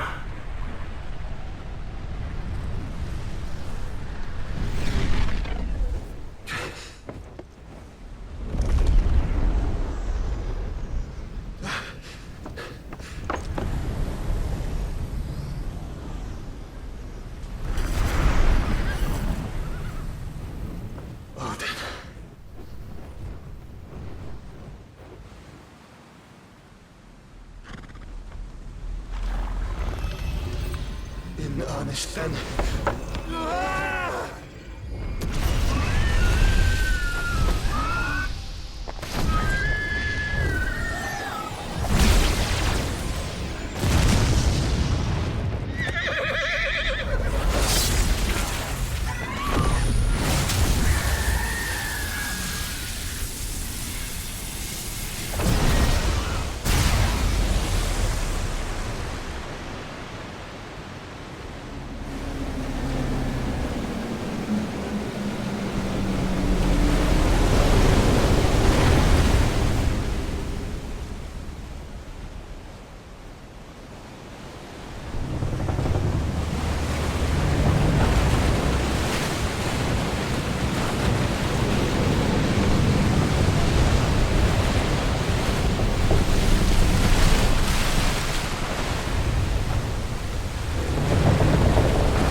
Can you go on?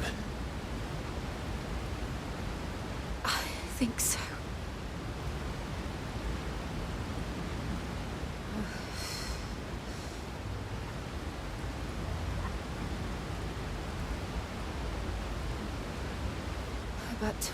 To where?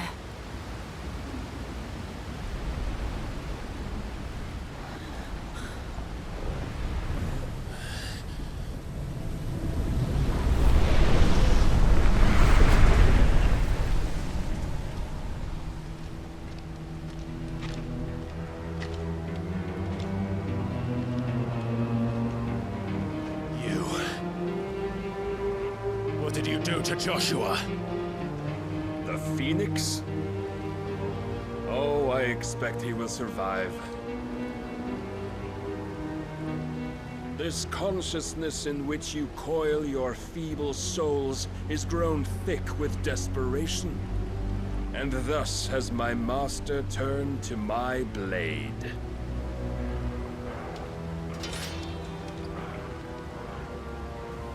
The world will soon be painted in black.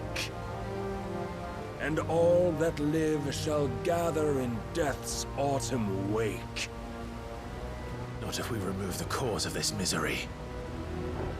Not if we destroy the last of the Mother Crystals and restore balance to the world. Come. Do you truly think it's so simple?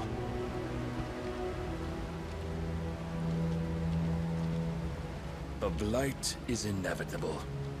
Not even the Almighty might stop its endless march. Your efforts will avail us naught. Naught, that is, but suffering. You must embrace the truth, Mythos. Accept your place with the Lord. Keep it. As long as there's a chance, there's a choice. Ever led astray by your blind resolve.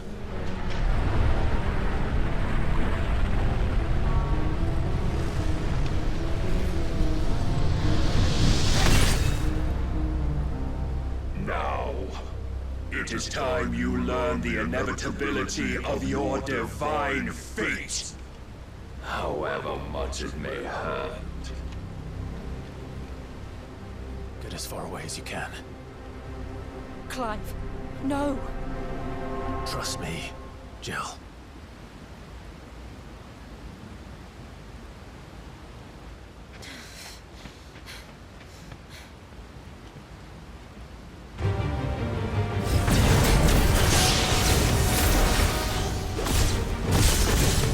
We don't have to do this. Oh, but we do. If only to remind you of your duty.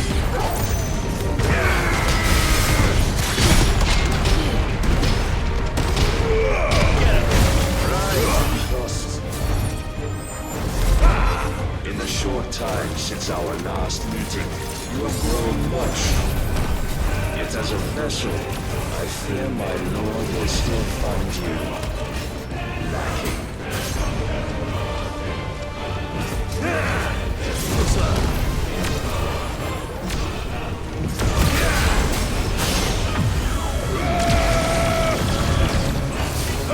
All this fire and fury, for what? Stopping the blight. A foolish notion fed to you by a foolish man. How dare you? You know naught of this world nor of our place in it. If our fates were sold, I have seen enough. If reason cannot sway you, there are other reasons you never know. Gust of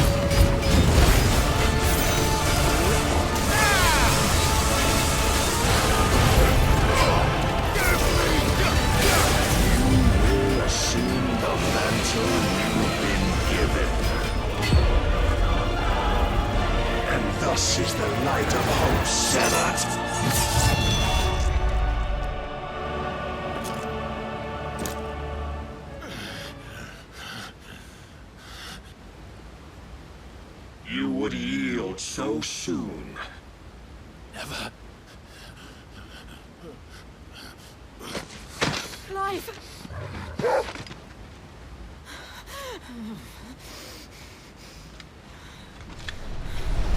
Do you not see? Your iron will weighs you down, dragging you ever further from your purpose. And what is my purpose? Mythos. Who are we?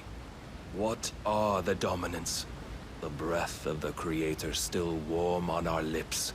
We carry his light that we might guide the masses in his name. We are but mighty acts of God. We are more than that. You would be nothing without what he has granted you. The power we wield is his, and yet every time we draw upon it, it wears away at our very being. It breaks us. It unmakes us, that its immaculate aspect might reveal itself. The Eikon. It is too much for even his chosen few.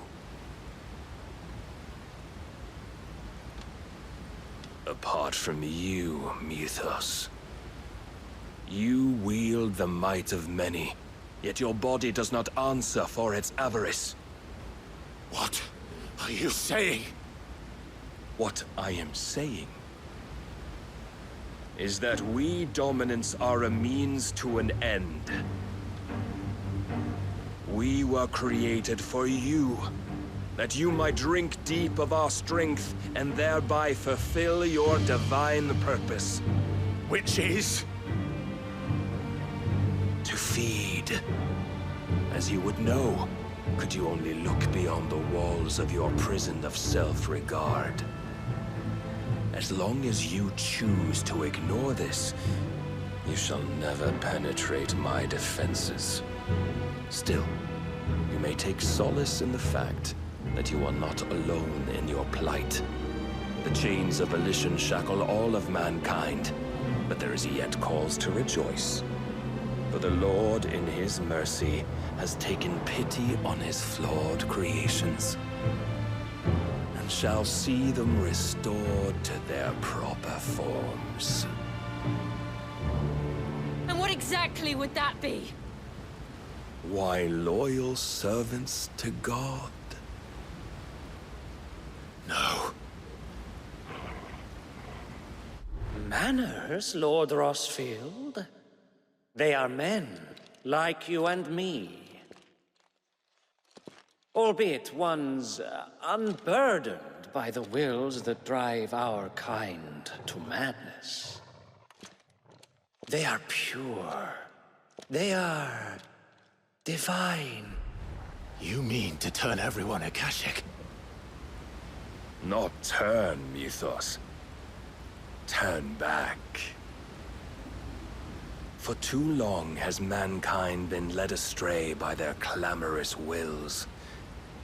It is time they return to a world of quiet equality, where they might once more know salvation. Salvation!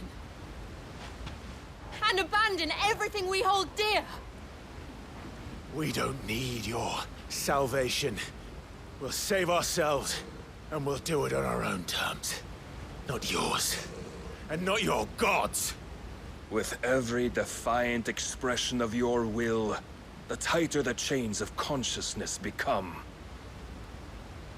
But perhaps that fact may be put to use.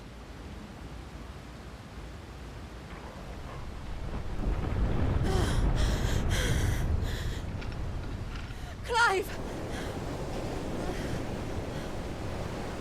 The faster it binds you to the remaining dominance, the stronger your hunger will become. Until it leads you back to the only answer there ever was. Mayhap not by the path my master intended, but back all the same.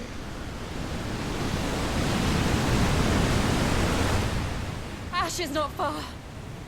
I could freeze a path. You're in no fit state. Probably not, but I can try.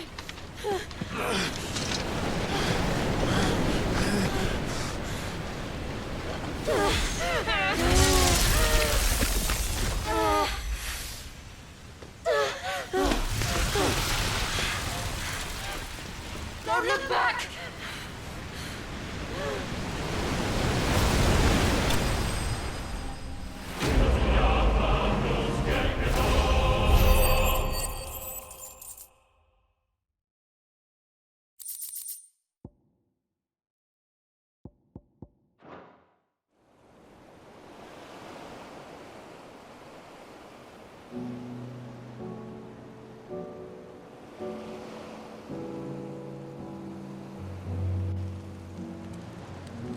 I hope the others are safe. The Enterprise was clear of the gap when we fell. They made it, Jill. And they will have seen the ice where it led. We need only wait till dawn.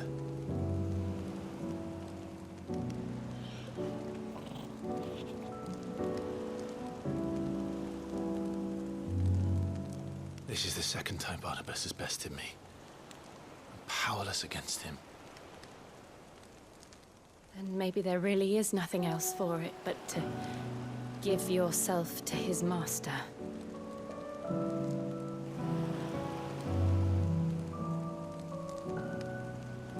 Only you won't do that.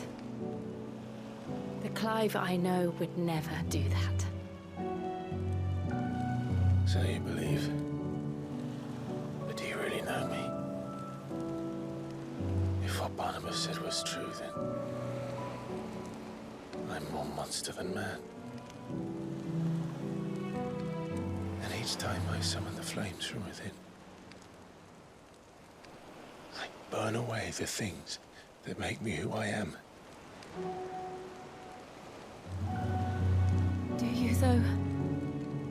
Think of what you've used that power for, of all the people you've saved. It doesn't matter how or by whom it was granted, only how you choose to use it. And you've chosen to use it for good, haven't you? I've also used it to kill. What if that's my purpose? What if it's all I'm good for?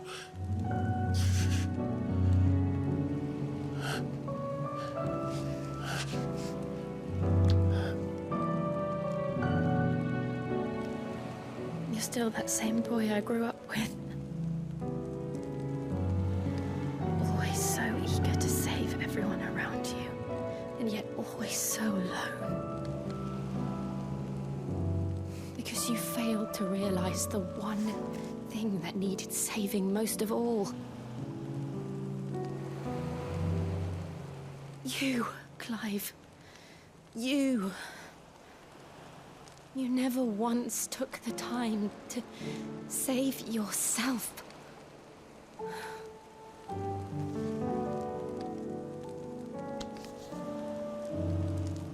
Myself.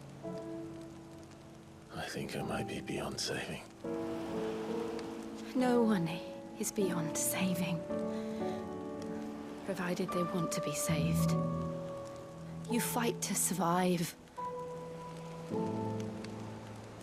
And you survive so that you may protect those you love. It's what you do. What you've always done.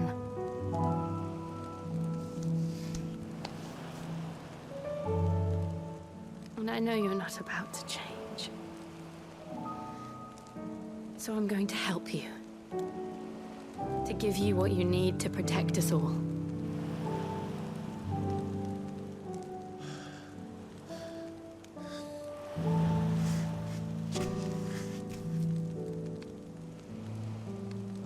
Jill. Are you sure?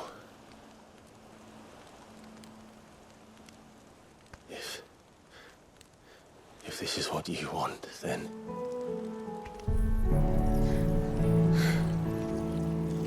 Don't worry, Clive. It is.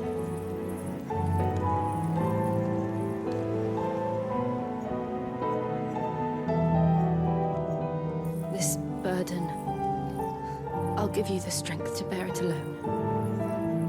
But I'm not alone. These burdens I carry, my sins, my pain, my sorrow, I see now that they are all a part of me.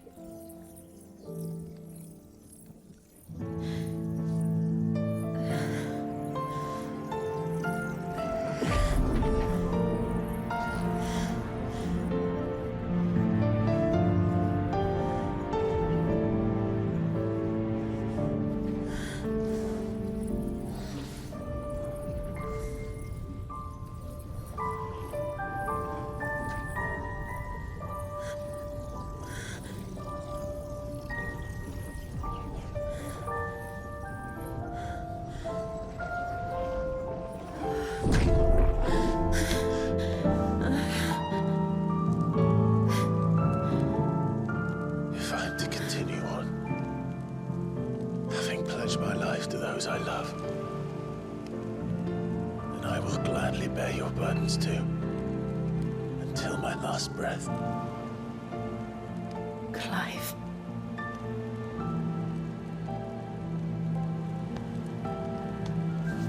I promise you, Jill, we will find a way to escape this fate.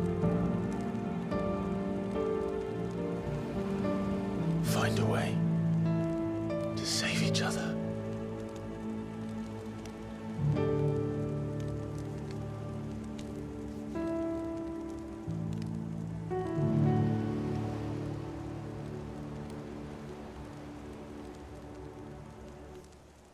That we might one day look upon the moon again, together.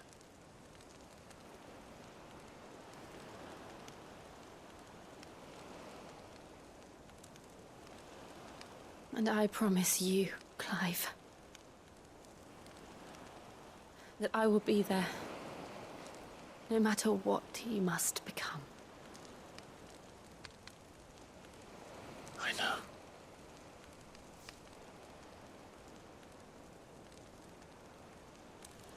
I never thought a smile could bring me so much joy.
What of Barnabas? Do we pursue him? No. Our paths will cross again soon enough. Whether we like it or not. Besides, there is something we must do first.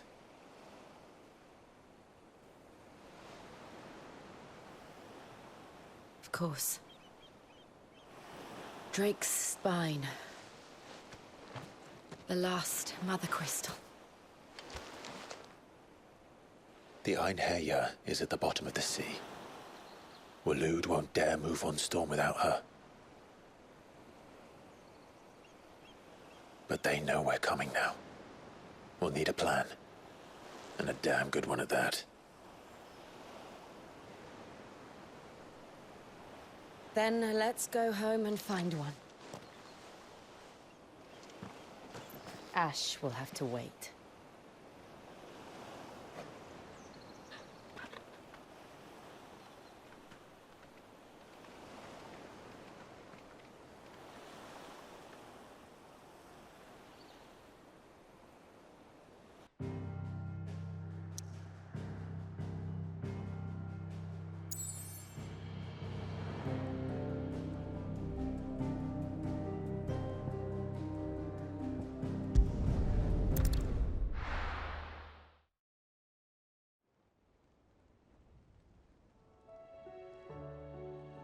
Mid says Odin split the sea in two.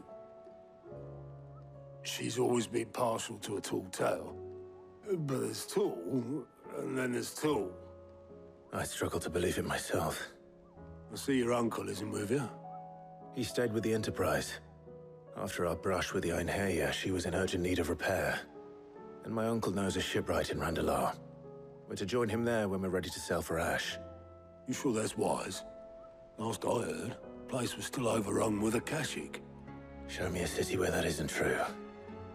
Ultima's plague is spreading. We're running out of time, aren't we? We've done our best to shore up their hideaway. But I doubt a few planks will stop what's coming. Still, we'll keep at it. Every little helps, I suppose. Let's hope so.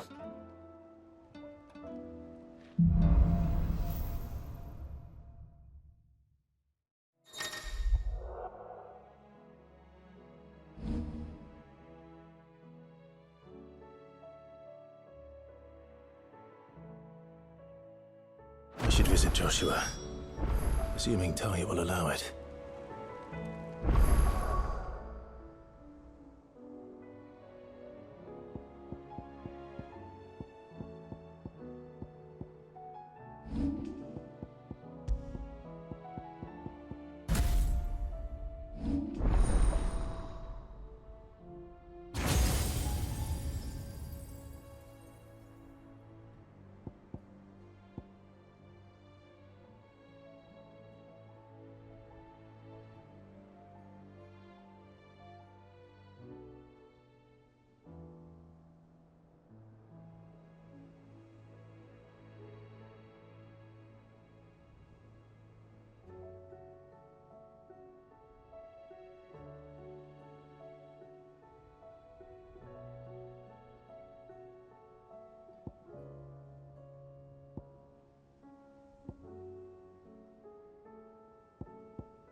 How are you doing?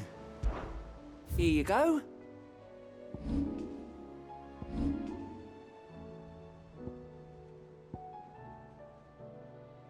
Think you can help?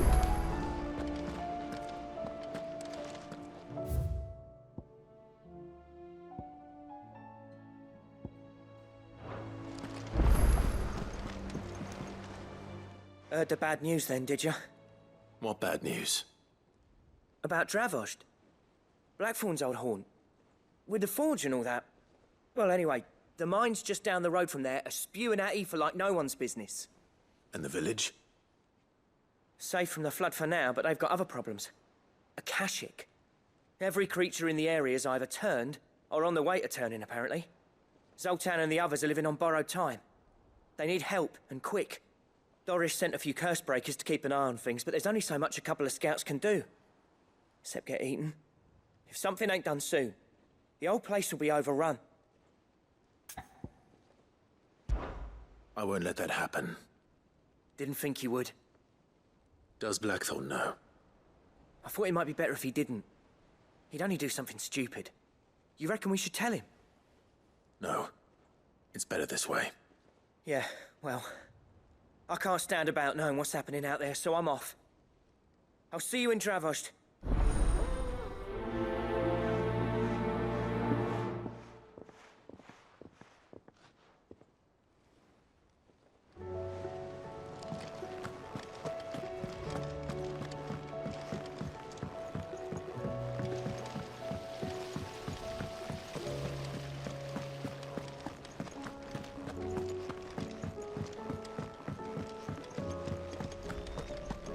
So, she don't need sails or oars, but she's still the fastest.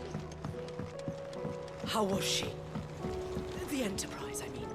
Ah, Sid. Just the man I was hoping to see. Did you have a mo? Don't tell me. You need more bomb ash. Oh no, we still got plenty of that left. I'm working on bringing another one of the Chief's designs to life. This time, it's a new smelter. It's got a reverberatory hood over the top for additional thermo amplification and a system of reciprocal recirculatory regenerators that let's just say it gets very blimmin' hot. A heck of a lot hotter than anything Blackthorn's got in his forge, that's for certain. Only mithril engines get hotter, and you can't chuck ore in one of them and get metal out the other end. Trouble is, we won't be able to make out of any old rubbish neither. We need the good stuff. And I hear you once helped Helena get her hands on exactly that. Any chance you could help me too? If it's for the good of the hideaway, I'd be happy to.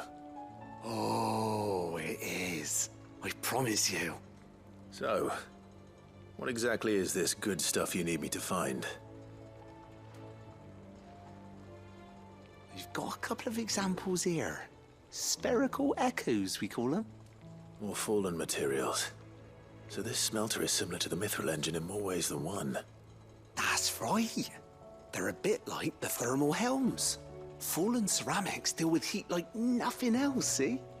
And what's more, they're directional, transferring heat from the inside to the outside.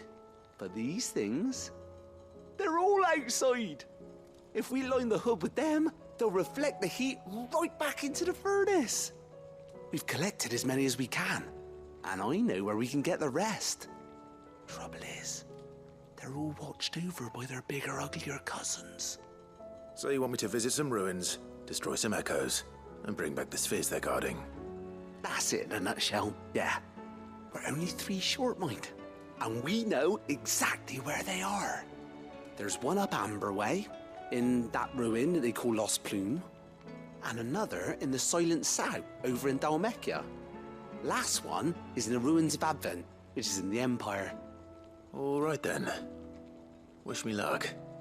It'll do. I'll be keeping all my fingers and toes crossed.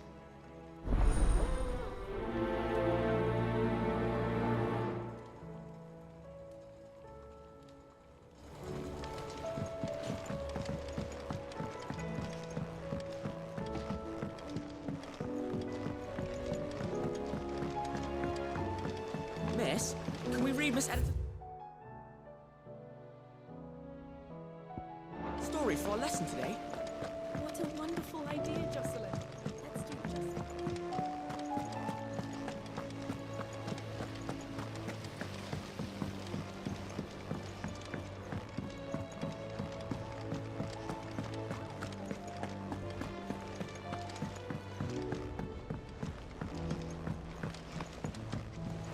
covered in nicks and lumps, the lot of them. It's a wonder they can still walk. Come back.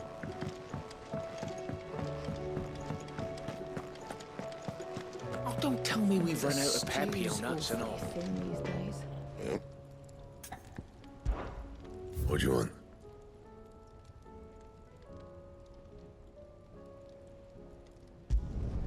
Should last you a good while.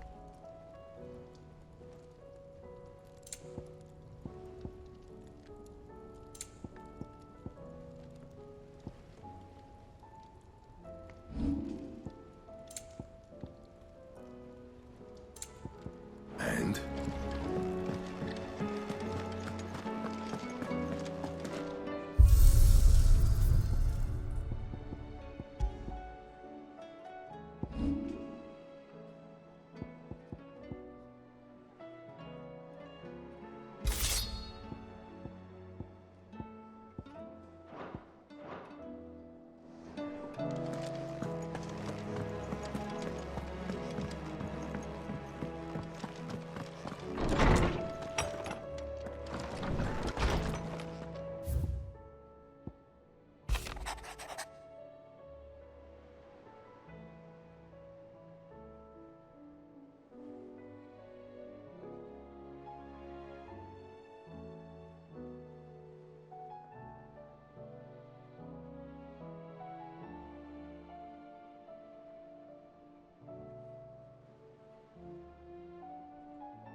There's no way of knowing if Doris will confide in me, but I can speak to her at least.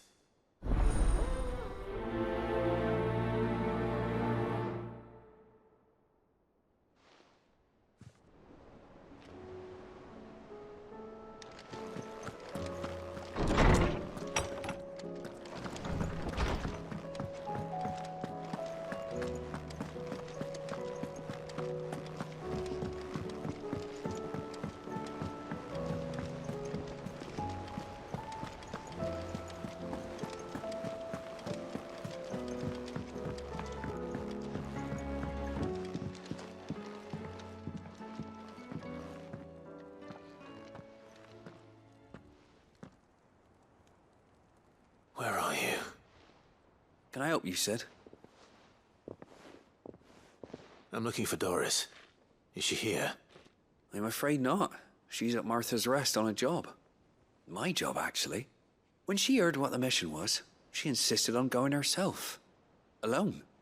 Did she? What was the mission? Following up on some new information. Once they'd settled in, the bearers you helped liberate in the Dragon's Eyrie were keen to talk about their imprisonment. And about their captor.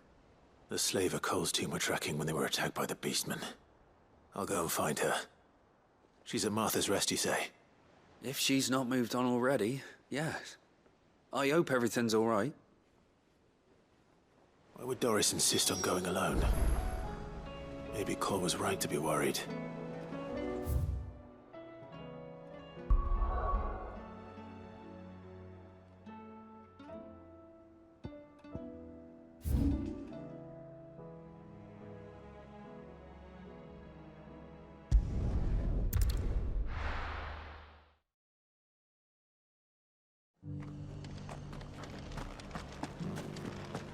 Doris should be somewhere nearby.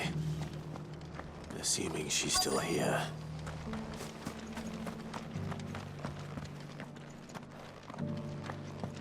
The world seems to be changing so fast lately I can hardly keep up. But what I do know is that there's more bad news than good. You can tell that just by looking at people. It's been a pleasure, Doris. Just like old times. I'll give your offer some thought, my lady. How goes the investigation? Sid, what brings you to Martha's Rest? You. I heard you were out here on your own, tracking our slaver. I trust you're being careful. Of course. And it had to be me. The bearers from the Dragon's Eyrie confirmed a long-held suspicion of mine that the slaver we've been tracking is an old acquaintance. She's no fool. If we'd come in force, she would have spotted us straight away, and then vanished without a trace. That was her just now, wasn't it? So, was it a fruitful reunion? I'd say so. She tried to recruit me. Seems her time in Rosaria is coming to an end. She's abducted bearers from across the region and is looking to smuggle them back into Sambrec. After her brush with those beastmen on the road to Northreach, she hired herself an Imperial escort, which she wants me to join. She's dangerous, Sid, but I think I can stop her. Then I'm going with you. I'll take care of the escort. You can see the bearers to safety. Where are they? The Baum Archers, soon to break camp. You go on ahead. I'll follow once I've sent word back to the hideaway.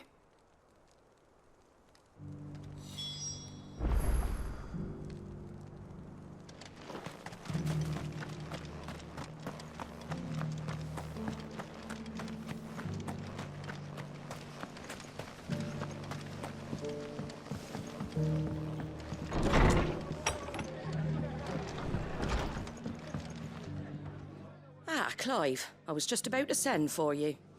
I'd like you to take something to Sir Wade up in Eastpool.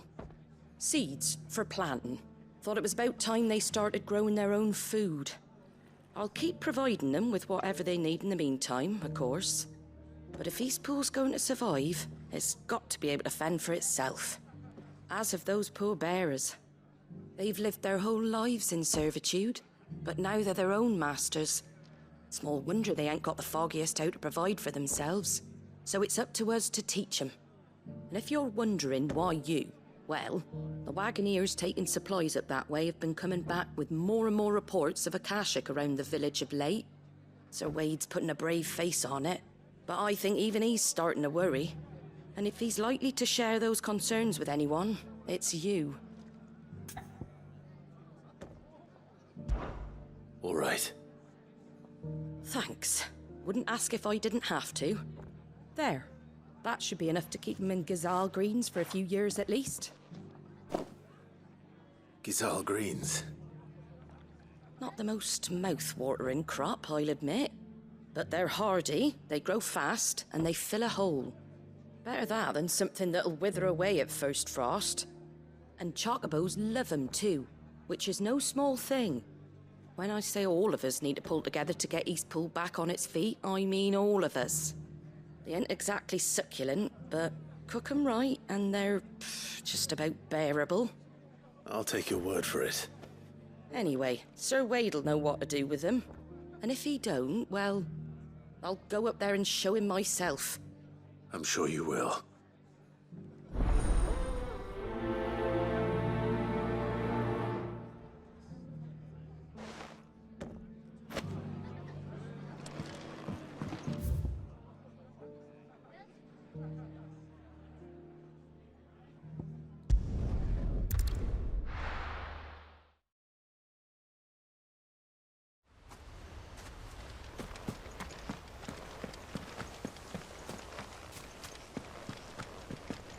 The Guardian saying we're supposed to grow on.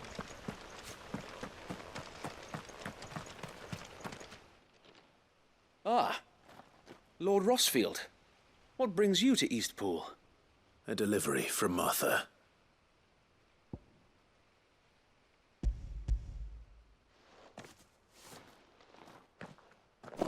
These are Gazal green seeds. Martha's keen to cut the apron strings, then, is she? I jest, of course. You see, I had thought we might be able to revive the old wheat fields, but they'd long since gone to seed, only without the seeds. Martha was hoping he might be able to show the bearers how to plant and tend these, so that they'll be able to fend for themselves. That's not a bad idea.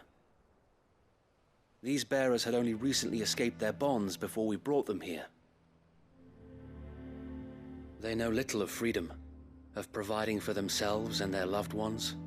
Unless we teach them how to live like free men, I fear that all we have achieved in bringing them here is to exchange one master for another. Not that myself and the Guardians have been the best example to them so far, subsisting almost entirely on Martha's charity as we do. It's about time we all started to provide for ourselves. Bearers and Guardians alike. Unfortunately, we've been a little too busy of late to focus on much besides bolstering our defenses. There have been alarming reports of... The Horde is closing in. They're coming, so wait, all of them. Damn it all, I thought we'd have more time. Gather the men in the square. Send to the rest for reinforcements. Yes, Sir Wade.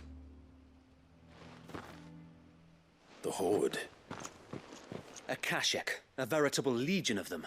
They've been seen prowling around the northern reaches for a while now. We don't have the numbers to hold back a swarm that size. I had hoped to build a perimeter wall so that myself and the Guardians might be able to defend the village, but... Now you're out of time. Precisely. If reinforcements from the rest arrive before they do, we may just scrape through, but I fear that's rather an enormous if. What if you could call on reinforcements from Eastpool? You mean the bearers? We brought them here so they might live, not die, fighting for their lives. So wait. You said you lacked men to defend the village. Are the bearers not men?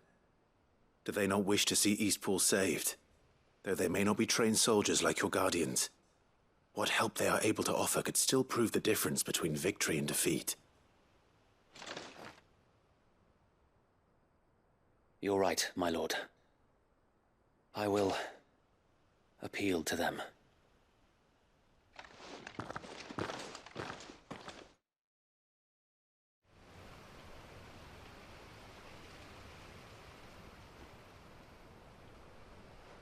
My friends, I humbly beg your aid.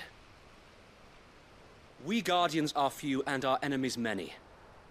But I swear we can defeat them with you at our side.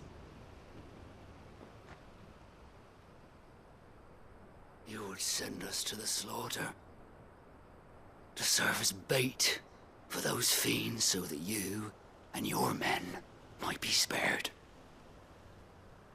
And to think we trusted you.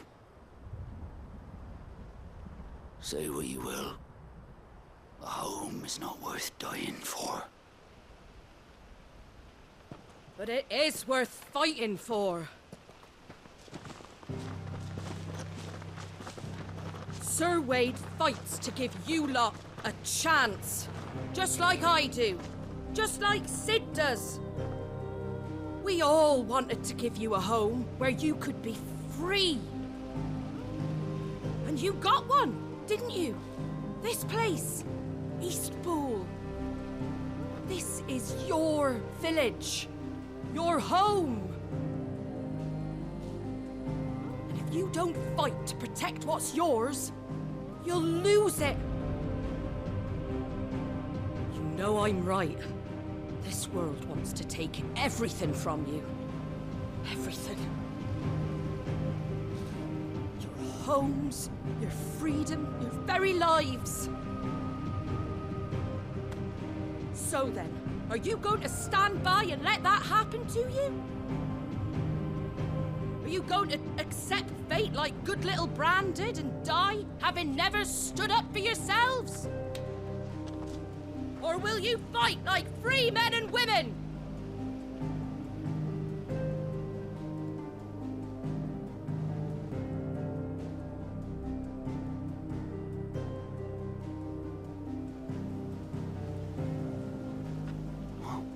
What are you doing? All right. Give me a sword.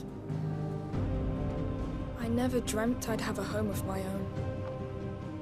And now that I have, I don't want to lose it. I will protect what's mine, or die trying. We all will. Free men and women, fighting together.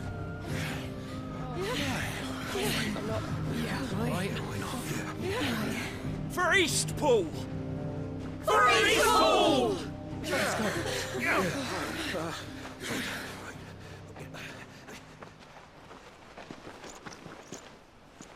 Thank you, Martha. Don't mention it. Just promise me one thing. That you'll show them how freeborn fight. Gladly.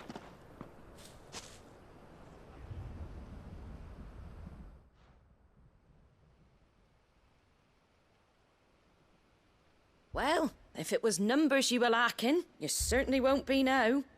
Thanks to you. Me? Oh, I just love the sound of my own voice. Lord Rossfield, my lady, we're ready. So what's the plan of action?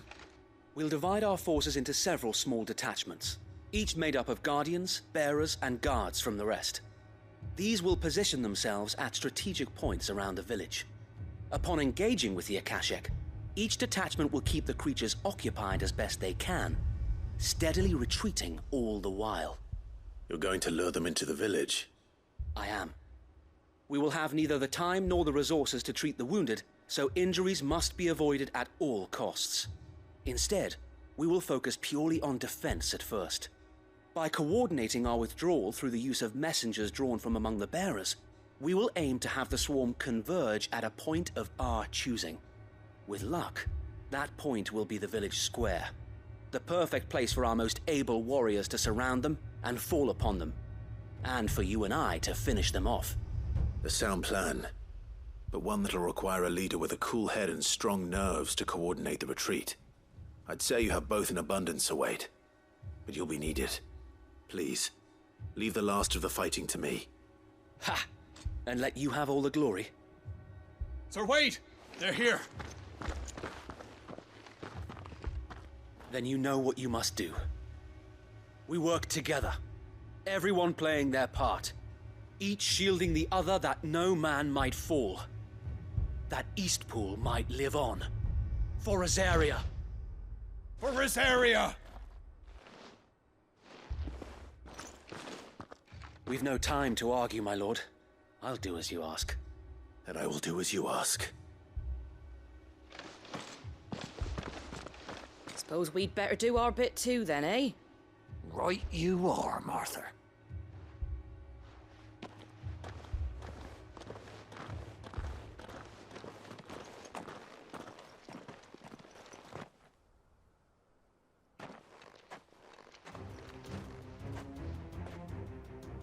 The calm before the storm.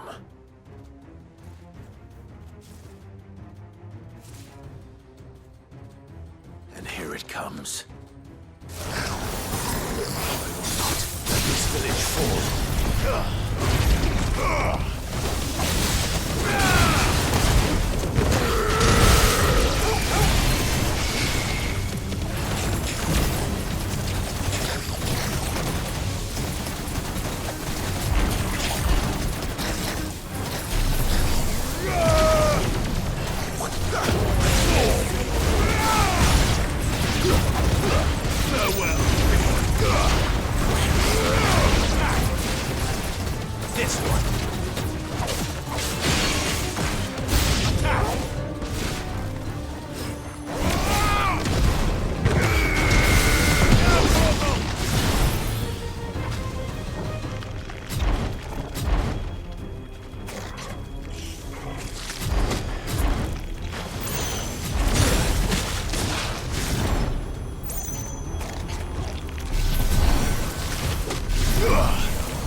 Looks like that's the last of them. Lord Rossfield, change of plan. What is it? Owl from the rest. An Akashic curl's been sighted on Rhiannon's ride and is headed in their direction. Well, the better half of her guard is here. So wait, how many Akashic remain in Eastpool? Hard to say. My men are still facing some resistance, but I think the worst is behind us. I could order a detachment or two to fall back and... No. Let them finish the job. You stay here too, Sir Wade. Your men need you. I'll go after the Curl. Join me only when Eastpool is won. If you're sure, my lord. May the Founder protect you.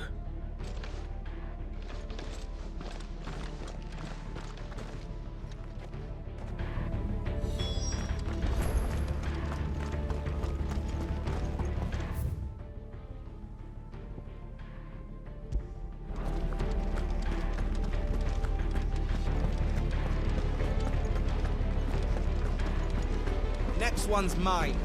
I might not know what...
All right. Back to Eastpool.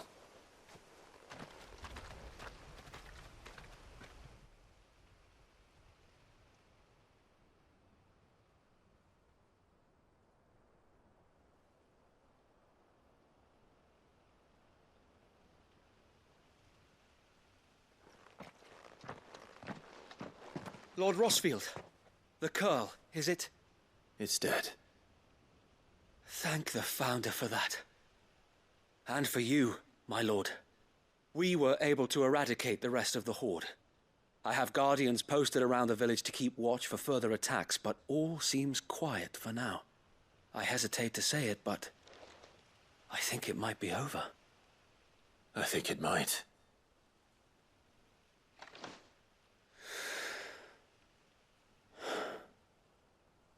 We did it. We saved Eastpool. Thank you, my friends. Thank you. No, Sir Wade. It's us who should be thanking you. You brought us together. Showed us what it means to fight for what you hold dear. We never had nothing to call our own before. We didn't know what it meant to protect it, but now we do. We really do. Forgive us, Sir Wade. You and your people saved us, and still we doubted you. But there's no doubt in my mind anymore. We're free men now, so we have to start acting like it. We have to fight to protect what's ours, to protect Eastpool. And we shall. We all shall. Together. This is our home. And if anyone or anything tries to take it away, they'll have us to answer to. Come on then. Let's get to work. This village isn't gonna rebuild itself.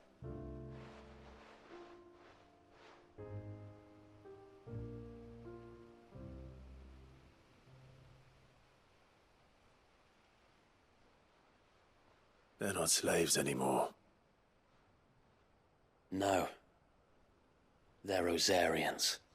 Your father took pity on the bearer's plight, and I believe if he were still with us today, this is what he would have wanted.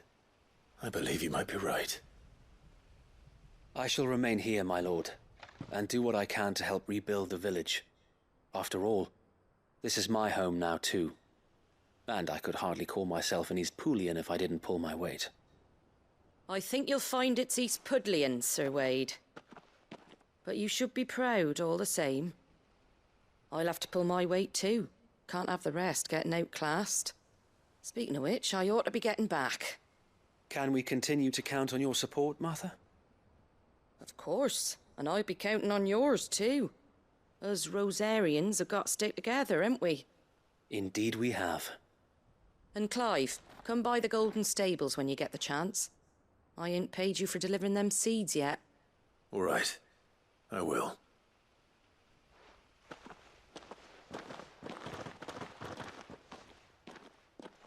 Lord Rossfield, do you remember our very first mission together? Clearing the goblins from the Stillwind Marshes? How could I forget?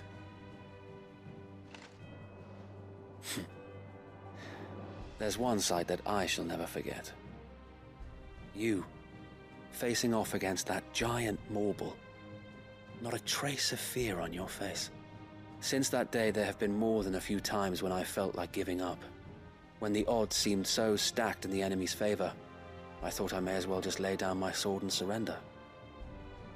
But every time I would think back to the look in your eyes that day and remember what it means to be a shield. Know that whatever trials Eastpool may face, I shall never lose courage. Thanks to you. So Wade, you have always been a true shield.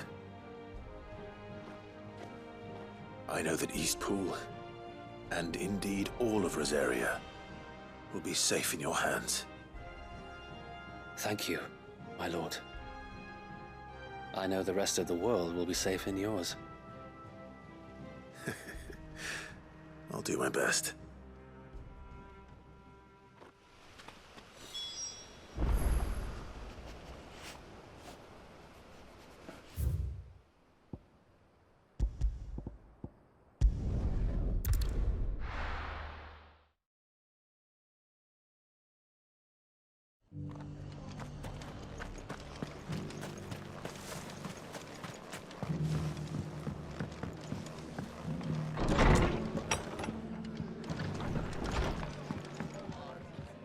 The hero returns. It's lucky you came by when you did, eh? Not only did my seeds get delivered, but you went and saved Eastpool and all. I just did what I could. And it's only right that you get rewarded for it. Take it before I change my mind. Thank you, Martha. So, Eastpool's finally back on its feet again. And a home to free bearers. Who'd have thought we'd see the day, eh? Well, it was your idea. I know that, but I never stopped to think what it would mean. Bearers in charge of themselves, thinking for themselves, working for themselves. Like your hideaway, but not even hidden away. Though I suppose the rest ain't much different nowadays. You know,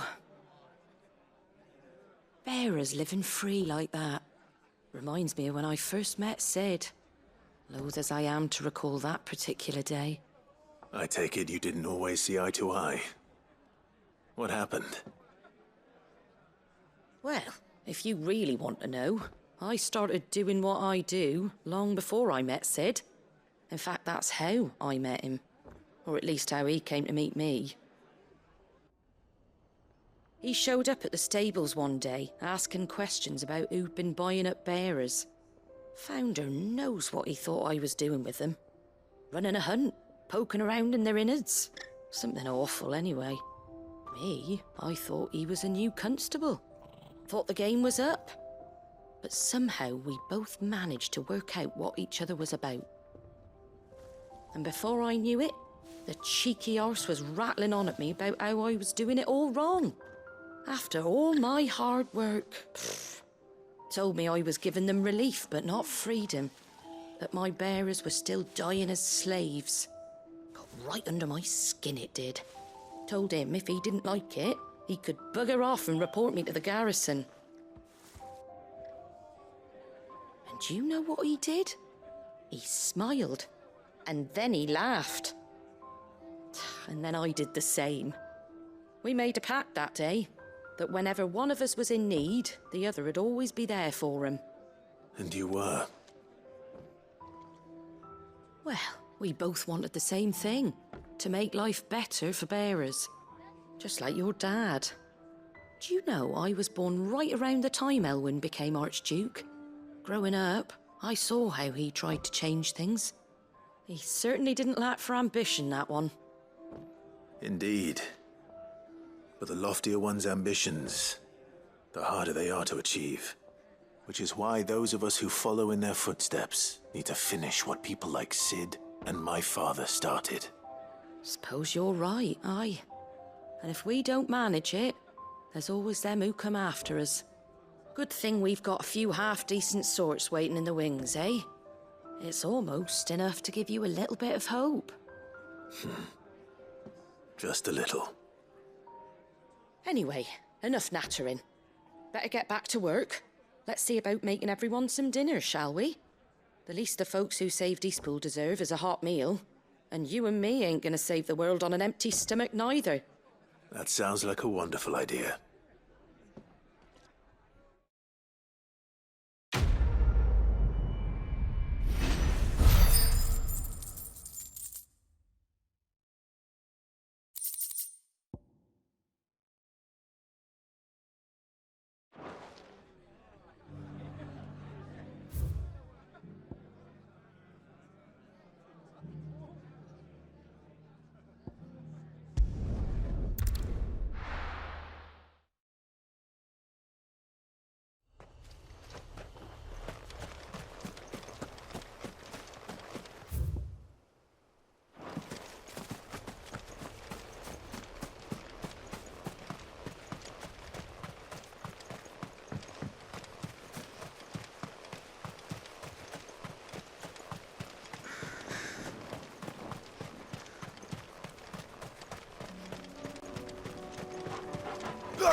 Come on.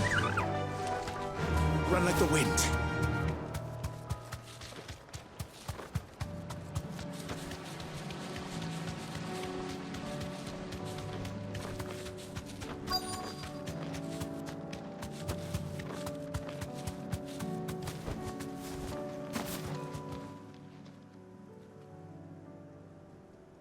Good.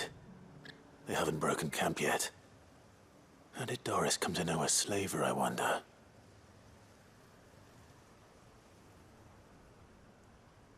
We've waited long enough. She's not coming. Ready the bearers. We're leaving. Back to civilization, is it, Mom?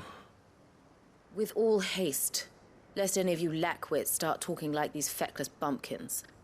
I presume your men are ready. We've suffered too many delays as it is. Any more, and I'll be docking your pay. Yes, Mom. Oh, but before you go, it appears we have company. Kill him. You're welcome to try.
So much for your escort. You'll forgive me for not avenging my men. I'm not the swordswoman I used to be. I surrender. Do with me as you wish, Sid the Outlaw. Sid! Ah, Doris. I take it you're not here to rescue me from our brooding renegade? You know, I always wondered where you'd vanished to. But casting your lot with this criminal of all people. Better fighting for a cause than killing for coin. I'm sorry, Sid. I should have told you sooner. This woman, my former master, once trained bearer children to be weapons in service of the highest bidder. She raised me like a daughter. And I did terrible things to earn her favor. It wasn't all terrible, surely. We had our fun, too. You were always so eager to learn, and had such clever hands. All my other children took either to the blade or to the books. Always either or. But you proved yourself a master of both. That's why I kept you for my own. How about it, my little dagger? Care to swear that blade to me again? I never swore my blade to you, nor will I ever. I fight for a higher cause, to liberate the bearers of this world. Farewell, Master. Thank you for making me the weapon I am. You always were a righteous child. Perhaps that's the reason I loved you so.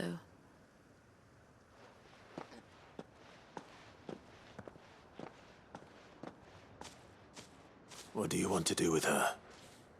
I am not the killer she wanted me to be. Not anymore. And she no longer has friends in high places. The Dame does, though. Her connections at the Imperial Court will see that justice is done. All right. If you're certain. I am. And thank you for everything. Now, I better let these bearers know that they're safe.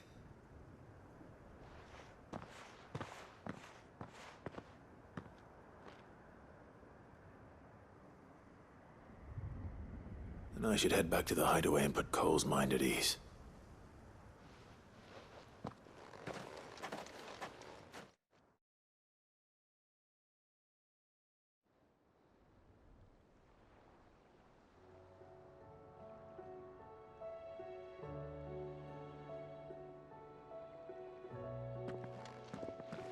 Welcome back, Sid.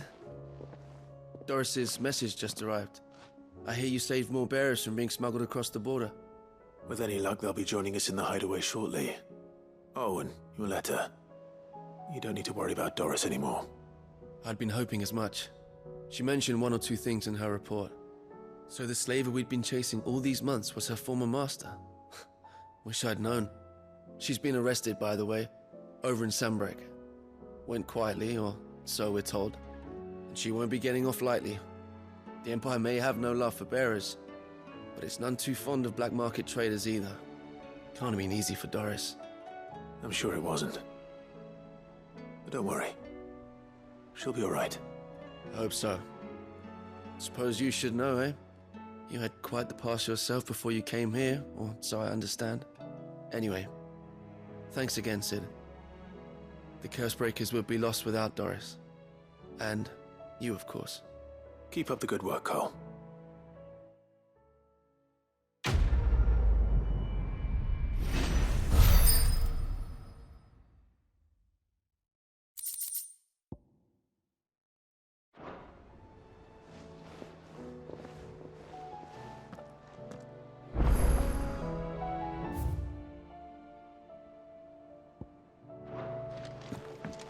Come back.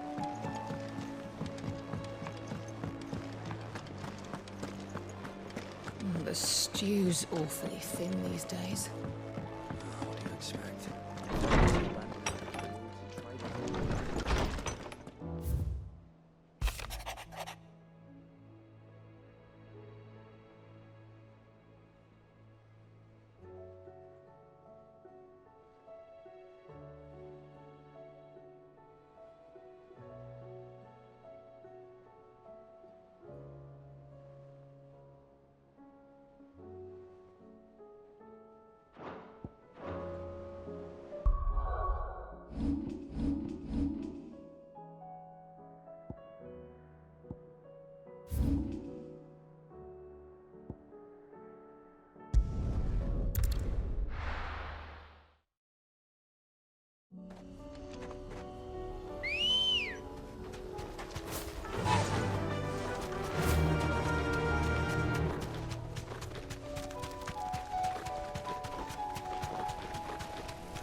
Straight home now.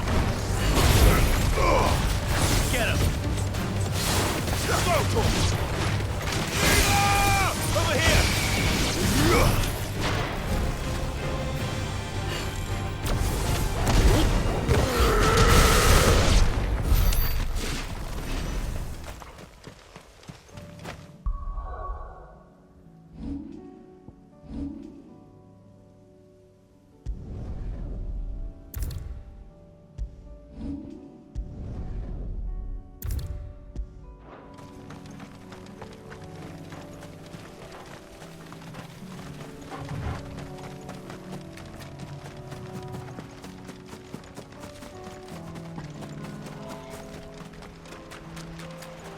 Damn it.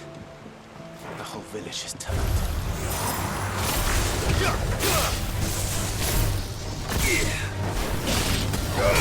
This one. Get him.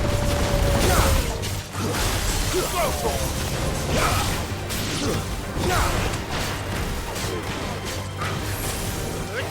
Get him.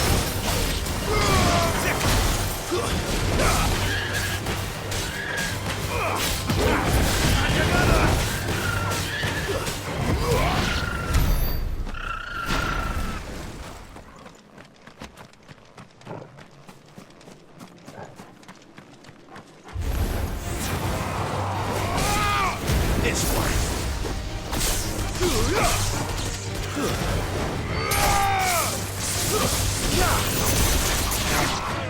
Over here. Go for it. Get him. This one.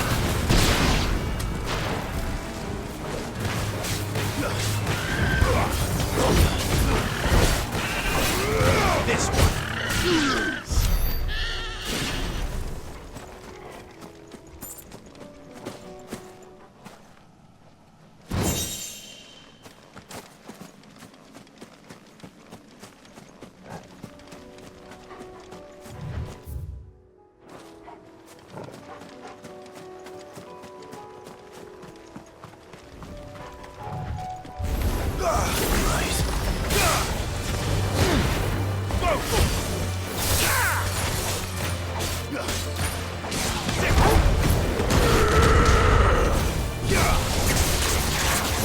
This one.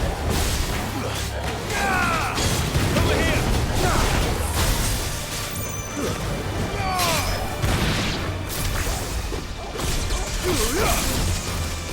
This one. Get him.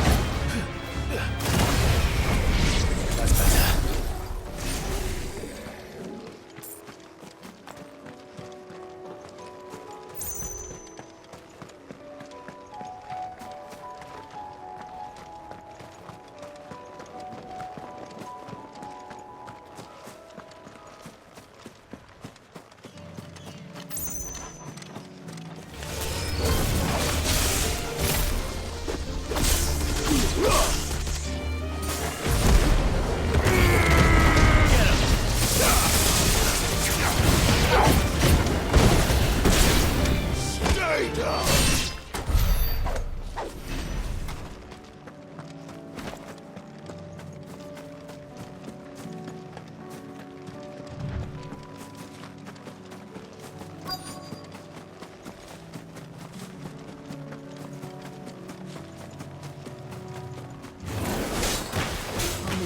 These ones first.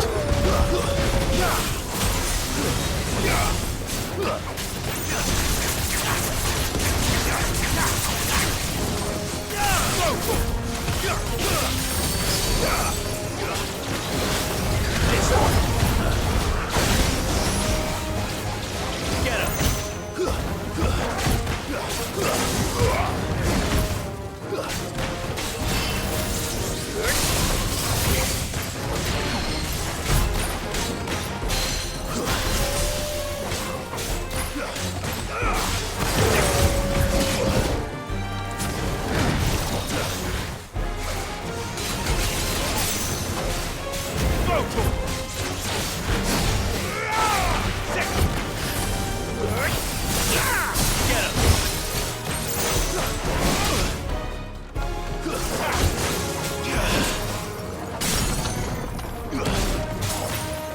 This one.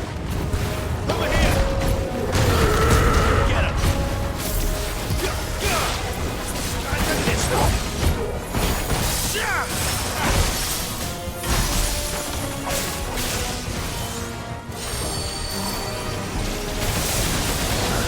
Let's try.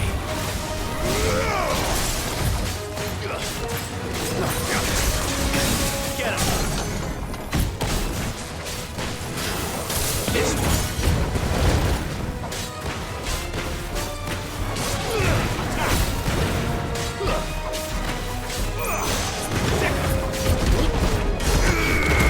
Get him. This way. Attack. This one. Over here.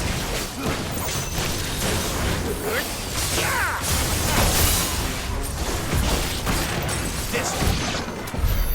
Now to find this spherical echo. This is it. Right then. Just two more to find.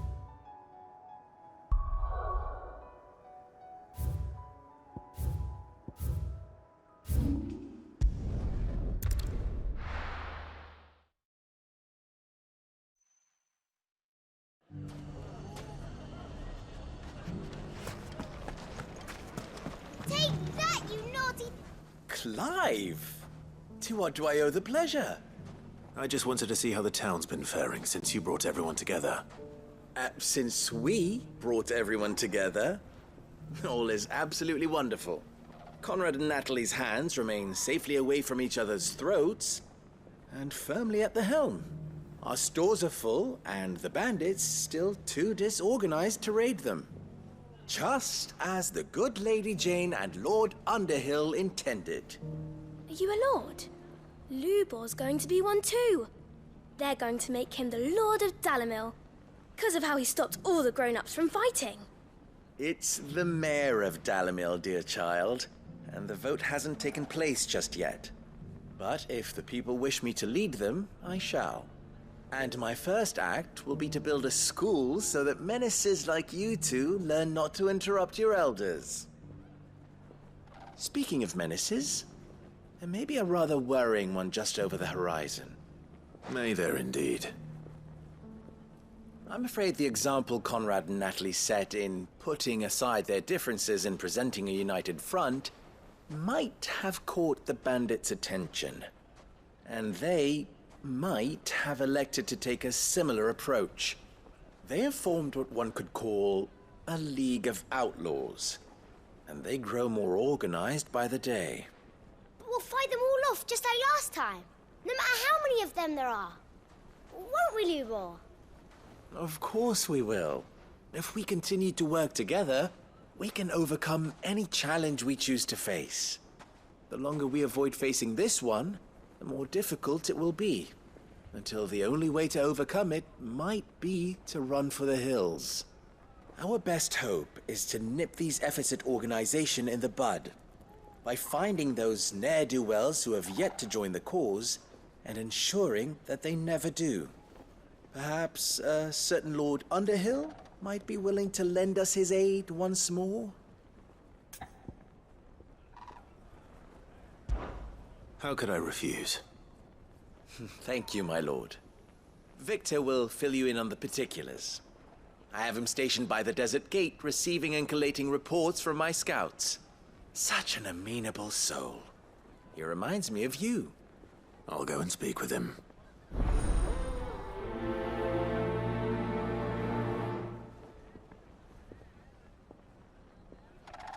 What's the difference between a lord and a mayor?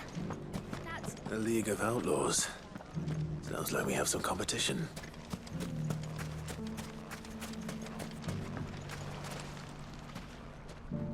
Still in Dalamil, Victor?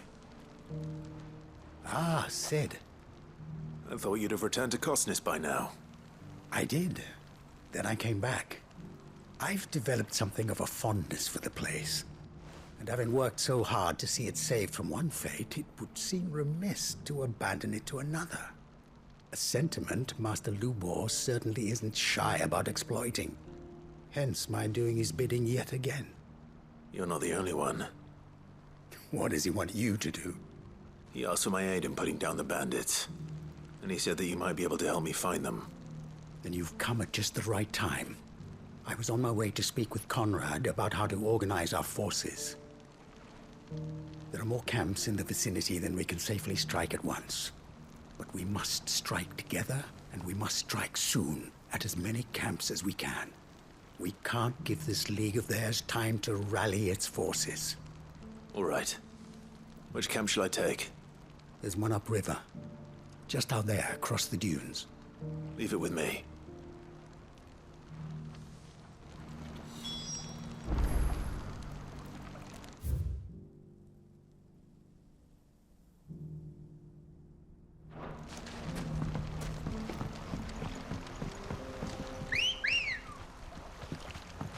Come on. Faster! Those ne'er-do-wells.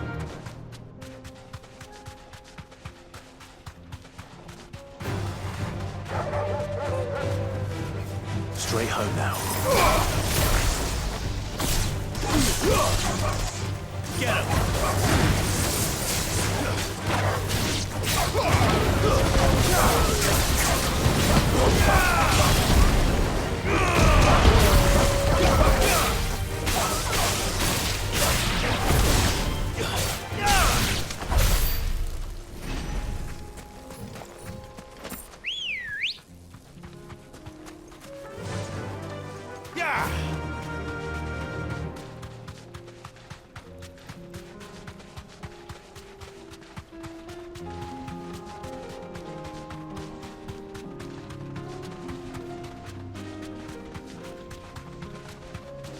That must be the camp Victor mentioned.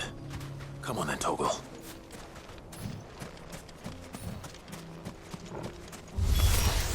That's him! The one who killed Locke and Fingers! Take his head off!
I'd better let Victor know.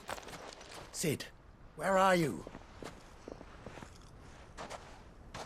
Ah, I see the bandits didn't pose you any trouble. No, but that's not why you're here, is it? No. Something's happened. We need you back in Dalimil. What is it? The whole town's in uproar. They're saying that Lubor is a bearer. What?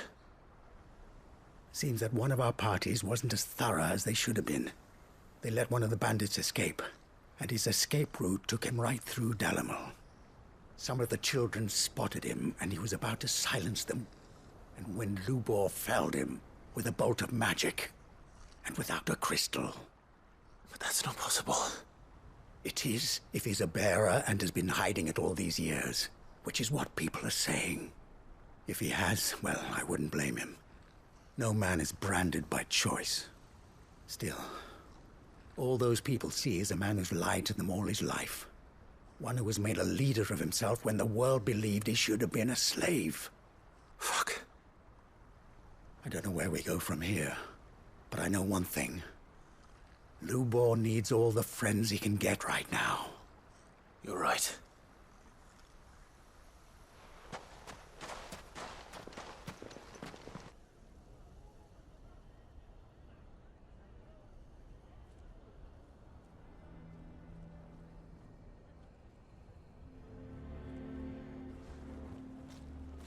And now everyone knows.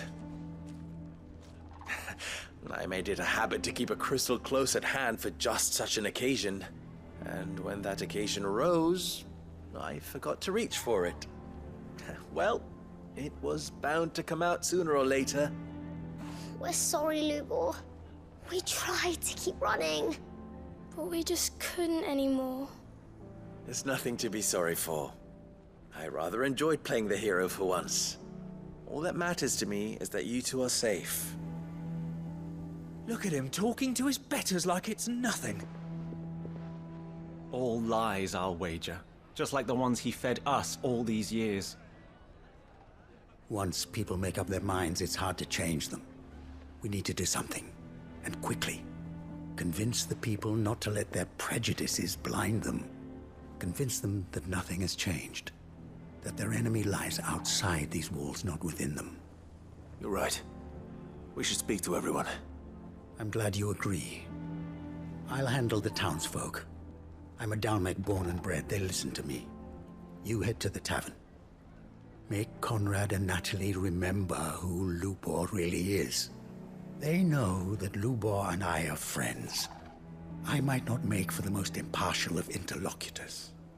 Lord Underhill of Randalar's League of Merchants, however, is a trusted and impartial mediator of note. I'll do what I can.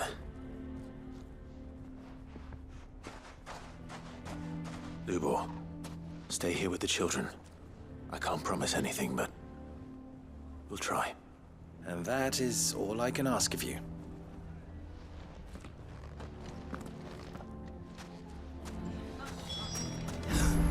Why are you taking the bearers? Why do they always have to make such a fuss? I knew all along that he was...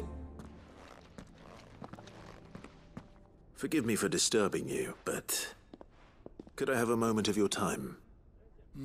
I've seen your face before. As have I. Lord Underhill, wasn't it? Of the League of Merchants. That's right. I wanted to speak to you about Lubor. The rumors that he's a bearer.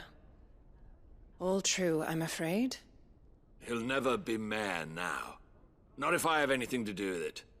But what of his wares? Bearer or no, his steel is highly valued throughout the Republic. In this, at least, he's done the town a service. Might that not earn him a little leniency? Leniency? He pretended to be one of us when he was laughing behind our backs all the while. I'm sorry, my lord, but he lied to us. He lied to you. He cannot be trusted. So what do you propose? Will you drive him from his home? Close his forge? Perhaps. That is a question for the people of Dalimil, and they will thank you not to get involved.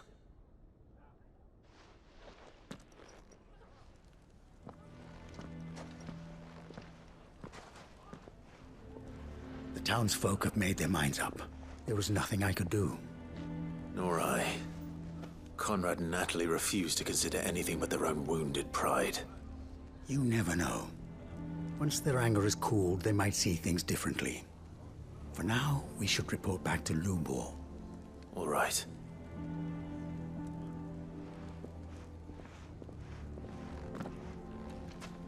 Why do they always have to make such a fuss outside? Why the hell would Victor take the bearer's side? I assume the situation is hopeless? There's still hope. But...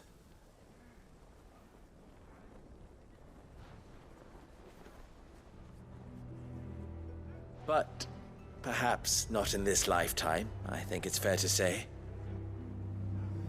You mustn't think like that, Lubor. Give them time. They'll come around. We'll talk some sense into them in the end, you'll see. No, you won't. And your efforts would be better spent elsewhere. But Lubor...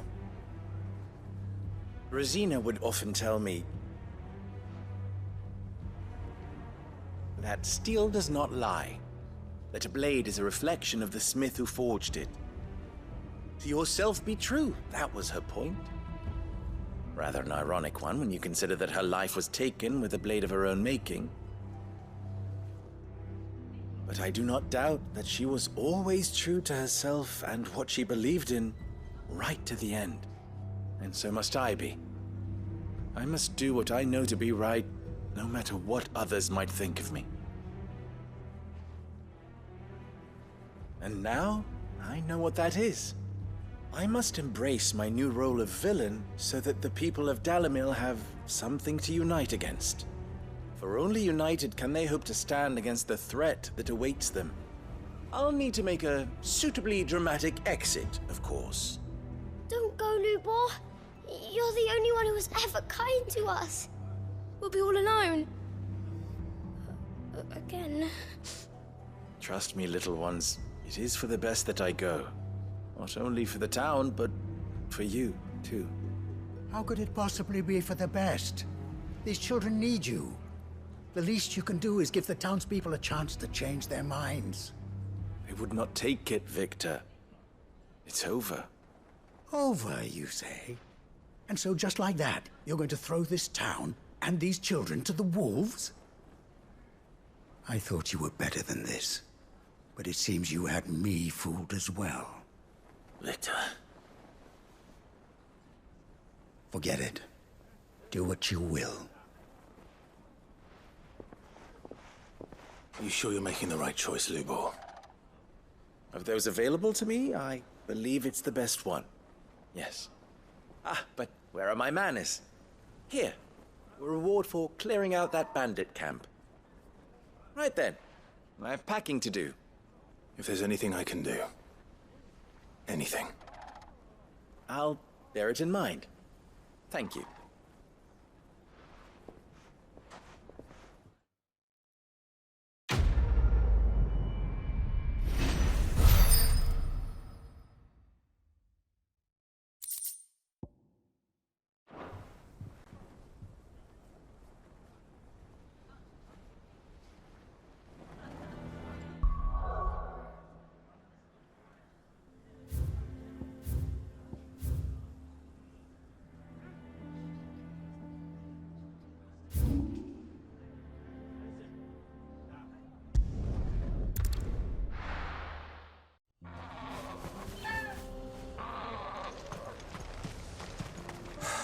So Dravost is still standing.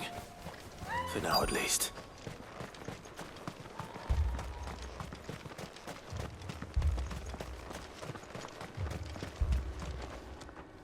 Clive!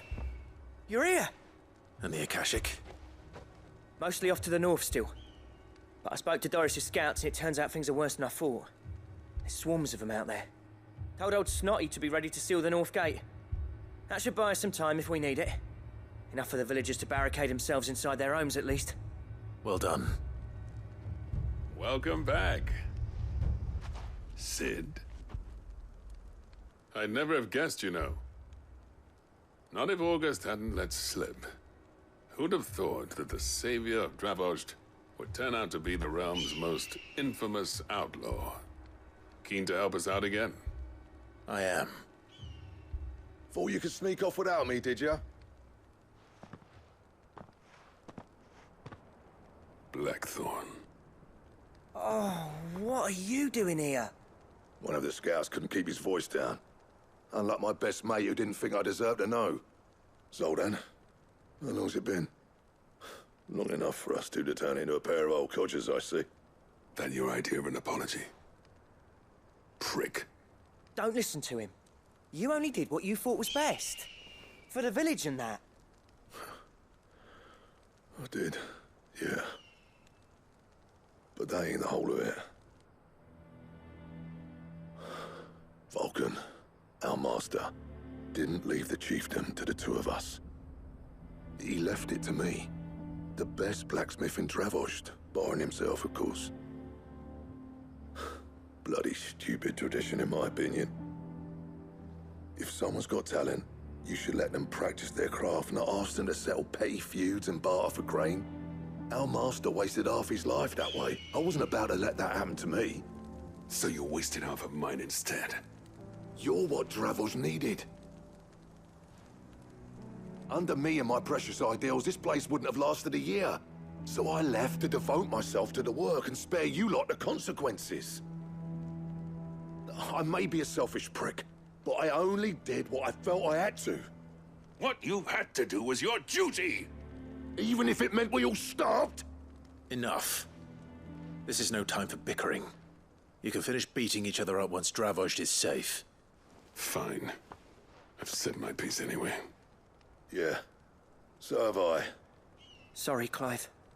I shouldn't have stuck my nose in. We're short enough on time as it is. Still, give us a mo, would you? I need to get my head straight before any of them Akashic try to bite it off.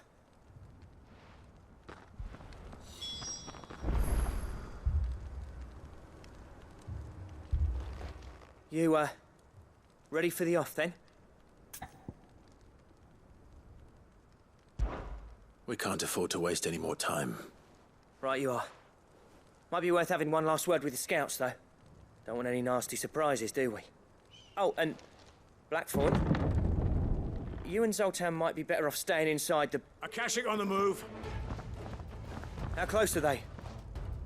Within sight of the walls, and there are more coming up from the mines. What was I saying about nasty surprises? They'll wash right over us if we stay out in the open. We're pulling back behind the gates. Good idea. Get yourselves inside, but keep your weapons handy. Understood.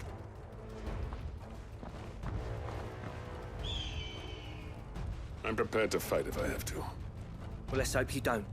That's our job. Once the scouts are inside, order your men to barricade the gates. No heroic last stands, you hear me? No fighting at all if you can help it. August's right. I've seen what Akashic beasts can do to armor. The people here are tough and willing, but they ain't equipped to face what's coming. I'm going out there. Start work on the gate as soon as I've left. I'll give you as much time as I can. And if they kill you? You evacuate. But it won't come to that. I promise. You'd better be right. Take good care of Dravozd till I get back. Leave it to me. And give those things what for, yeah?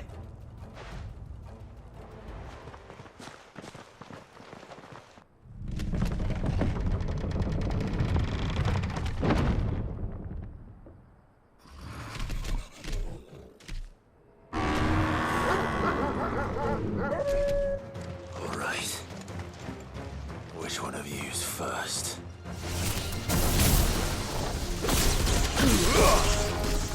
Get him!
This one.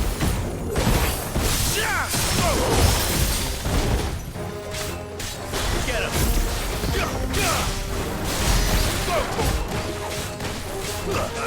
Get him.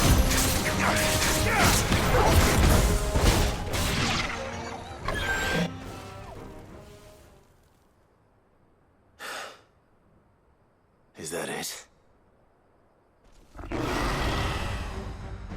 Apparently not.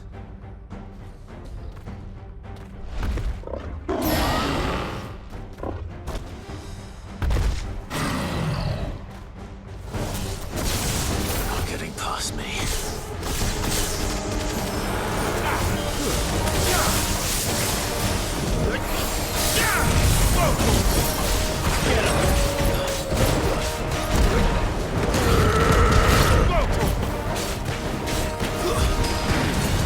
This one.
Now, the question is, did I miss any?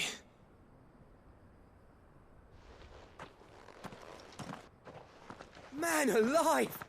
You're still in one piece! I slew as many as I could. As many as I could, he says. The old bleeding lot, more like it. Well, almost. Only almost. Yeah, one or two did try to sneak over the wall. But we got the bastards, don't you worry. Good. Though you do know, More will come in time. In time, yeah.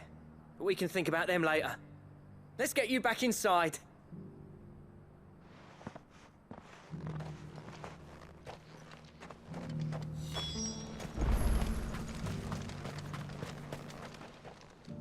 Sid! You're even more fearsome than your reputation. Enough to give those Akashic monsters nightmares. I almost felt sorry for the wretched things. But mostly, I felt grateful. Dravoged won't forget what you did today. I'm afraid I've only delayed the inevitable. There's no getting rid of that ether flood. Meaning that any living thing which stumbles into those mines will end up clawing at your walls again. And that's if the flood don't spread. If it does, well, I hate to say it, but the village's days are numbered. That may be, but we're staying just the same. With ether floods springing up all over, it's no less safe than anywhere, and more importantly, it's our home. We'll fortify the gates to the north, and I'll see that they're guarded day and night. All right. Then we'll give you a hand shoring up those defenses. As for you, Blackthorn, that's twice you've turned up when Dravos needed you. So, thanks. I shouldn't have stayed away so long. And I shouldn't have left without talking it over with you first. Too bloody right you shouldn't. Though I doubt I'd have listened. I always envied you. How you made everything look so easy when, for me, it was anything but. You leaving gave me the perfect excuse to hate you. And from that day on, I never once stopped to wonder what it would have been like if you'd stayed. But what you said earlier, it was true. You'd have been the death of this place. Finally, something we can agree on. I hope you see the sense of it eventually. You kept this place alive. Alive, perhaps. Wealthy even, but Dravoged isn't what it once was. Our work used to be the pride of Dalmekia. Now, we churn out the same rubbish day after day because it's easy and turns a profit. It's not about the craft anymore. I wouldn't send my sons to war wearing the shit most of our smiths are making. I've kept working, honing my skills, trying to lead by example, but no one sees the point. The average castle apprentice has as much passion for the craft as our current lot. Come back to us, Blackthorn. Remind Dravoged what a true master blacksmith looks like. I'll even man those bellows of yours if it means we can work at the same forge again. That's a kind offer. Kinder than I deserve. And I wish I could accept, but I'm needed elsewhere. There's people who trust their lives to my steel, and I daren't let them down. Fair enough. But that doesn't mean I couldn't visit from time to time. Let's see if we can't rekindle this town's passion for the craft, shall we? I'd like that. Just be sure to tell Snotty to let me in the next time I come calling, yeah? Knowing him, he'd let you in anyway. Blackthorn. The Master Smith turned outlaw, back in my good graces. I never thought I'd see the day.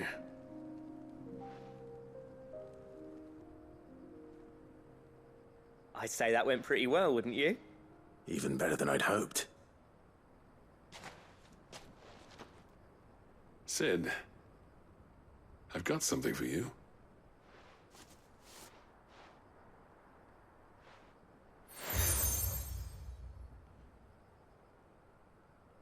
And this is? A token of our lasting gratitude. But I'm of a mind to make you a far grander gift. Designs for a certain sword have been passed down from chief to chief for generations. Now hold on, Zoltan. There's a reason no one's made that blade in centuries. There's not been a craftsman equal to the task. I'll admit your cinders make impressive steel, and I've learned to hone an edge Odin will be proud of. But the engravings on that thing are enough to make a jeweler cry. And they're not just for show, either. Have you forgotten what brought you back to Dravozd in the first place? A certain ring? I knew I'd never surpass you with the hammer and tongs. So I turned my hand to a different kind of metalwork. Between the two of us, I'd say we're the equal of any master craftsman ever to have graced a forge.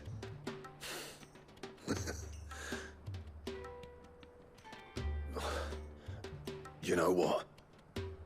I think you might be right. Clive, you wouldn't mind if Zoltan came back to the hideaway, would you? He's more than welcome. As long as he can keep our secret. Right. Zoltan, get your tools. We've got a legend to forge.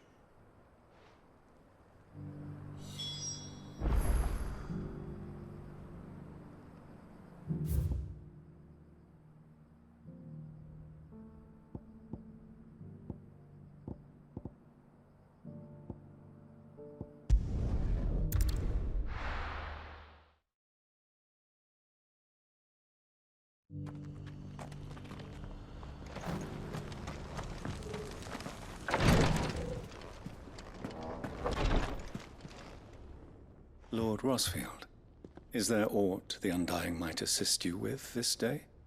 Perhaps. My brother said that your order was helping him with his quest to uncover Ultima's origins. Have you learned anything of note since last we spoke? Little unless, I regret to report. I see. Be assured, however, that we will not rest until the truth is known. Even now, our archaeologians scour ruins in every corner of the realm for traces of Ultima's touch. Fallen ruins, I take it. Dating back as far as Phoenix Gate. Indeed. Ultima's thralls are oft sighted among the remnants of the fallen civilization, as if protecting the secrets concealed within. Secrets we'd see unearthed. Should our methods be of interest, my lord, mayhap it would please you to observe some of our number at work. Would that be possible? Of course. A survey is being conducted not far from here. Perchance you are familiar with Kretov, a small hamlet built around a fallen airship. I was due to visit my colleagues there to collect their preliminary findings, but if you would consent to do so in my stead, I'm sure that they would be honored to relate any discoveries they have made to you directly.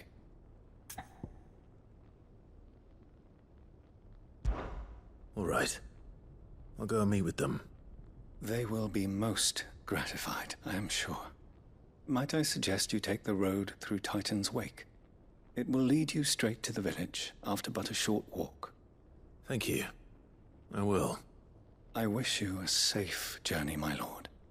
May the Firebird's flames burn ever in your heart.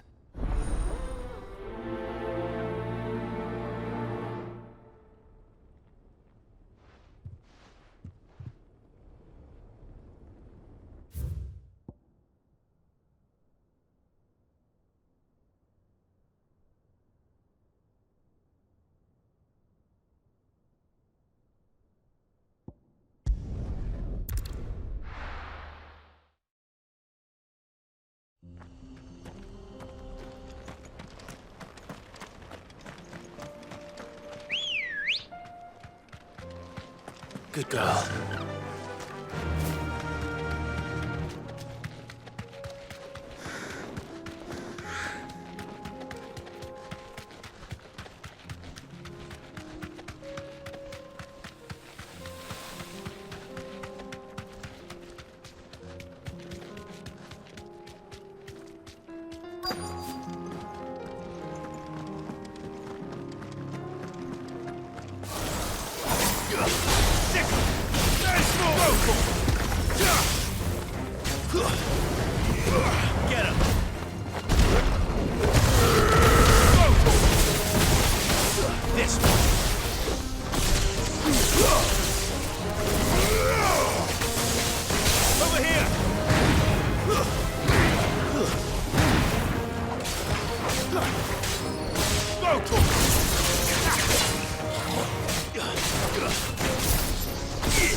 Two down, one to go.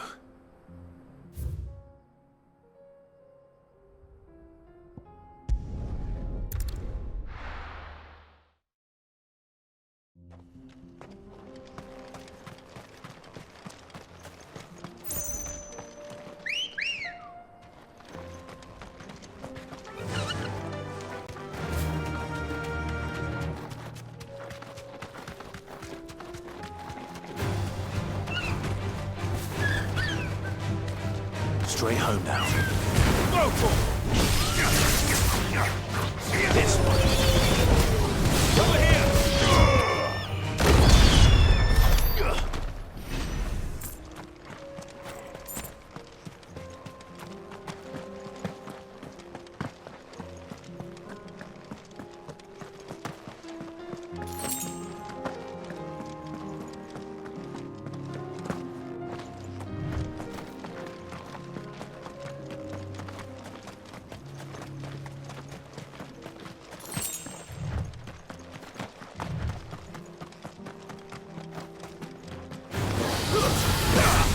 This one.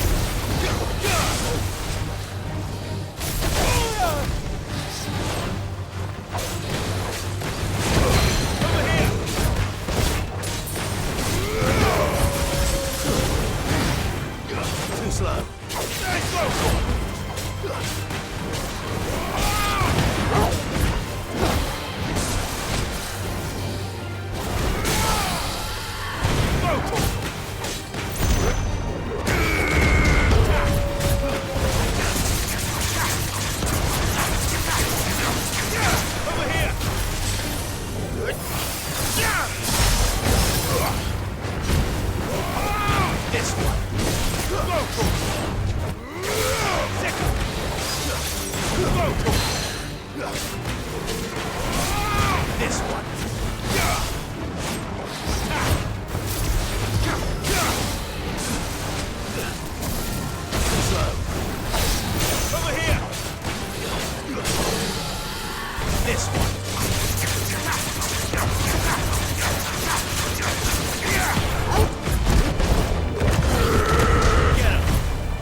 This might take a while.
Oh no.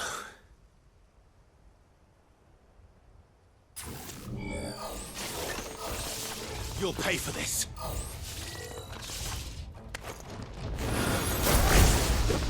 May still be survivors.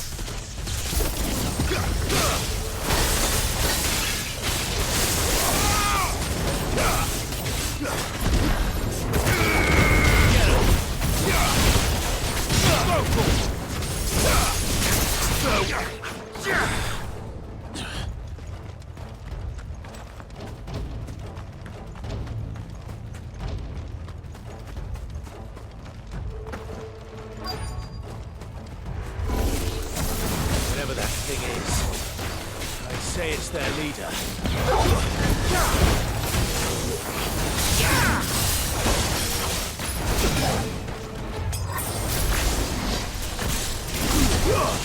Nice try. Get him!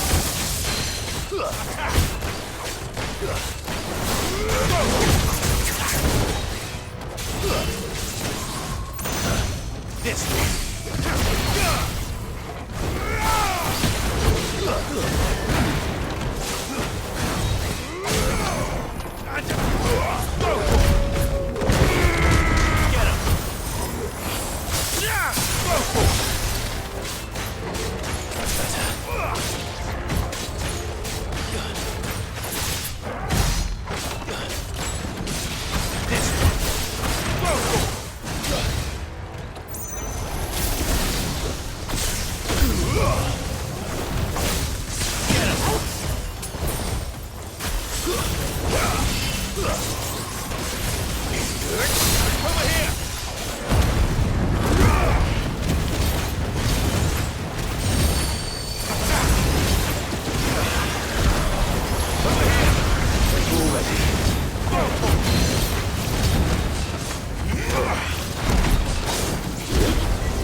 Should have stayed in the past. These must be Cyril's colleagues. You have our thanks, stranger. Who are you? Ah, forgive me, my lord. I did not recognize you. You are Lord Rosfield, are you not? We are archaeologians tasked with surveying this site. When the echoes appeared, our brothers here occupied their attentions. Thanks to them, and to you, we were, for a mercy, able to see our duty to its conclusion. You call that a mercy?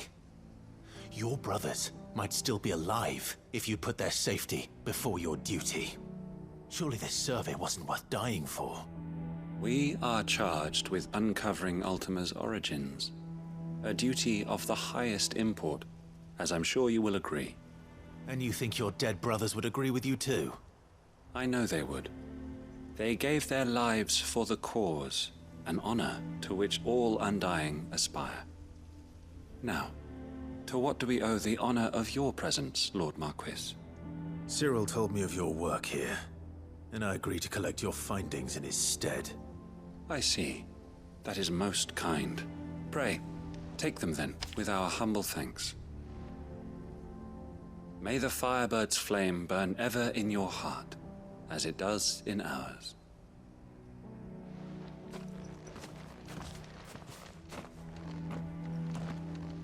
It's one thing to lay down your life for another, but for a survey...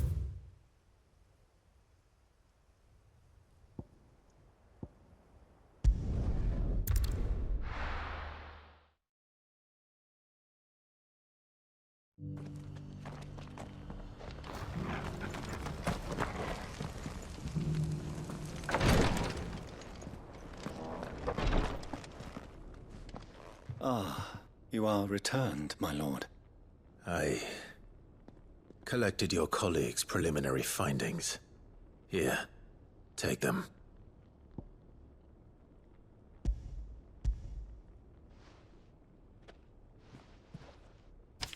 My thanks. I shall study them, and inform you forthwith if I discover aught that might aid you in your fight against Ultima. Cyril, your survey party suffered several losses in Kretov. Losses which could have been avoided, had the others not chosen to complete their work, instead of saving their friends. Were these your orders? No. This was their choice. Every Undying devotes his life to the service of the Phoenix. It is our sole duty, and should we die in discharging it, so be it. Even when death is avoidable. My lord, I fear that this is not a point over which it would be fruitful to argue. The Undying have served the Phoenix for countless generations, and your opinion of our methods, however earnest, is not like to change them. We live to serve the Phoenix. Our very order exists for that purpose, and that purpose alone. Cyril, I know that you and your brethren answer only to Joshua, but allow me to offer you a word of advice. It does not further the cause of the Phoenix to have his loyal followers surrender their lives without good reason. Provide your survey parties with an escort, that they might live to do their duty for years to come. Think not only of how you can serve the Phoenix, but how Joshua would want you to serve him. Please. For all our sakes. I thank you for your advice, my lord. If you will permit me to respond, our faith in his grace, Joshua Rossfield, is absolute. And we of the Undying will do what we believe is right to fulfill our duty unto him. As first shield to the Phoenix, I am sure you understand what it means to do one's duty. I do. Then we are of the same mind. And it is my hope that we may continue to do our duty together.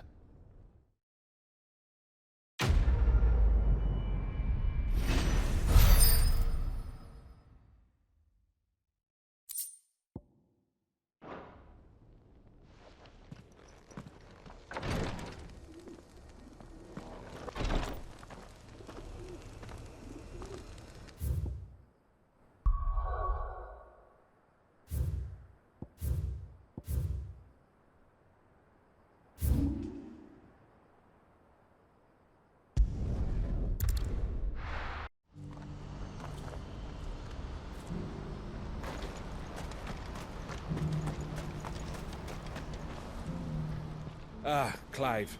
You'll be pleased to know that the negotiations are progressing well. That is good news. Yes.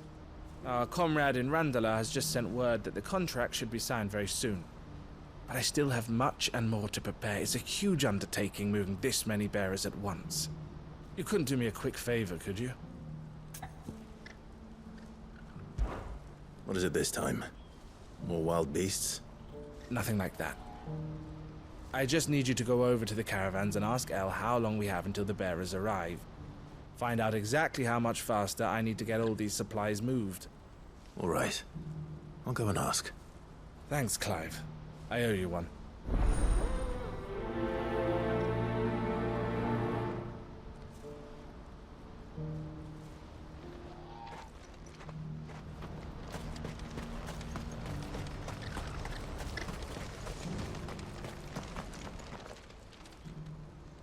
Don't blame yourself, El.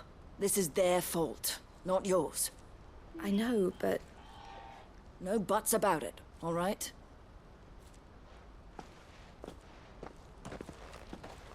Is something wrong? Vonnie came to give me a message from our intermediary. The talks with the Republican Army have fallen through. They've reached an agreement with the Silver Peak Consortium instead. Though prices have fallen of late, we deliberately offered above the going rate to try and deter other bidders. But the consortium offered double what we did, and the army jumped at the chance. And you had no opportunity to make a counteroffer? None at all. And we were so close. Elle? What's happened? I saw Vonnie leaving. She didn't look happy. And with good reason.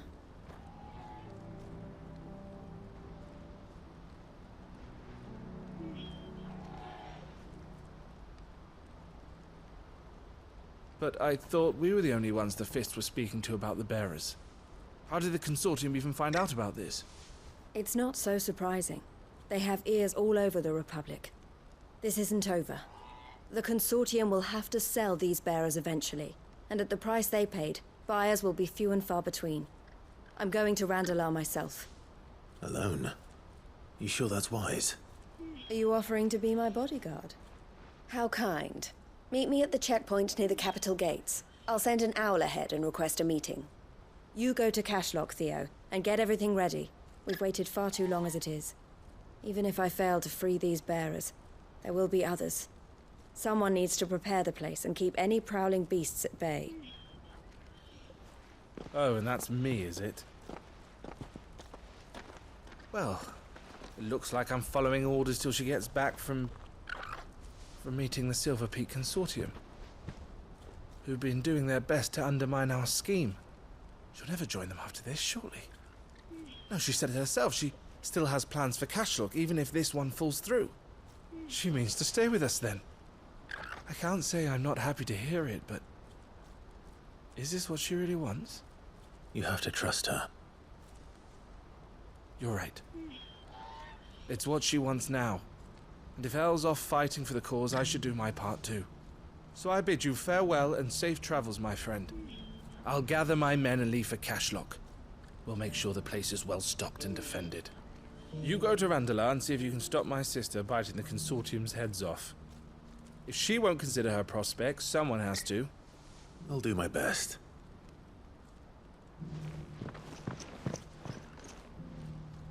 All right. To Randalar, then.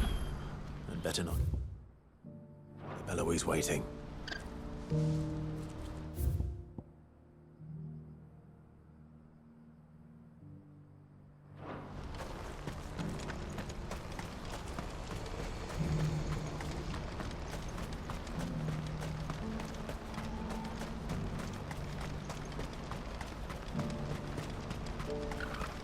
What I wouldn't give for a hot meal.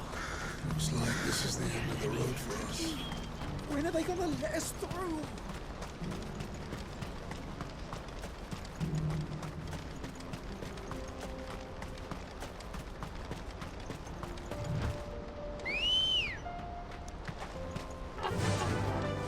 Fly, Ambrosia.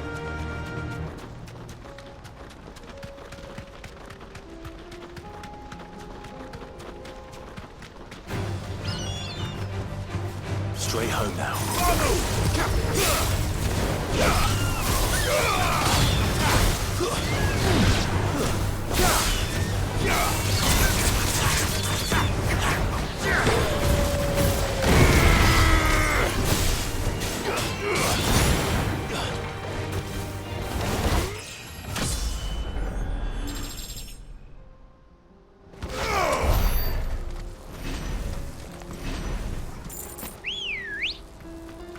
Come on.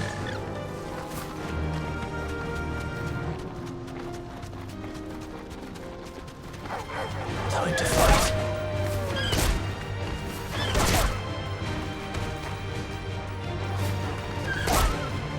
Thanks, girl. Go for it!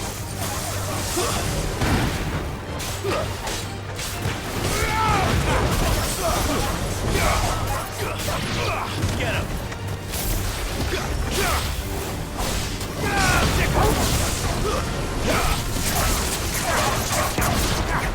Go for it!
I hope I didn't keep you waiting. Did you arrange to speak with the consortium? Here they are now. You wish to consult with me? I did. It's about the bearers you recently purchased from the Fist. We had all but finished making arrangements to buy them ourselves, and then you stepped into the fray. You misunderstand. The consortium had an interest in purchasing them from the very first. It was only our regard for you that kept us from bidding. But your hesitancy in accepting our offer to you suggested that the regard was not mutual. And so we resumed our business. I did not hesitate. I am simply not inclined to make such decisions without first giving them due consideration. But what is done is done. Come then. How much do you want for them? Alas, you are too late yet again. We rarely take on such unconventional merchandise without a purchaser in mind. The bearers belong to him now. Who is your buyer? A trader from across the water. A most demanding fellow, if it's any consolation. He insisted the bearers be fed, dressed, even given their own bunks for the voyage over. That's what you get when you deal with continental types. I wouldn't know. Oh yes, the culture on the continent is quite different to ours. They pay good money for bearers not fit for the knacker's yard, and treat them like kings. But as long as they pay... That does sound unusual. No matter then. If they've already left our shores, there's little that can be done. Allow me to withdraw my interest. And with it, my interest in joining your organization. My associates will be sorry to hear that.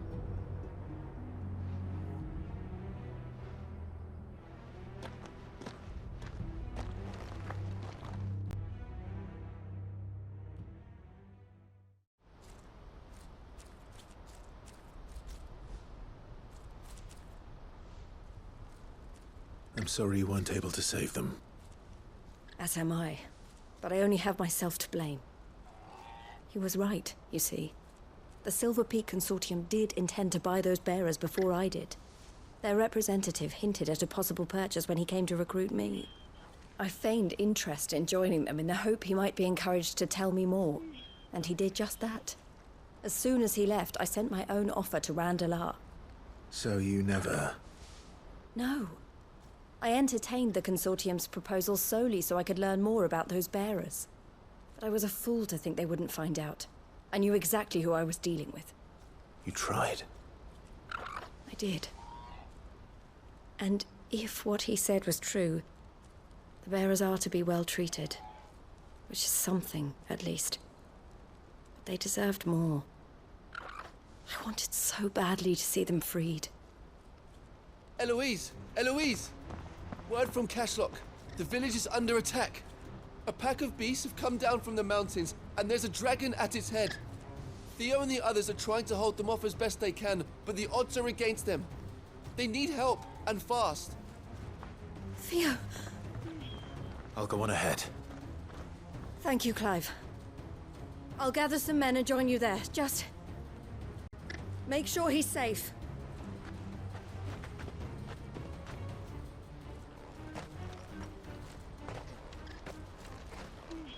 Hold on, Theo. I'm coming.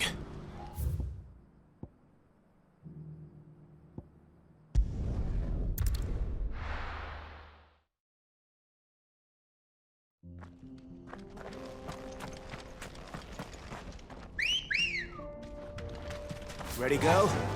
Faster!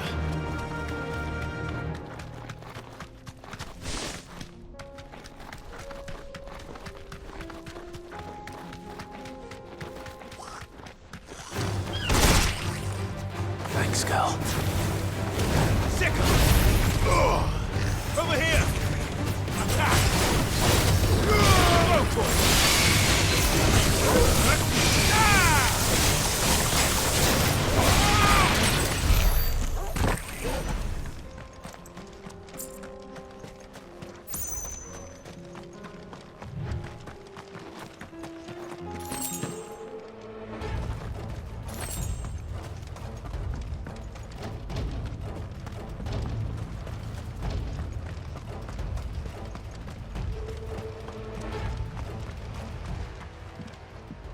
Where's Theodore?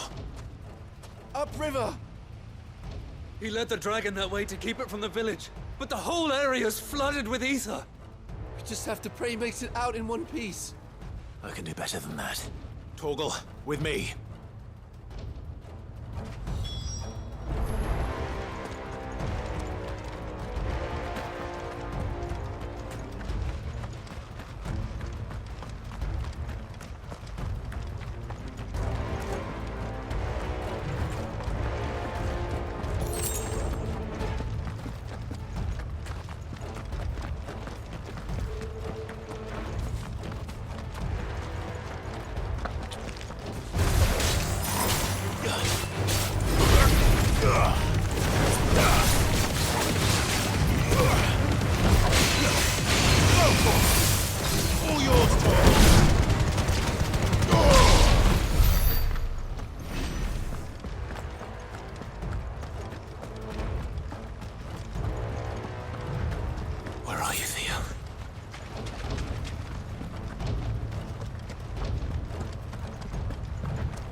Have already turned.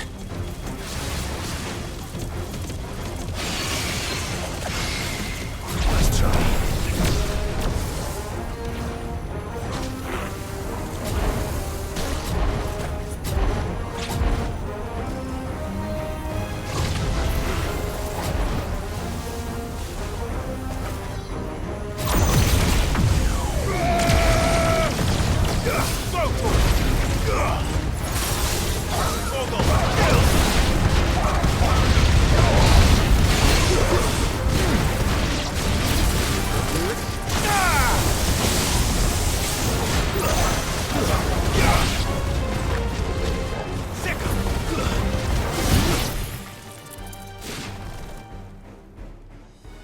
Can't waste any more time. I need to find Theodore before that dragon does.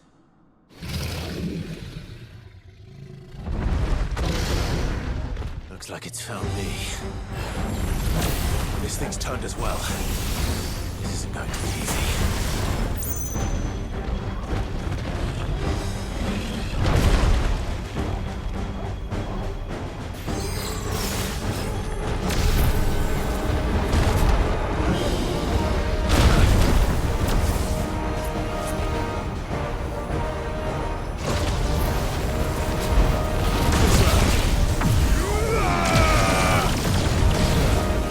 Let's try.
This one.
Clive?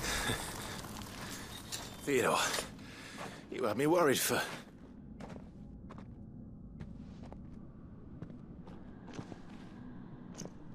We have to get you out of here.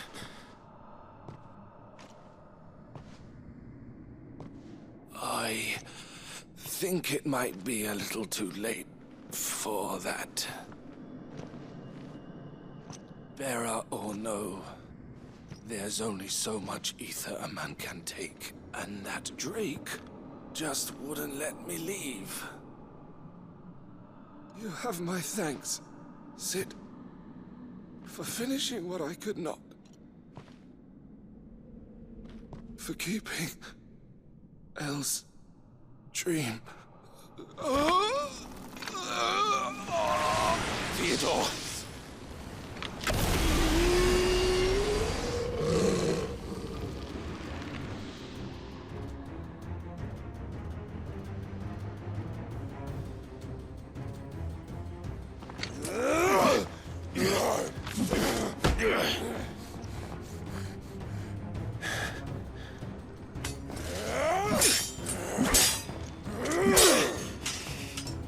Don't make me do this.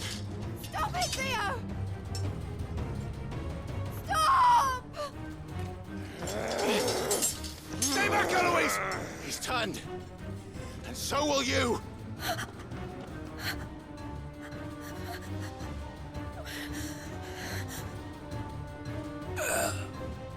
Elle. Theodore.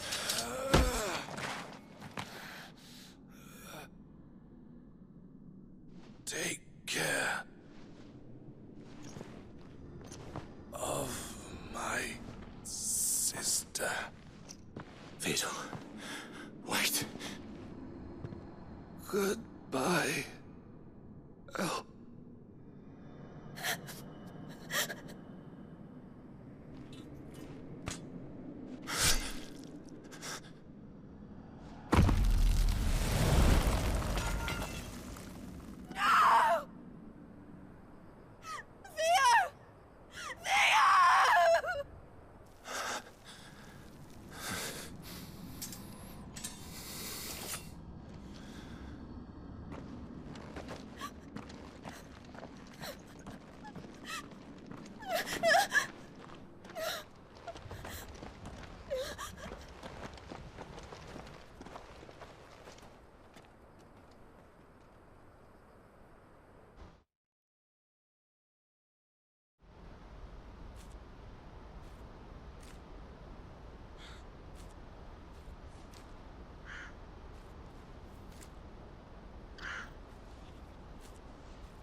Thank you, Clive.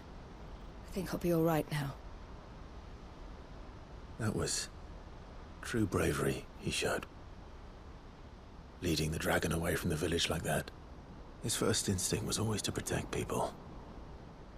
To put others' well-being before his own. And now he's gone. Because I sent him to that place, against his will. It wasn't against his will. He was ready to do whatever it took to show you he could stand on his own. So that you would finally be free to live your own life. To live my own life? He never could come to terms with the choice I made. What exactly happened? You once told me Theo was the first bearer you ever helped.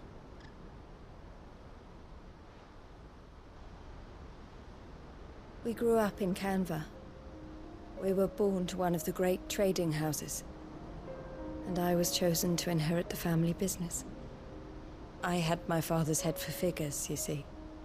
Theo did not. While I studied the art of commerce, he played at soldiers instead. A late bloomer. In more ways than one. For unlike most bearers, it wasn't until his 15th summer that his powers awakened. My parents tried to drive him out of the house and into the care of the constables. But before they could, I took him into mine. Theo told me something else. He clearly admired your devotion to the cause of freeing others like him from slavery. But he said you deserved a better life than this. He wanted to free you from what he called your bonds, just as you freed him from his. I would be lying if I said I had not wondered from time to time how much easier my life might have been if I had allowed Theo to be taken and devoted myself to the family business instead.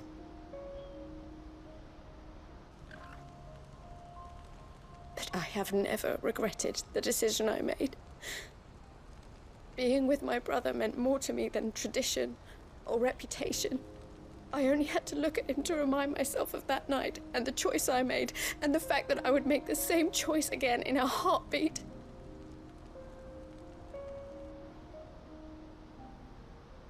He was never a burden.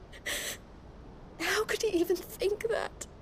If anything, I was the one who weighed him down. You weren't, Eloise. He said it himself, that he had always been grateful to you for saving him, and that he wanted to repay you by letting you live the life you were denied. Neither you nor Theo weighed each other down. You loved one another. You did whatever was necessary to continue living your lives together, and you always would have. You're right. All I ever wanted, all I ever did, it was so we could be together. Oh, Theo, why did you have to...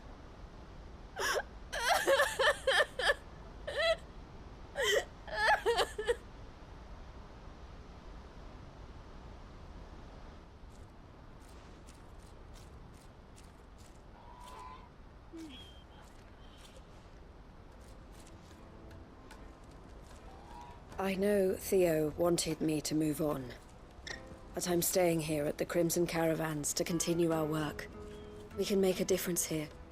We can help people, save them. I need nothing more from life than that. So I'll carry on doing what we do, ensuring that goods, people, bearers get where they need to be, bringing smiles to people's faces just like we always have, and to Theo's. Wherever he is. This is the life I have chosen. The life I will always choose. I've made a choice of my own. To continue helping you however I can. Whenever you need it.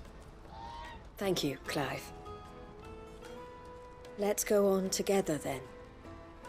For Theodore.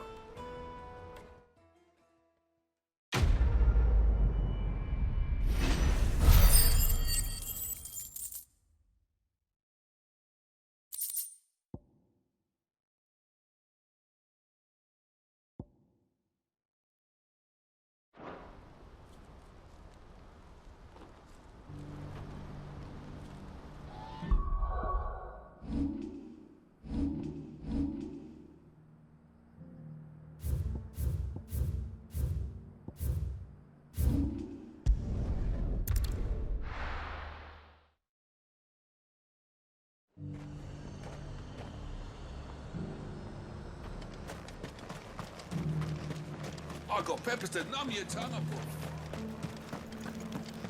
But there were ghosts at the gates not days ago.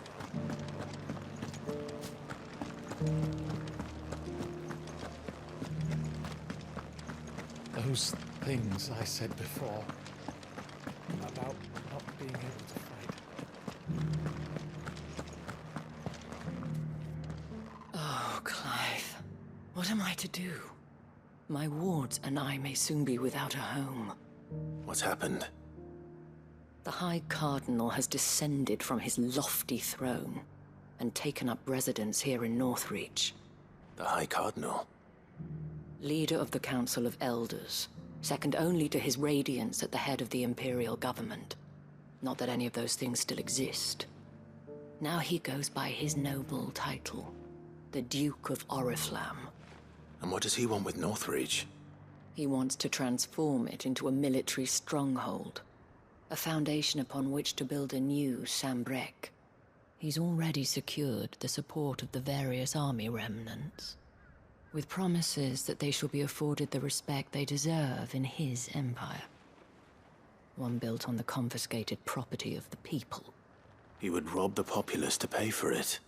Believe me, I have used every means of persuasion to discourage him from this folly.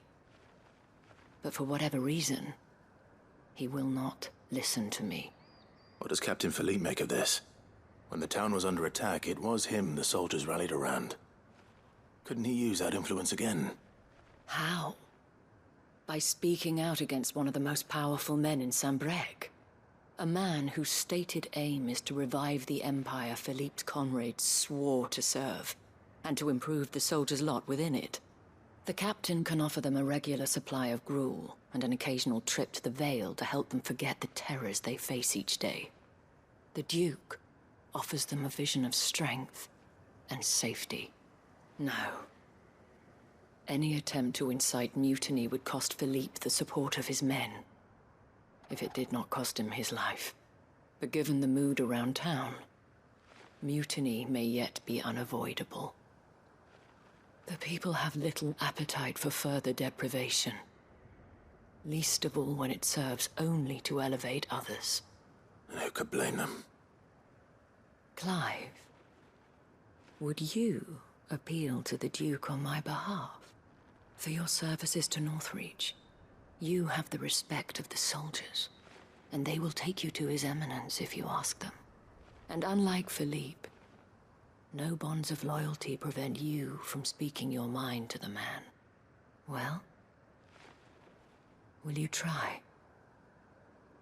You could hardly fare any worse than I did.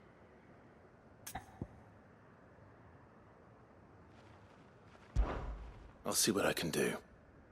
Thank you, Clive. Tell me then, where will I find this Duke of Oriflamme? In the garrison? Overseeing the troops, yes. All right. Wish me luck.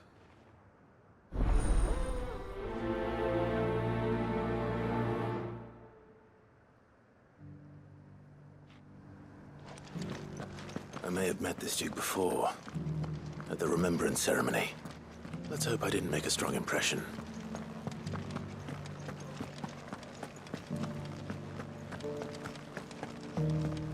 You needn't fret. The creatures have been...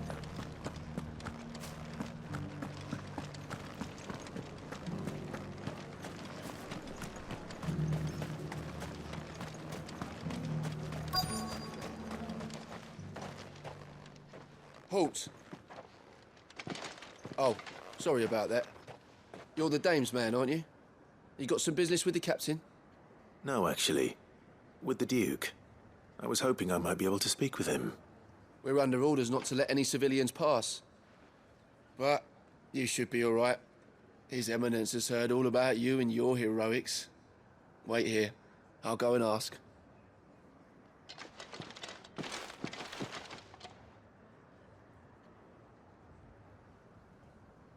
So, you are the sellsword who lent his aid to the garrison.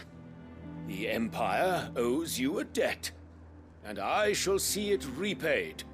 But tell me, is it wealth that you seek, or favor? Neither, Your Eminence. I thought only to inquire about your plan to turn Northreach into a stronghold. Ah, I see. You are worried the expanded garrison will render your services redundant. Yet you needn't be. A proud fighting man like yourself shall always have a place here. Pride of place, in fact. For too long has the contribution of the noble soldier been under-reckoned. But no more. For it is they who shall see the Holy Empire rebuilt, beginning right here in Northreach. Why here, Your Eminence? The town has been fortunate enough to escape largely unscathed from the recent troubles.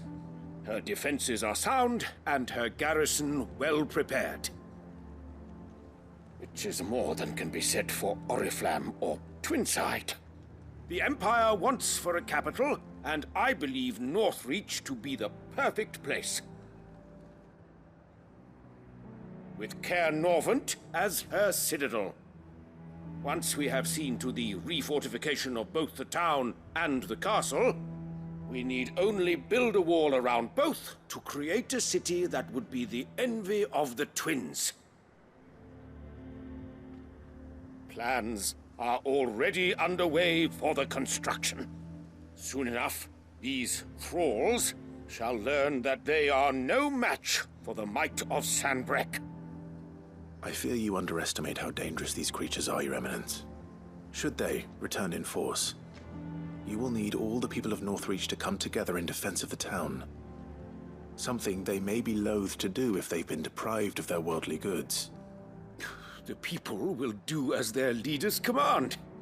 If Sanbreque is to be rebuilt, she will require a functioning government. One whose authority is beyond question. That is why this levy is necessary. So that any man who wishes to join the army might do so and be fed, outfitted, and paid as befits a defender of the Empire. And yet there are those who persist in peddling the treasonous lie that I seek to steal from the people and drive them from their homes. I suspect they're afraid of losing what little they have left. Precisely. The common folk have little and less, and you mean to deprive them of even that. You would sow the seeds of your new empire in your own salted earth. Sabine, we have discussed this. Yes, and I told you then how putting the empire before her citizens would lead only to revolt. Without an empire, there are no citizens. And in yours, there will be only beggars. Is that what Griga wills for her people? Do not take her name in vain, Sabine. I'll come back later. A citizens' revolt. I wonder what the people really think of the Duke's plan. It wouldn't hurt to ask them, I suppose. Let's begin with those on the other side of the wall.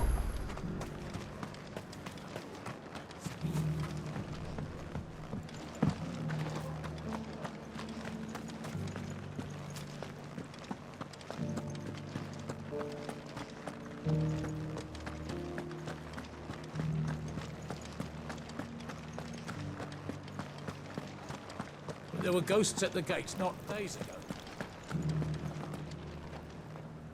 All right there. What is it you're after, sir? Just your opinion, actually. I wondered what you thought of the Duke of Oriflamme. Oh, him. Not much. None of us traders do. It's thanks to nobles like him that we had to set up shop this side of the wall in the first place. Couldn't have the rabble getting any closer to the holy capital, could they? And now he's trying to drive us out completely, threatening to take everything we got from us if we don't clear off. If the dame said she wanted him run out of town, I'd be straight through that checkpoint, tar bucket in hand.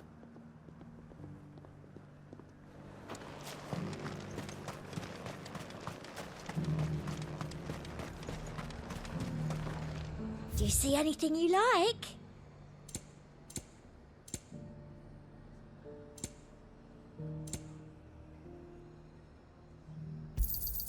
An excellent choice. I do like a customer who knows what he wants. An excellent choice. And a fine, fine day to you. I've been hearing a lot of talk about a certain duke. Nothing good, I'll wager. Going around acting like he owns the place. And with hardly a word to the dame. This is her town, not his. I take it you'd rather she was in charge. As far as I'm concerned, she still is. Just need his eminence to sod off back to Oriflamme.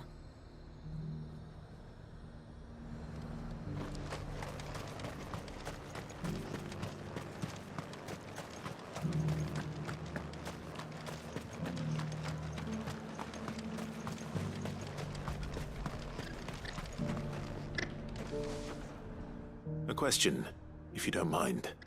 What do you think of the Duke of Oriflamme? Don't get me started.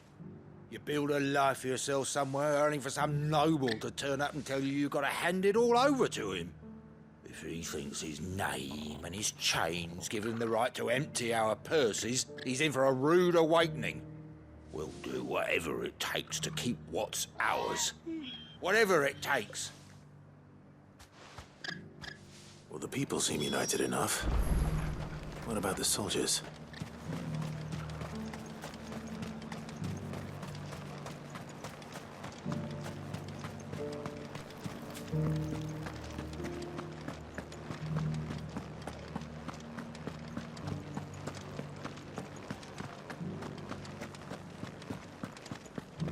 Those things I said before about not being able to fight.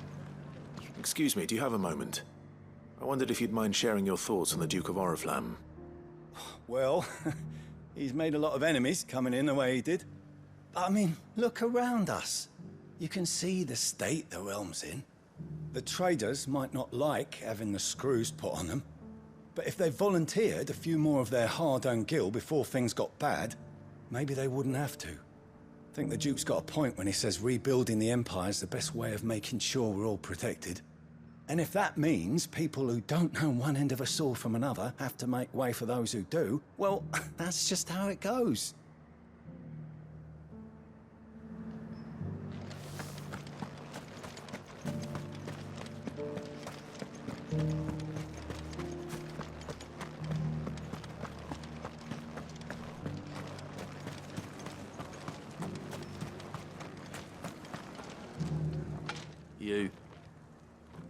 You're the one who was talking to His Eminence. On the Dame's behalf, yes.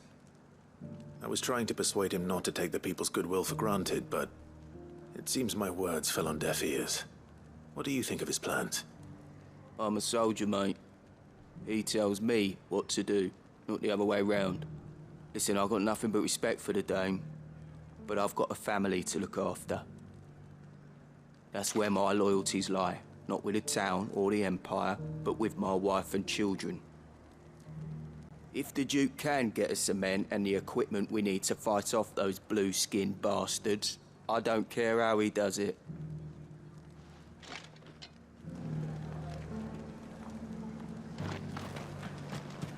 As long as you remain, the Veil will see to your needs. I hear the Duke of Oriflamme plans to turn this town into some sort of fortress. Do you think that's a good idea? It's not for me to say. All I know is that unless the Emperor orders me otherwise, His Eminence's word is law. Look, no one likes all these taxes and tariffs, but empires don't come for free. Once Sanbreque is back on her feet, we'll all reap the benefits. Let's see what Philippe makes of all this. Sabine, you are embarrassing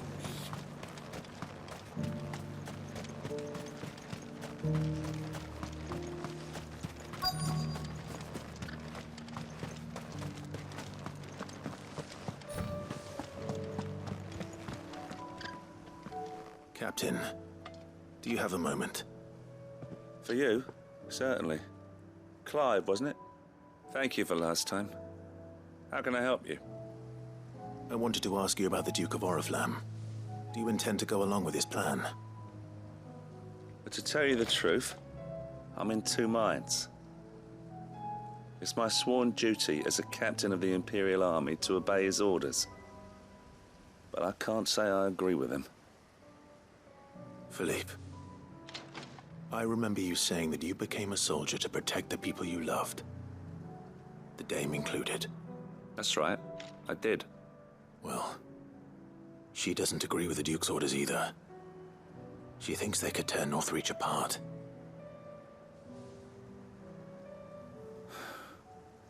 And she's probably right. Thank you, Clive. I know what I need to do now. Protecting the people I love is what matters. Doesn't matter how.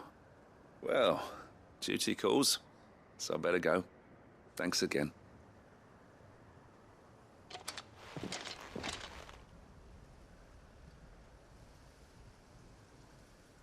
It seems Philippe wants to do the right thing at least. I expect Isabel will be pleased to hear that, if nothing else.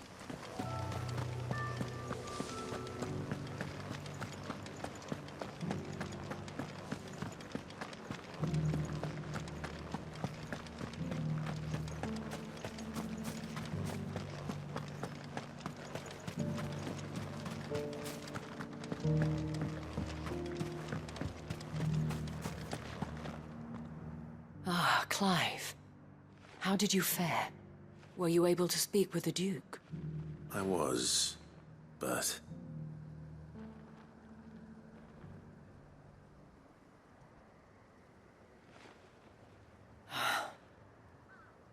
So Northreach is to be a fortress after all. Well, it will certainly help to hold back the thralls. There's no denying that. Though I doubt it will come as much consolation to the townspeople whose worldly goods are confiscated to pay for it. They deserve to be heard, Clive. To have a say in this new empire the Duke means to build. Sadly, His Eminence values their obedience more than their opinions, and hopes to reassert the authority of the state. I fear he sees the people as mere pawns on his chessboard to be sacrificed for the greater good. Needless to say, they themselves are of a different opinion, and would rather their destinies were in your hands. The soldiers, meanwhile, are content to follow their orders. And not just because of the Duke's rank, but because of his vision. I thought as much. Had I sworn to protect Sanbreque, I dare say I too would want nothing more than to see it rise from the ashes. Thank you for trying. But the battle is lost. I don't know about that. What happened to your uniform? I handed it in, along with my resignation. Told the lads I wished them well, but that I owe it to those I love to call it a day. But why? Because I realized what really matters to me. Not following some nobleman's orders for the sake of it, but protecting what I care about. Protecting Northreach. I honestly don't know when those monsters will return, but I'm certain they're not finished with us yet. And when they do come back, we need to be ready for them. We need to stand together, all of us. And with you to lead us, milady, I reckon we can do it. It was you who finally convinced me, Clive. There's no point following orders if they go against everything you believe. Indeed. All of us, standing together. That has always been Northreach's best hope, and one which still lies within our grasp. We have only to turn our attentions to the true enemy. Thank you, Philippe, for showing me what I must do. Anything for you, milady. Speaking of standing together, would you mind if I borrowed a few of the lads from the Vale to help keep watch around the town? I fear His Eminence has loftier tasks in mind for the guard. Not at all. Be my guest. Wouldn't be the first time.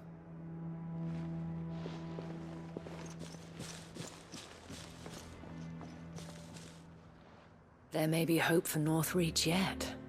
Especially with men like you and Philippe to champion our cause. I, for my part, shall continue to work upon the Duke, in the stubborn belief that I might still tempt him into joining hands. But I suspect I shall have to call upon your aid again. Until then, Clive. Until then...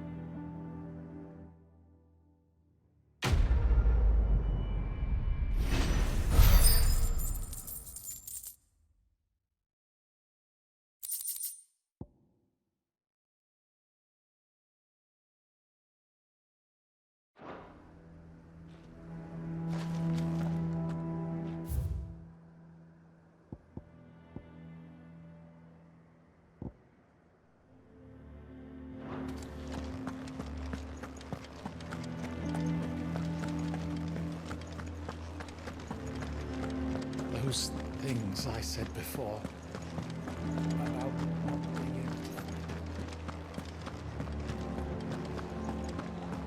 But there were ghosts at the gates not days ago.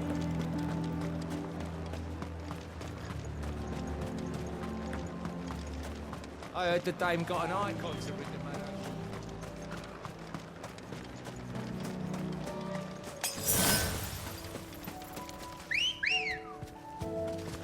Come on.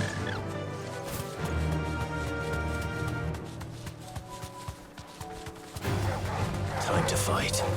Straight home now. This one.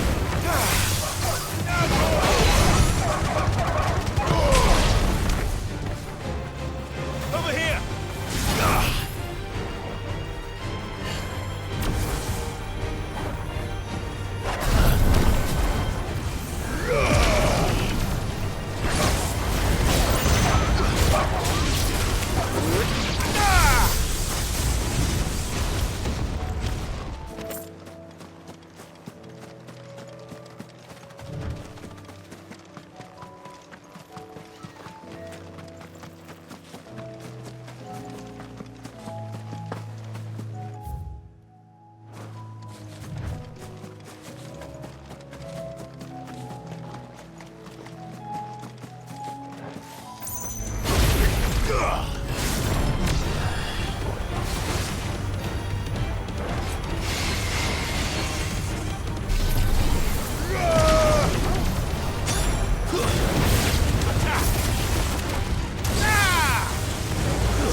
That's all of them.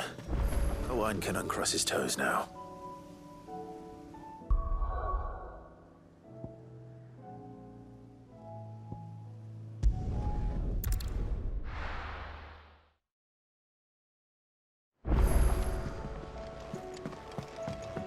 Come back.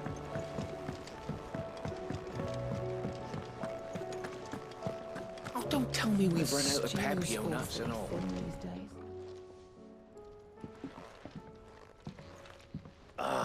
The man himself. We were just about to make a start on that sword I promised you. It's funny, but none of this would have been possible without your help. You remember Camille? We'll be using his leatherwork for the grip. The steel, meanwhile, will be tempered in a fire, burning the cinders you charmed out of old Zoltan here. And that whetstone from the Outer Isles? That'll be what gives the blade its edge. And the final flourish will be my talented colleagues' engraving. A team effort led by the greatest blacksmith alive. Now, save that talk till the thing's finished, yeah? Right. I'm ready if you are. To the bellows it is, then.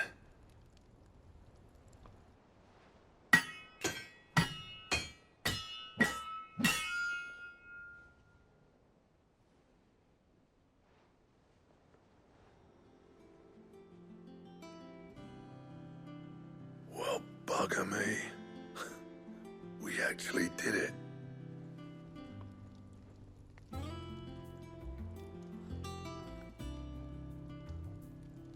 The sword to end all swords.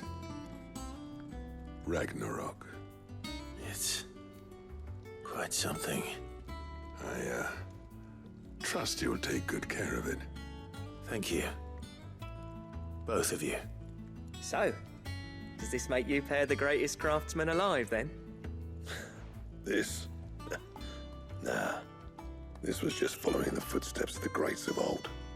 It'll take more than that to earn us our place in history. But we're up for the challenge. Here. A list of materials. Zoltan and I got talking on the long road back from Dravozd. We reckon with those items there, we could craft something even better than the Ragnarok. Something worthy of a legendary outlaw like yourself. That's a weapon I'd like to see. You leave this list with me. I was hoping you'd say that. One legend at a time, eh, lads? Before you start on the next, who fancies raising a cup to friendship reforged? Good idea. No more drinking to forget my past. It's about time I had something to celebrate. Then tap the kegs! Vulcan's boys are on their way!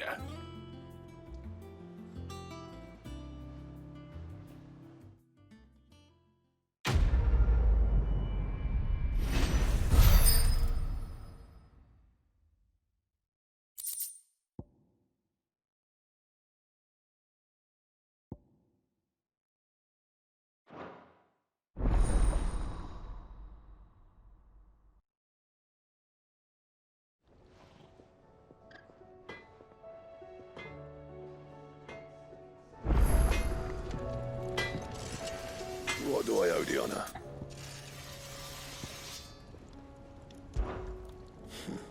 I never thought me and Zoltan would ever speak again, let alone work together. And if it hadn't been for you, we wouldn't. You've been a good friend to me, Clive. The best. What do you want?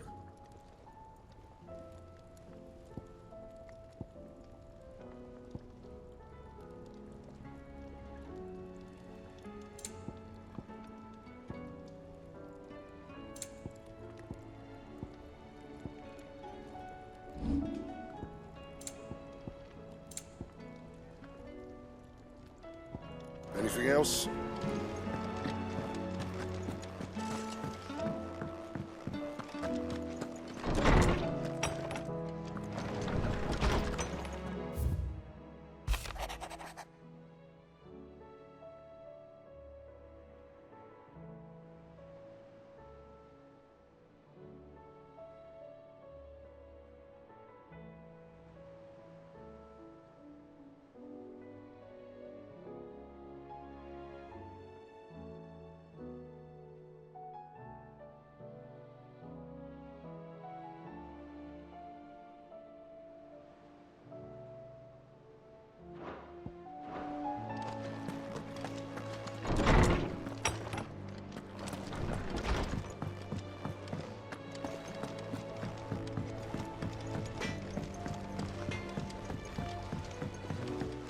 Have you tried Molly's lemon tarts? I've never had anything so delicious.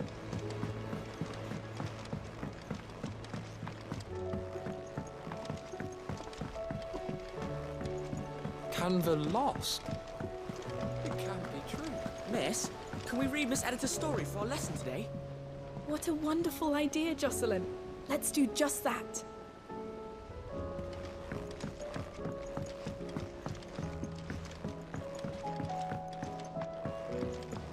How was she? The Enterprise. Ah, Sid. Wasn't expecting you back so soon. So, is it good news or bad? Good, thankfully. Here. Ah, that's brilliant. Thanks a blimmin' million. I'll fit 'em to the smelter right away.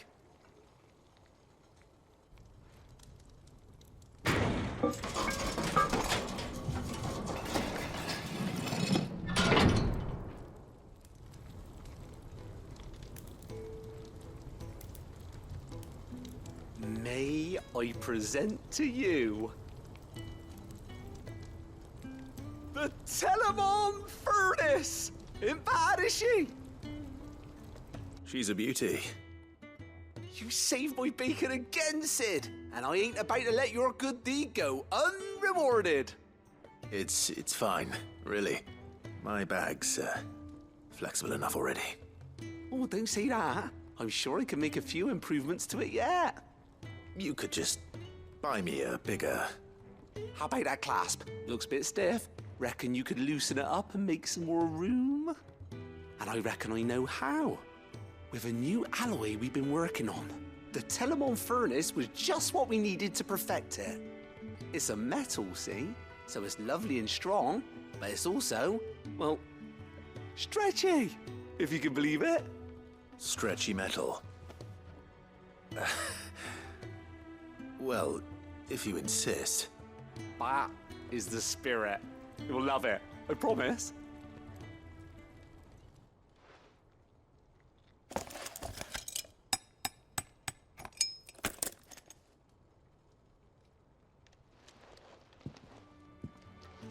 So, what do you reckon?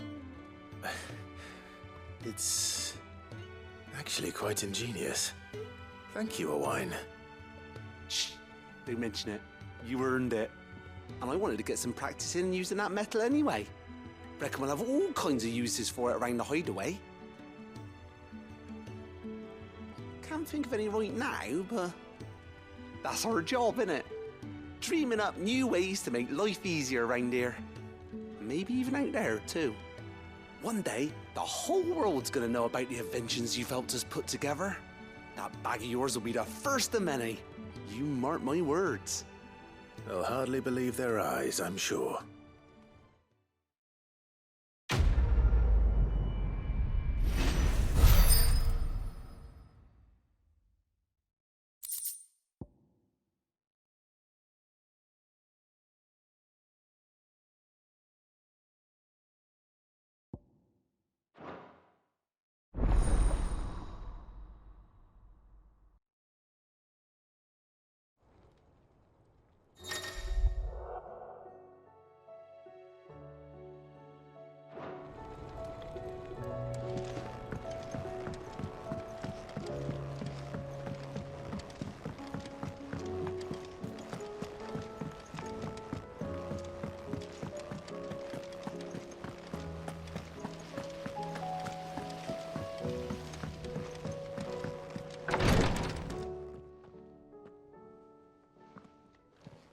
How are you feeling, Joshua?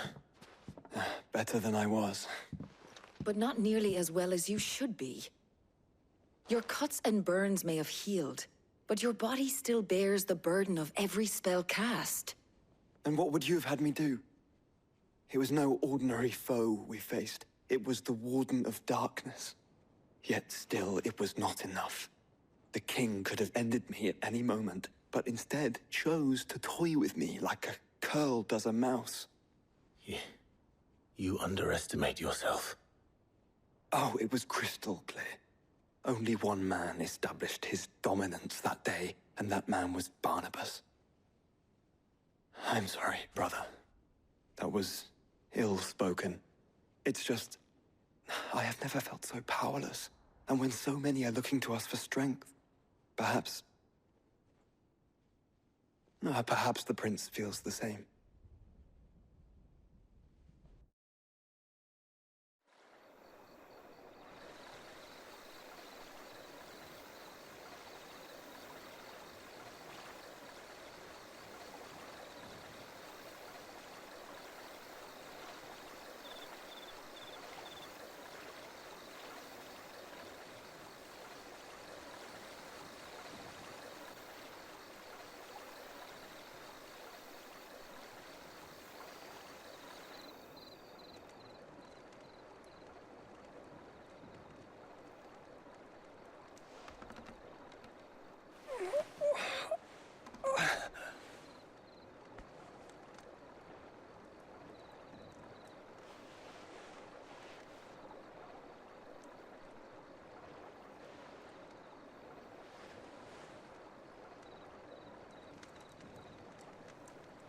What is this place?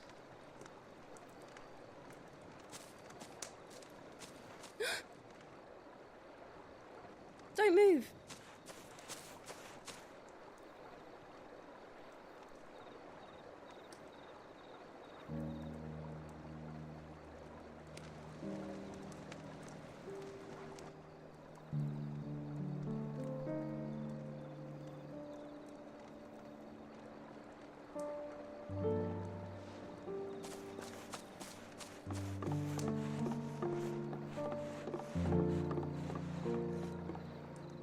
Here, it's fresh from the well.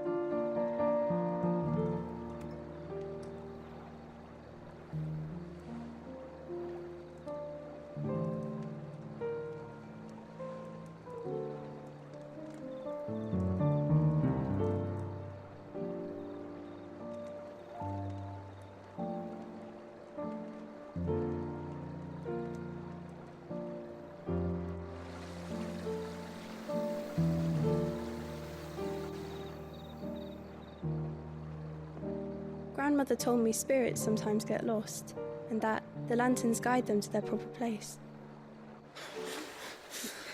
I set one on the river for her when she passed away.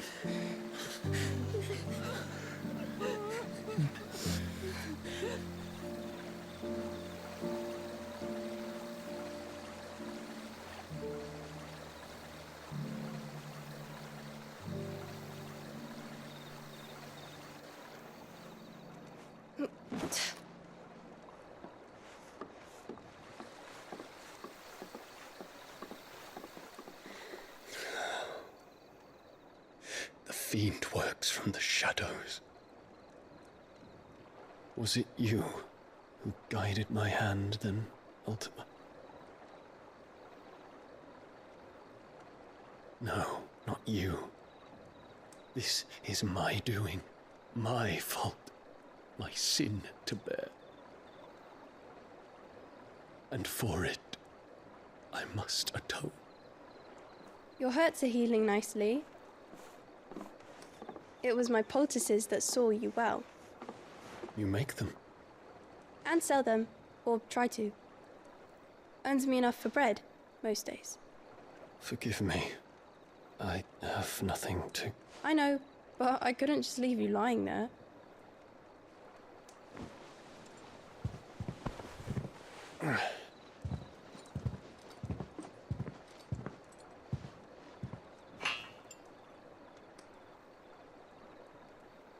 You're going then? Of course. I'm healed. Thanks to you and your poultices. Will you promise to come back and visit?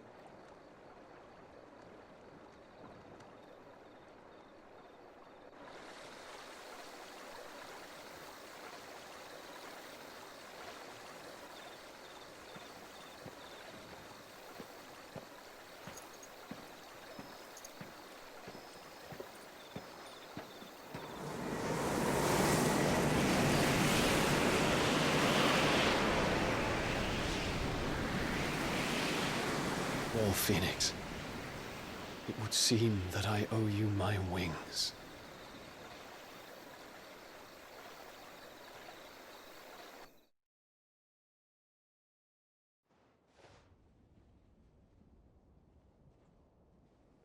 Perhaps he can find an answer. You will be returning to Waloed soon, I gather. I see no reason to wait. Then neither do I. I can think of a few, but I doubt they'll stop you. You will take your medicine. Of course, Lady Daya. Set on leaving already, are you? How long will it take us to get back to Ash? Dunno, about the same amount of time it took us to get here. Maybe less, if your uncle can find someone trustworthy to patch up the Enterprise. All depends on where we're putting into port, mind. Yes.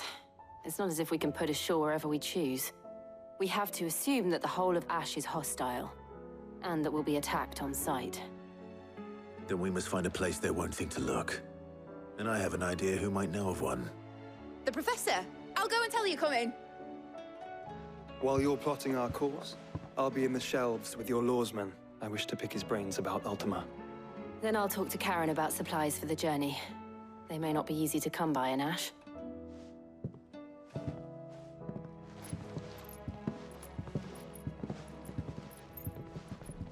Your brother's body won't take much more of this recklessness. You know that, don't you? I do.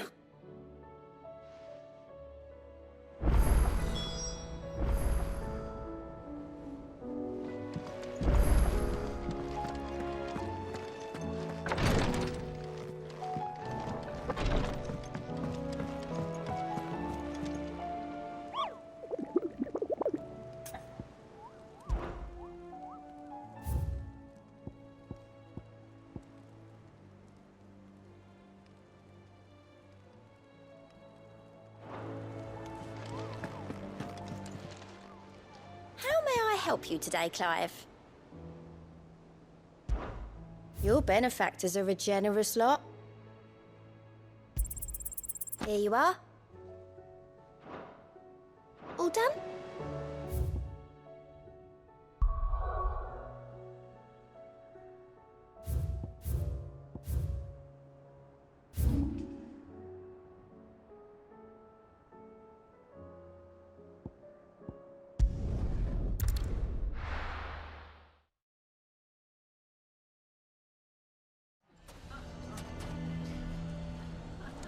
What do you mean, don't jump to conclusions?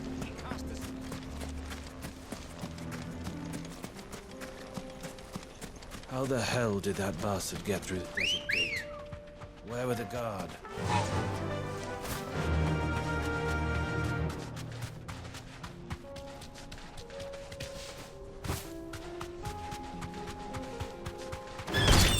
All right. Safe.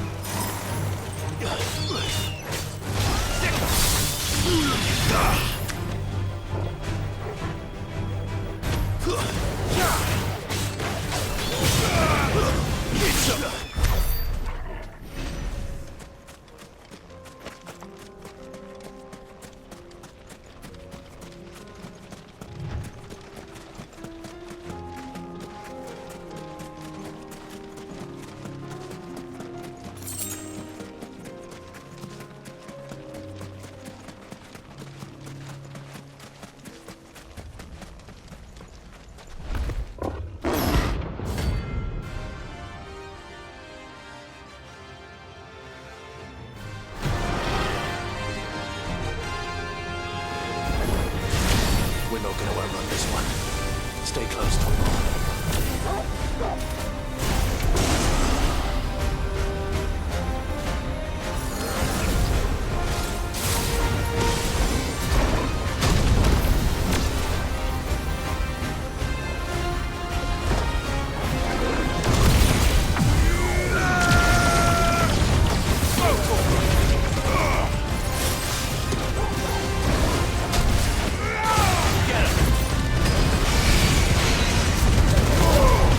Kill!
own size.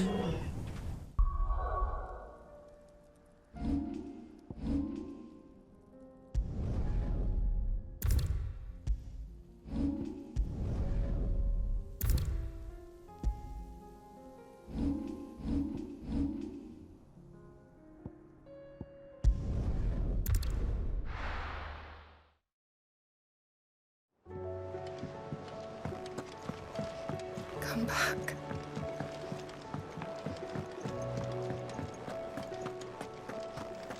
The stew's awfully thin these days. What do you expect?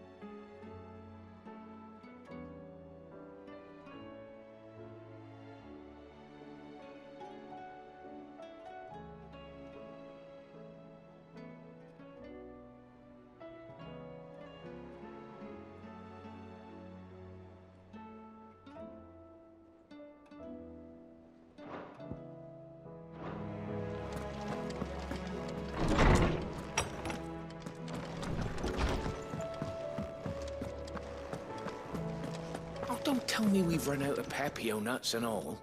Aye, it's a dangerous world out there.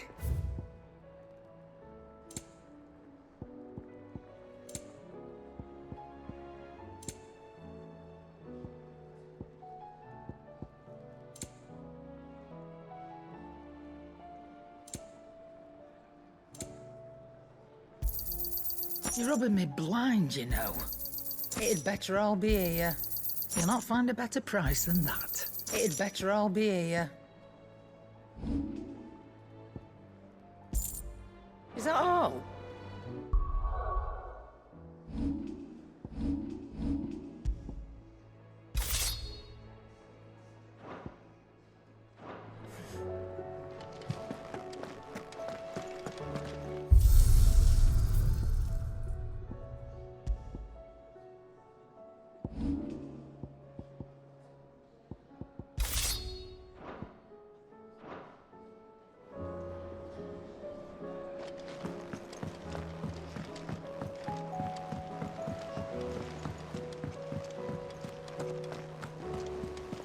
Covered in nicks and lumps, the lot of them.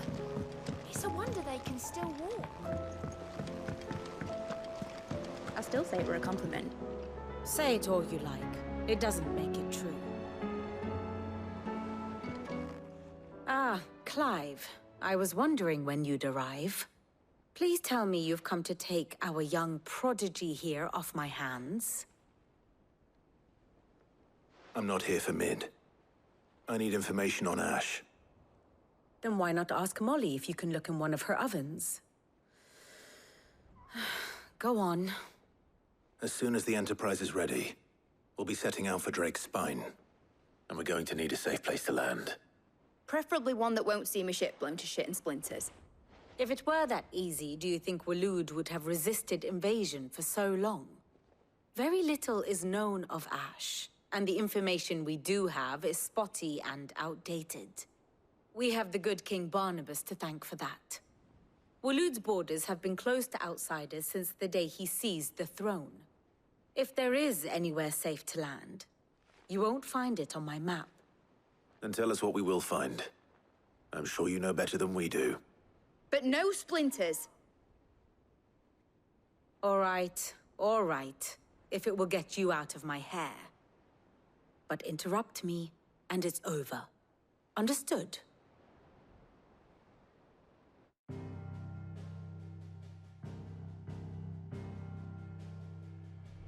Barnabas Tharm, the one they call the Last King. Understand him, and you will understand the kingdom of Waloed. Barnabas was only a boy when he arrived from beyond the southern seas, and barely a man before he united the ragged tribes of Ash. And having unleashed them upon the formidable Veldamark, he set his throne upon the ancient kingdom's ruins. The victory sent shockwaves around Valisthea. Tales of Odin's might spreading through every court, parlor, and drinking hole in the realm. Note that this was in the year 843, and that the king still sits upon his throne some 40 years later, quite untouched by time. Waloed's recent inaction left many wondering if Odin had lost his appetite for war. And yet here we are. The Einherjar was committed to the fray, a bold declaration of intent. Orcs swarm around Drake's Fang, and throngs of Akashic haunt Canva's streets. Though how precisely the havoc they wreak serves Waloed remains unclear. Regardless, if the order to attack truly came from King Barnabas, then one thing is certain.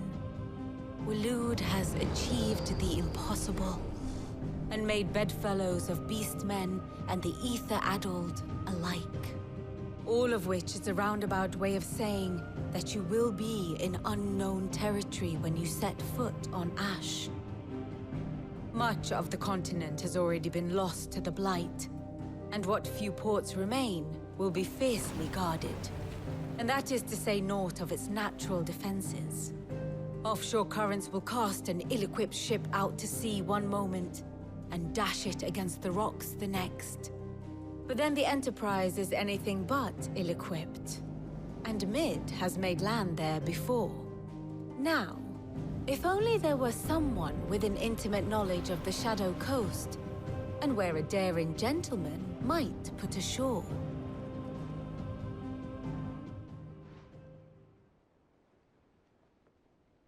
You see, Clive, you had the answer all along. Do you think you can get us back to that beach, Mid? Picked you up from it, didn't I? Not that it were easy. The currents were a right bastard. But then, if it wasn't hard, it wouldn't be worth doing, would it? Well said. Thank you, Lady Vivian. If a few morsels of common knowledge and a sprinkling of tavern talk are worthy of your thanks, I wonder what genuine intelligence might earn me. Probably more visits. Mid, I need everyone in the ale hall now. I'll fetch Joshua from the shelves. Aye, aye, Captain.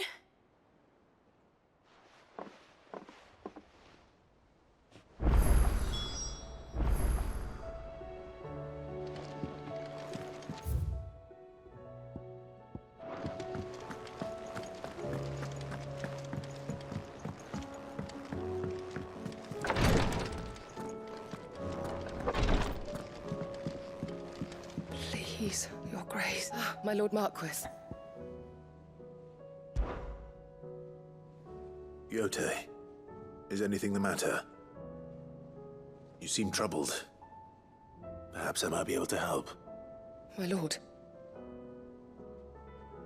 Yes. Perhaps you might. It's your brother. His condition continues to worsen, though he does his best to hide it. The lesion on his chest pains him more with each passing day. I had feared as much.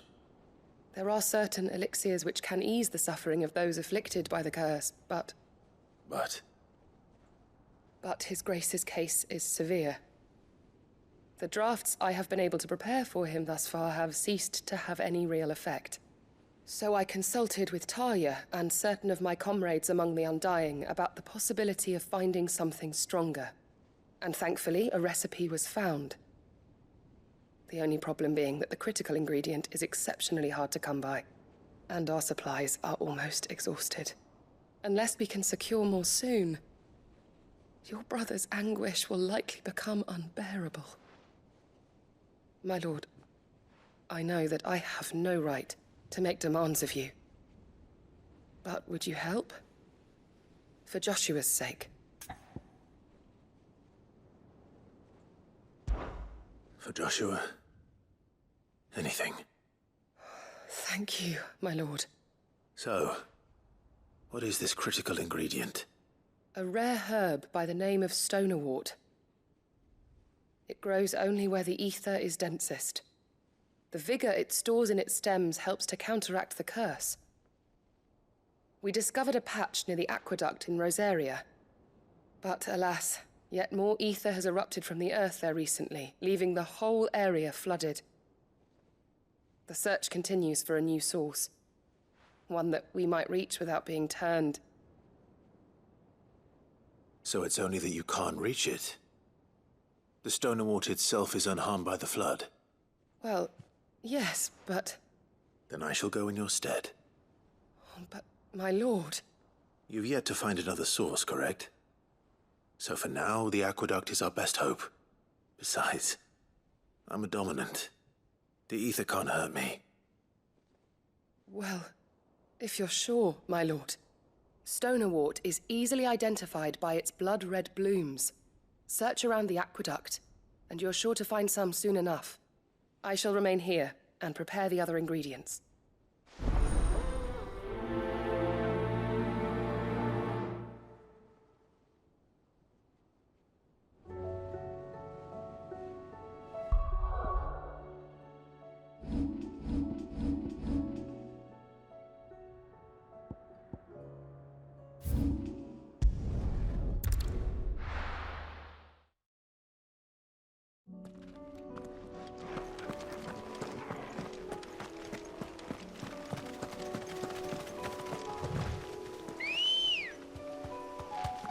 Come on.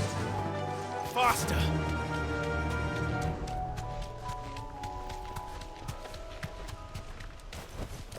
Safe. Over here!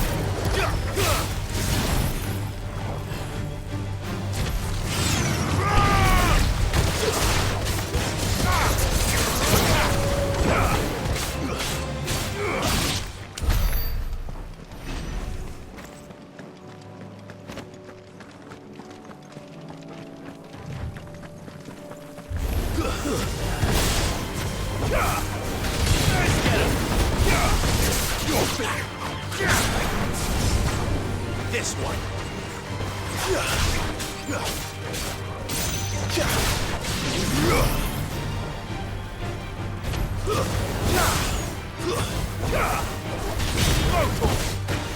Get him.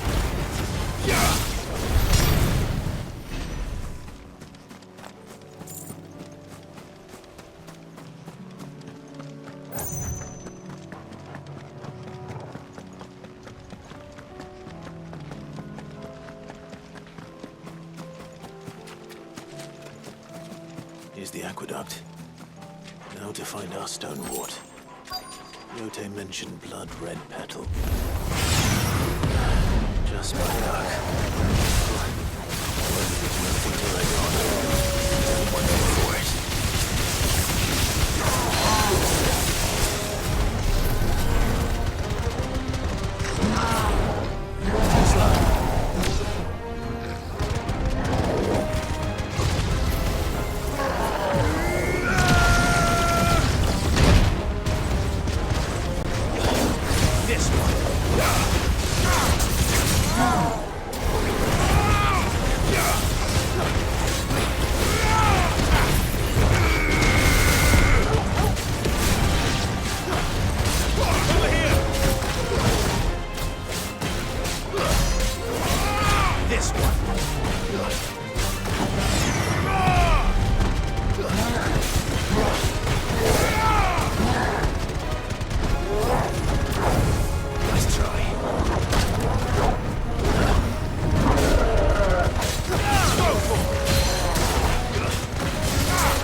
Here it is. Better collect as much as I can before reinforcements arrive. Right. That should do it. Let's get these back to Yote.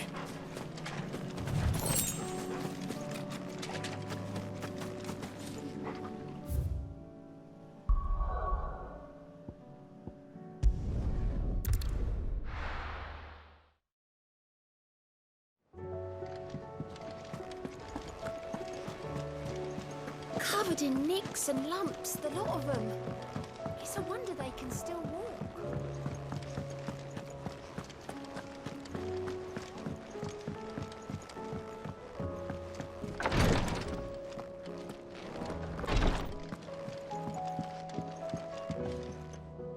Yote, I brought back all the stone and water I could find. Will this be enough?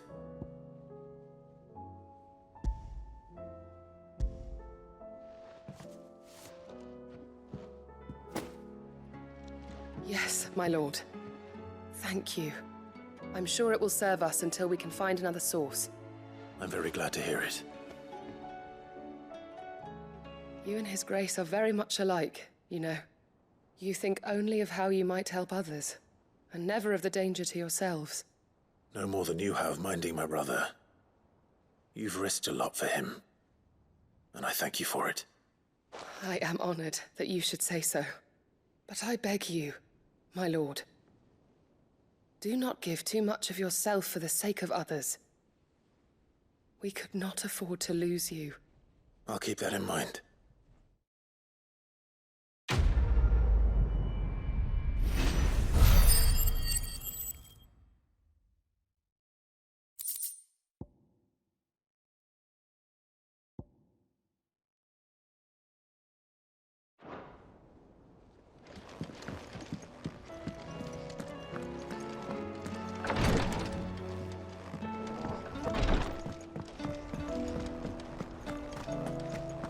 How do you split the sea?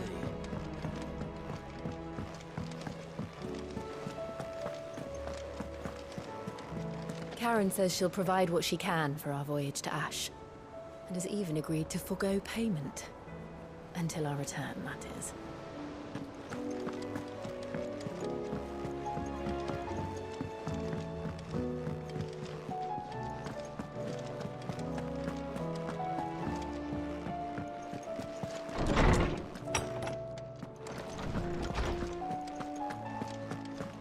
I have no reason to assume otherwise. Well, then that changes everything. Clive, you must listen to this. Lawsman, tell him. Do you recall when we spoke before on the divinity of Ultima? Well, it inspired me to delve deeper into the subject. And what I discovered appears to agree with the findings of His Grace. You will recall that my quest to uncover Ultima's origins began with the mural at Phoenix Gate. But while I've always known it to be important, its secrets have heretofore eluded me. Now, however, I believe I know where to find the more complete example, one that will reveal all we seek. Master Clive, have you ever in your travels chanced to hear of the Circle of Malleus? I would think not, few have. But there was once a time when the faith flourished, the oldest known religion in the Twins, and though its popularity eventually waned on Storm, hints of its dogma remain embedded in more modern faiths such as the Crystalline Orthodox. Wait, you said it waned on Storm.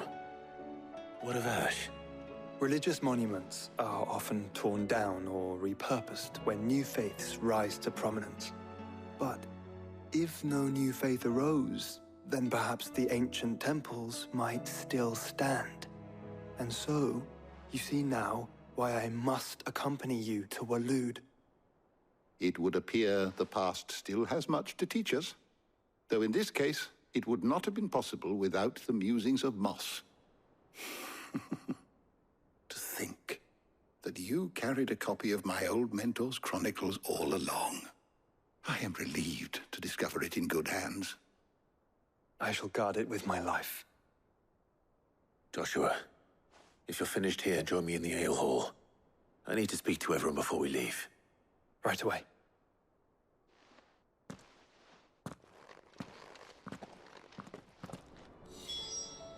If it please your grace, might I one day... Mid said I could ride the Enterprise next.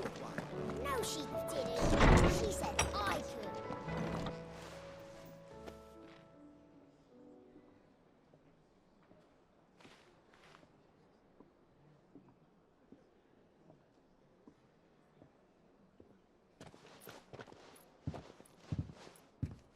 My apologies. By now you've all heard where we're going and why. So I won't bother you with the boring details, only the important ones. If we attempt to approach Stone here by sea, there's a good chance we'll be sighted and fall prey to the capital's artillery.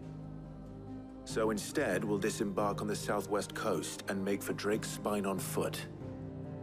I say we, but it's highly likely the entirety of Ash is under the rule of Ultima. A large party would only attract unwanted attention, as well as slow our march and require supplies which may be difficult to obtain. Only Joshua and I will be going. And a scout. Preferably a good one. Gav, do you know of any? You bet your ass I do. Might still borrow some of Lady Vivian's maps, though. Just in case, like.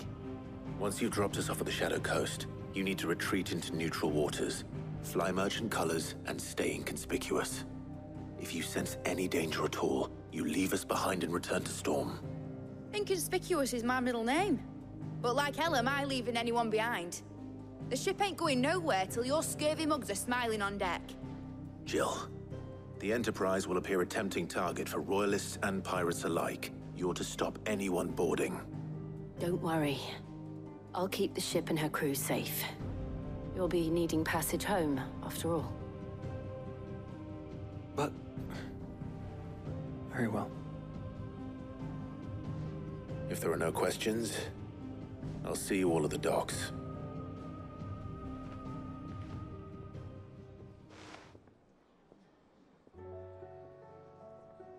Let me know when you're leaving. I want a word before you go. Of course.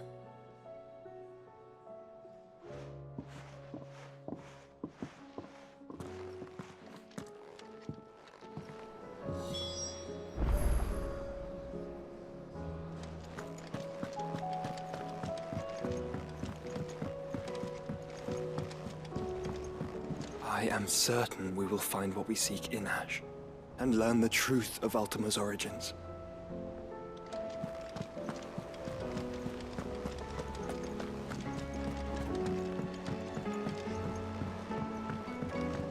How do you split the sea, you reckon? Is something wrong? Not at all. Honestly. Can't a man wish his friend farewell? Just wanted to let you know that I'll keep things in order while you're off saving the world. I'll hold you to that.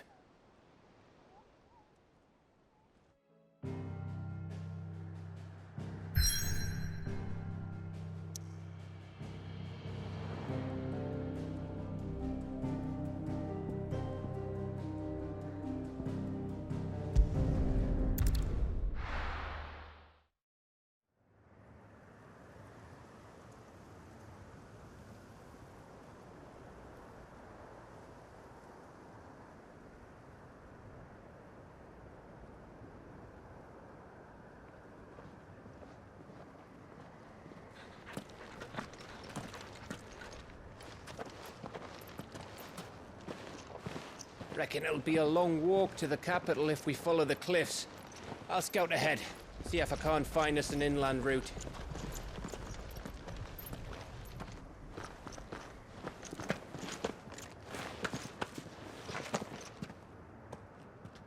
Clive.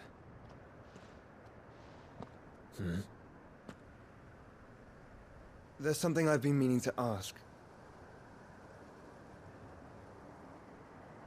You took her Eikon, didn't you?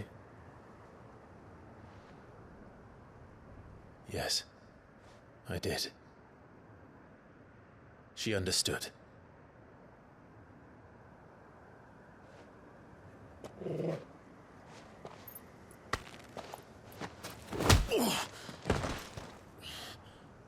Oh, she understood.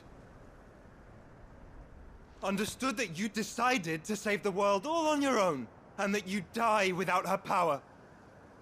How dare you make her choose? You knew damn well she'd never refuse you. But I will. You can't keep pushing us away, Clive. The world is ours to save, not yours.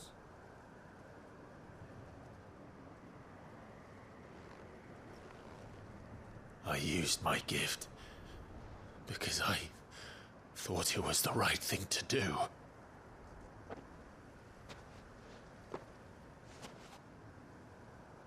And you truly believe this will save you? Will save us all? I do.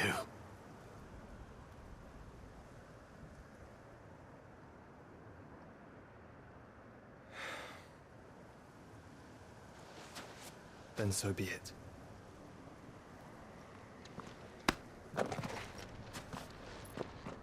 Just don't forget, you're not alone.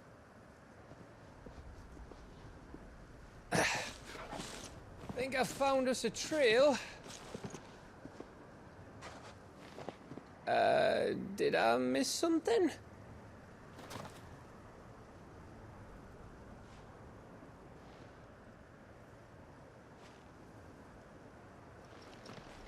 Only that Joshua didn't. I don't get it.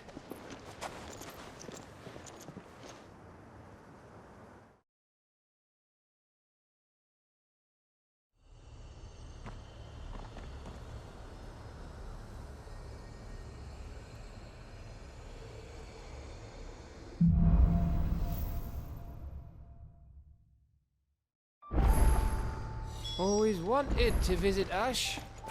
We're in Waluda territory now. Don't expect a warm welcome. Oh, I don't know, Clive. That castle over there looks inviting enough. Shall we sample its inhabitants' hospitality?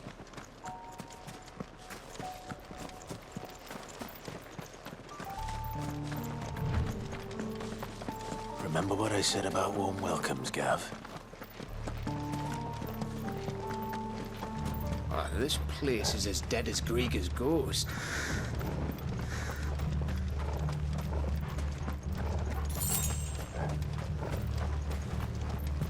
Still. I knew I smelled something. I see only orcs and a Kashik here. Let's hope the villagers made it out in time.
hell are the Royalists?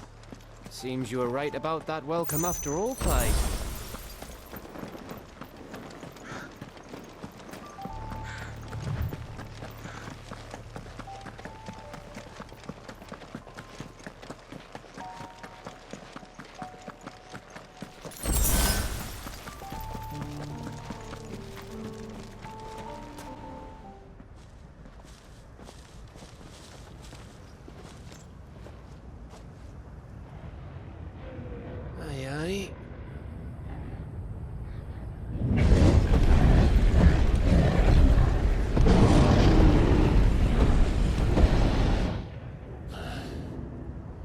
Is the whole of Ash fallen into Ultima's hands?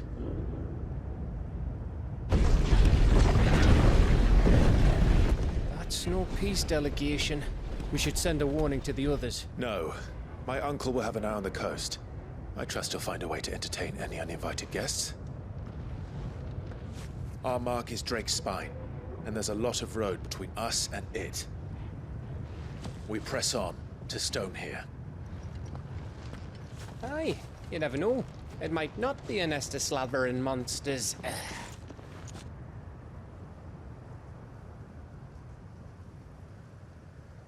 Clive, you must go on ahead without me.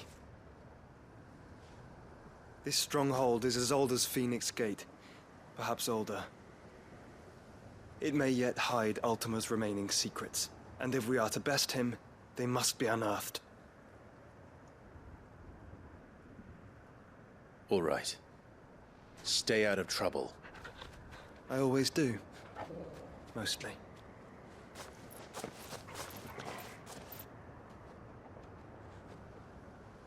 You sure about this? About leaving my brother on his own. Of course. Mostly.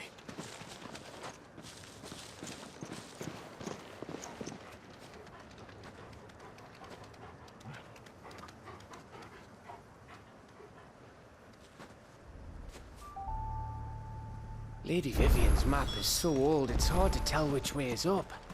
But if I'm right, we're not far from a village called Eastla. Then we make our way there, resupply, and wait for Joshua.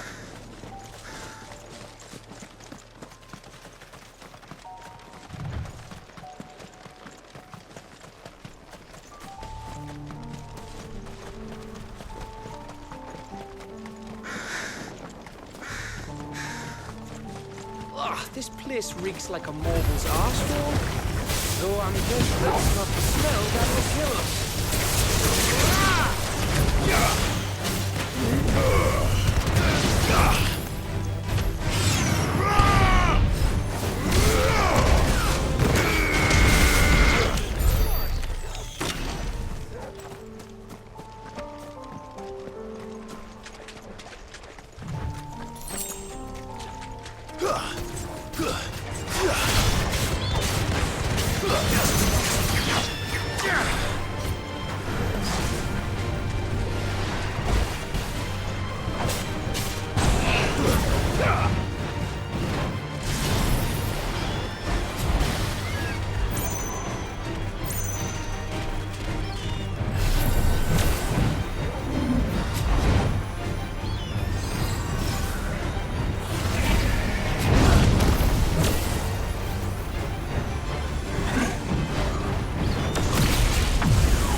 This one.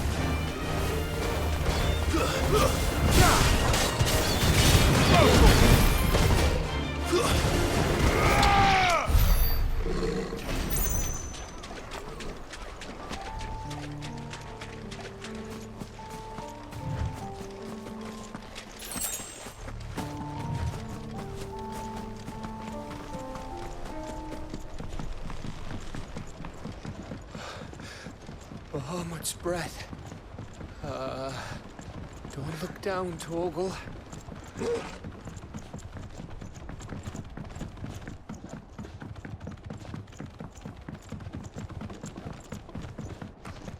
That must be Aistla.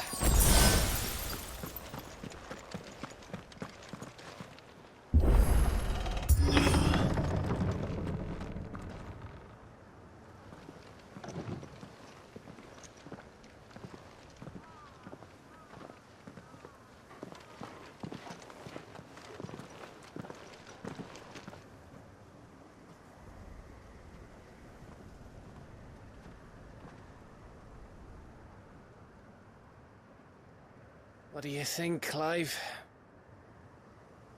Then we're too late.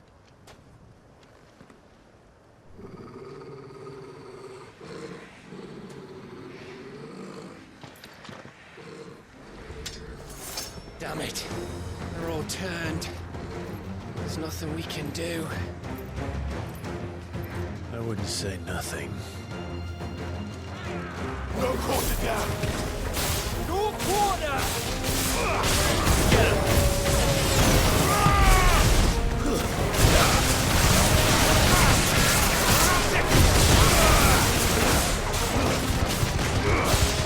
This one! Over here!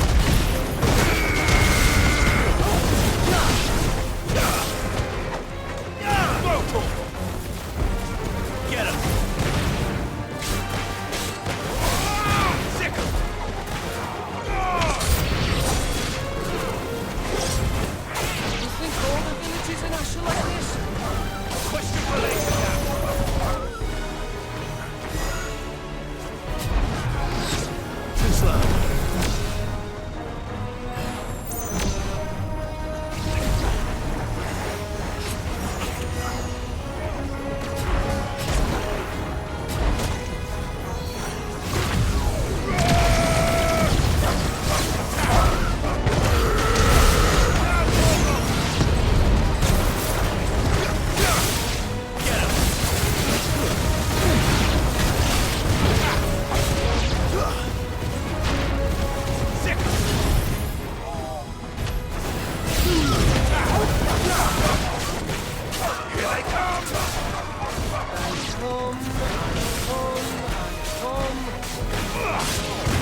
This one.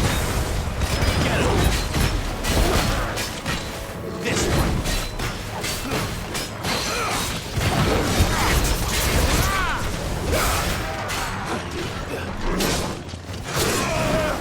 That's better.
Gav.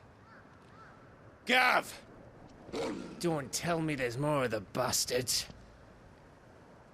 Oh, fuck.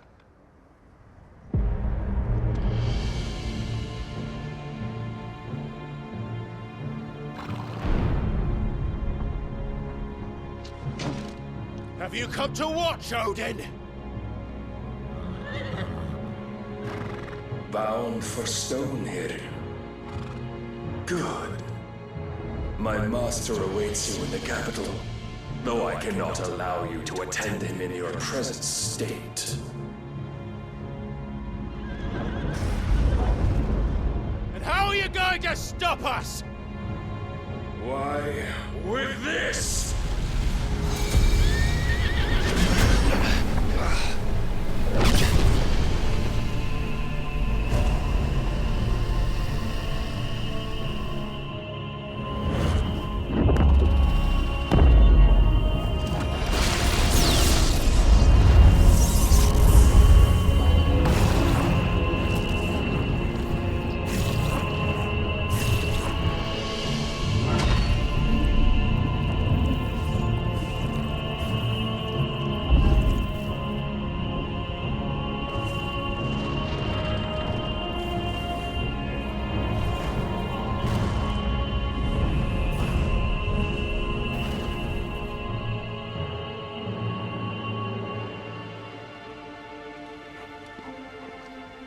What did you do?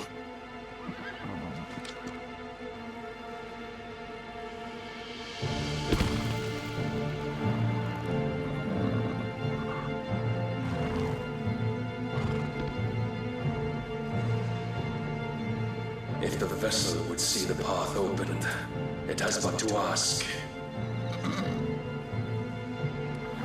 I shall see that my master's prize is made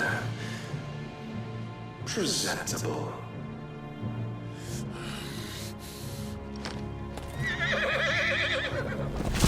Shit! No!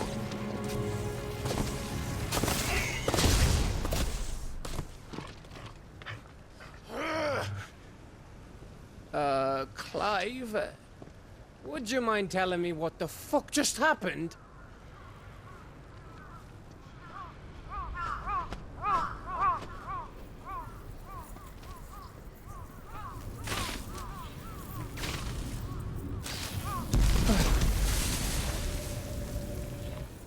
Oh, you've got to be.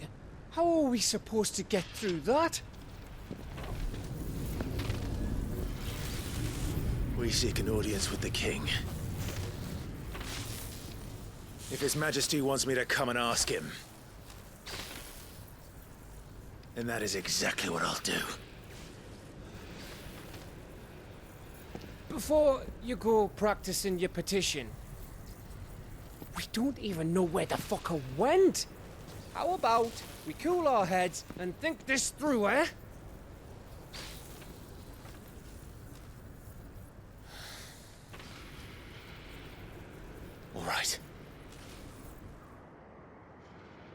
Maybe there's something here we can use.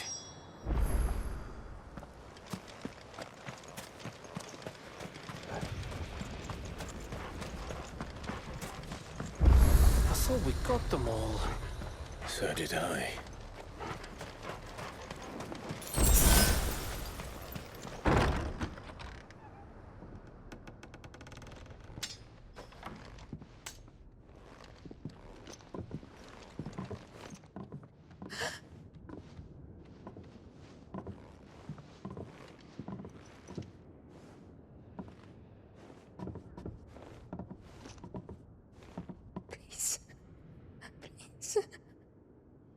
Please, no.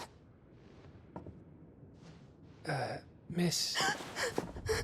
Whoa, easy, easy. We're not turned, all right?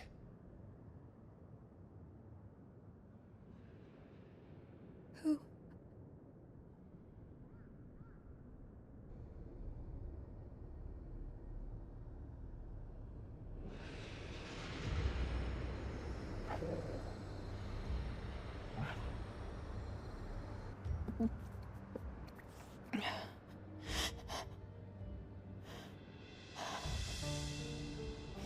My thanks, kind travelers.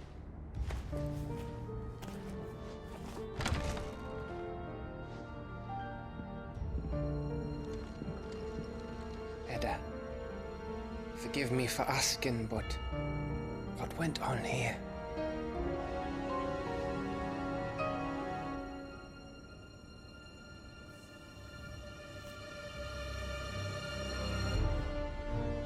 It all started when the skies changed. The elders said it was the Arcade. One by one, people went mad. Minds taken by the ether. Till only I remained. By then, I was too far along to run. And then the nights came. And I didn't know what to do.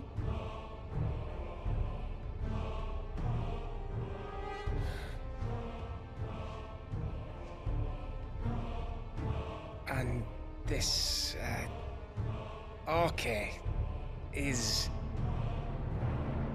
Just a story. Something our grandparents told us when we misbehaved. About how the heavens would grow dark before the land took her last breath. The end of the world. You said the others went mad. But where did they go?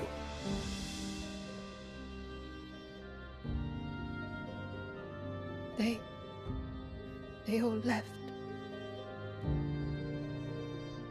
Drawn east to the tower, to Reverie. The elders, the healer, the blacksmith, my husband.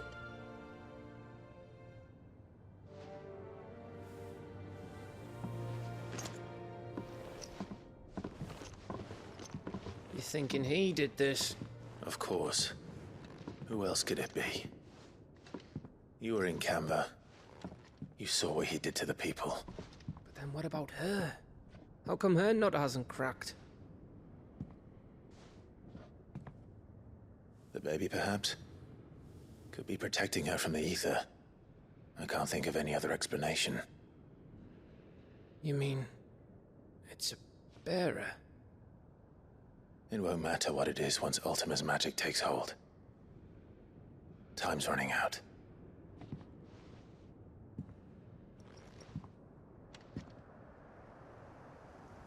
This tower. That's where we'll find the king.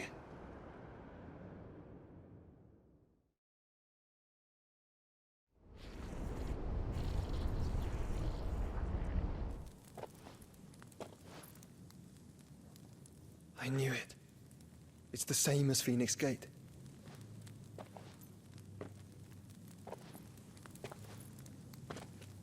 Which means at the end of these stairs should be...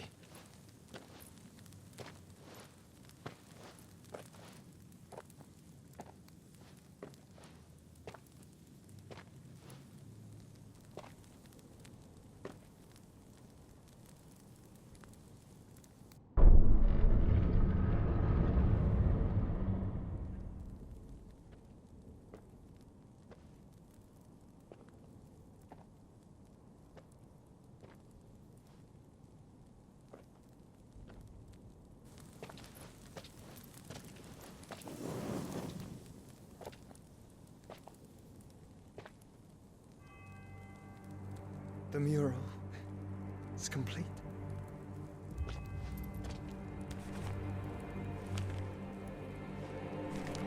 Ultima and his vessel, Ifrit. Garuda, Ramu, Shiva, Titan,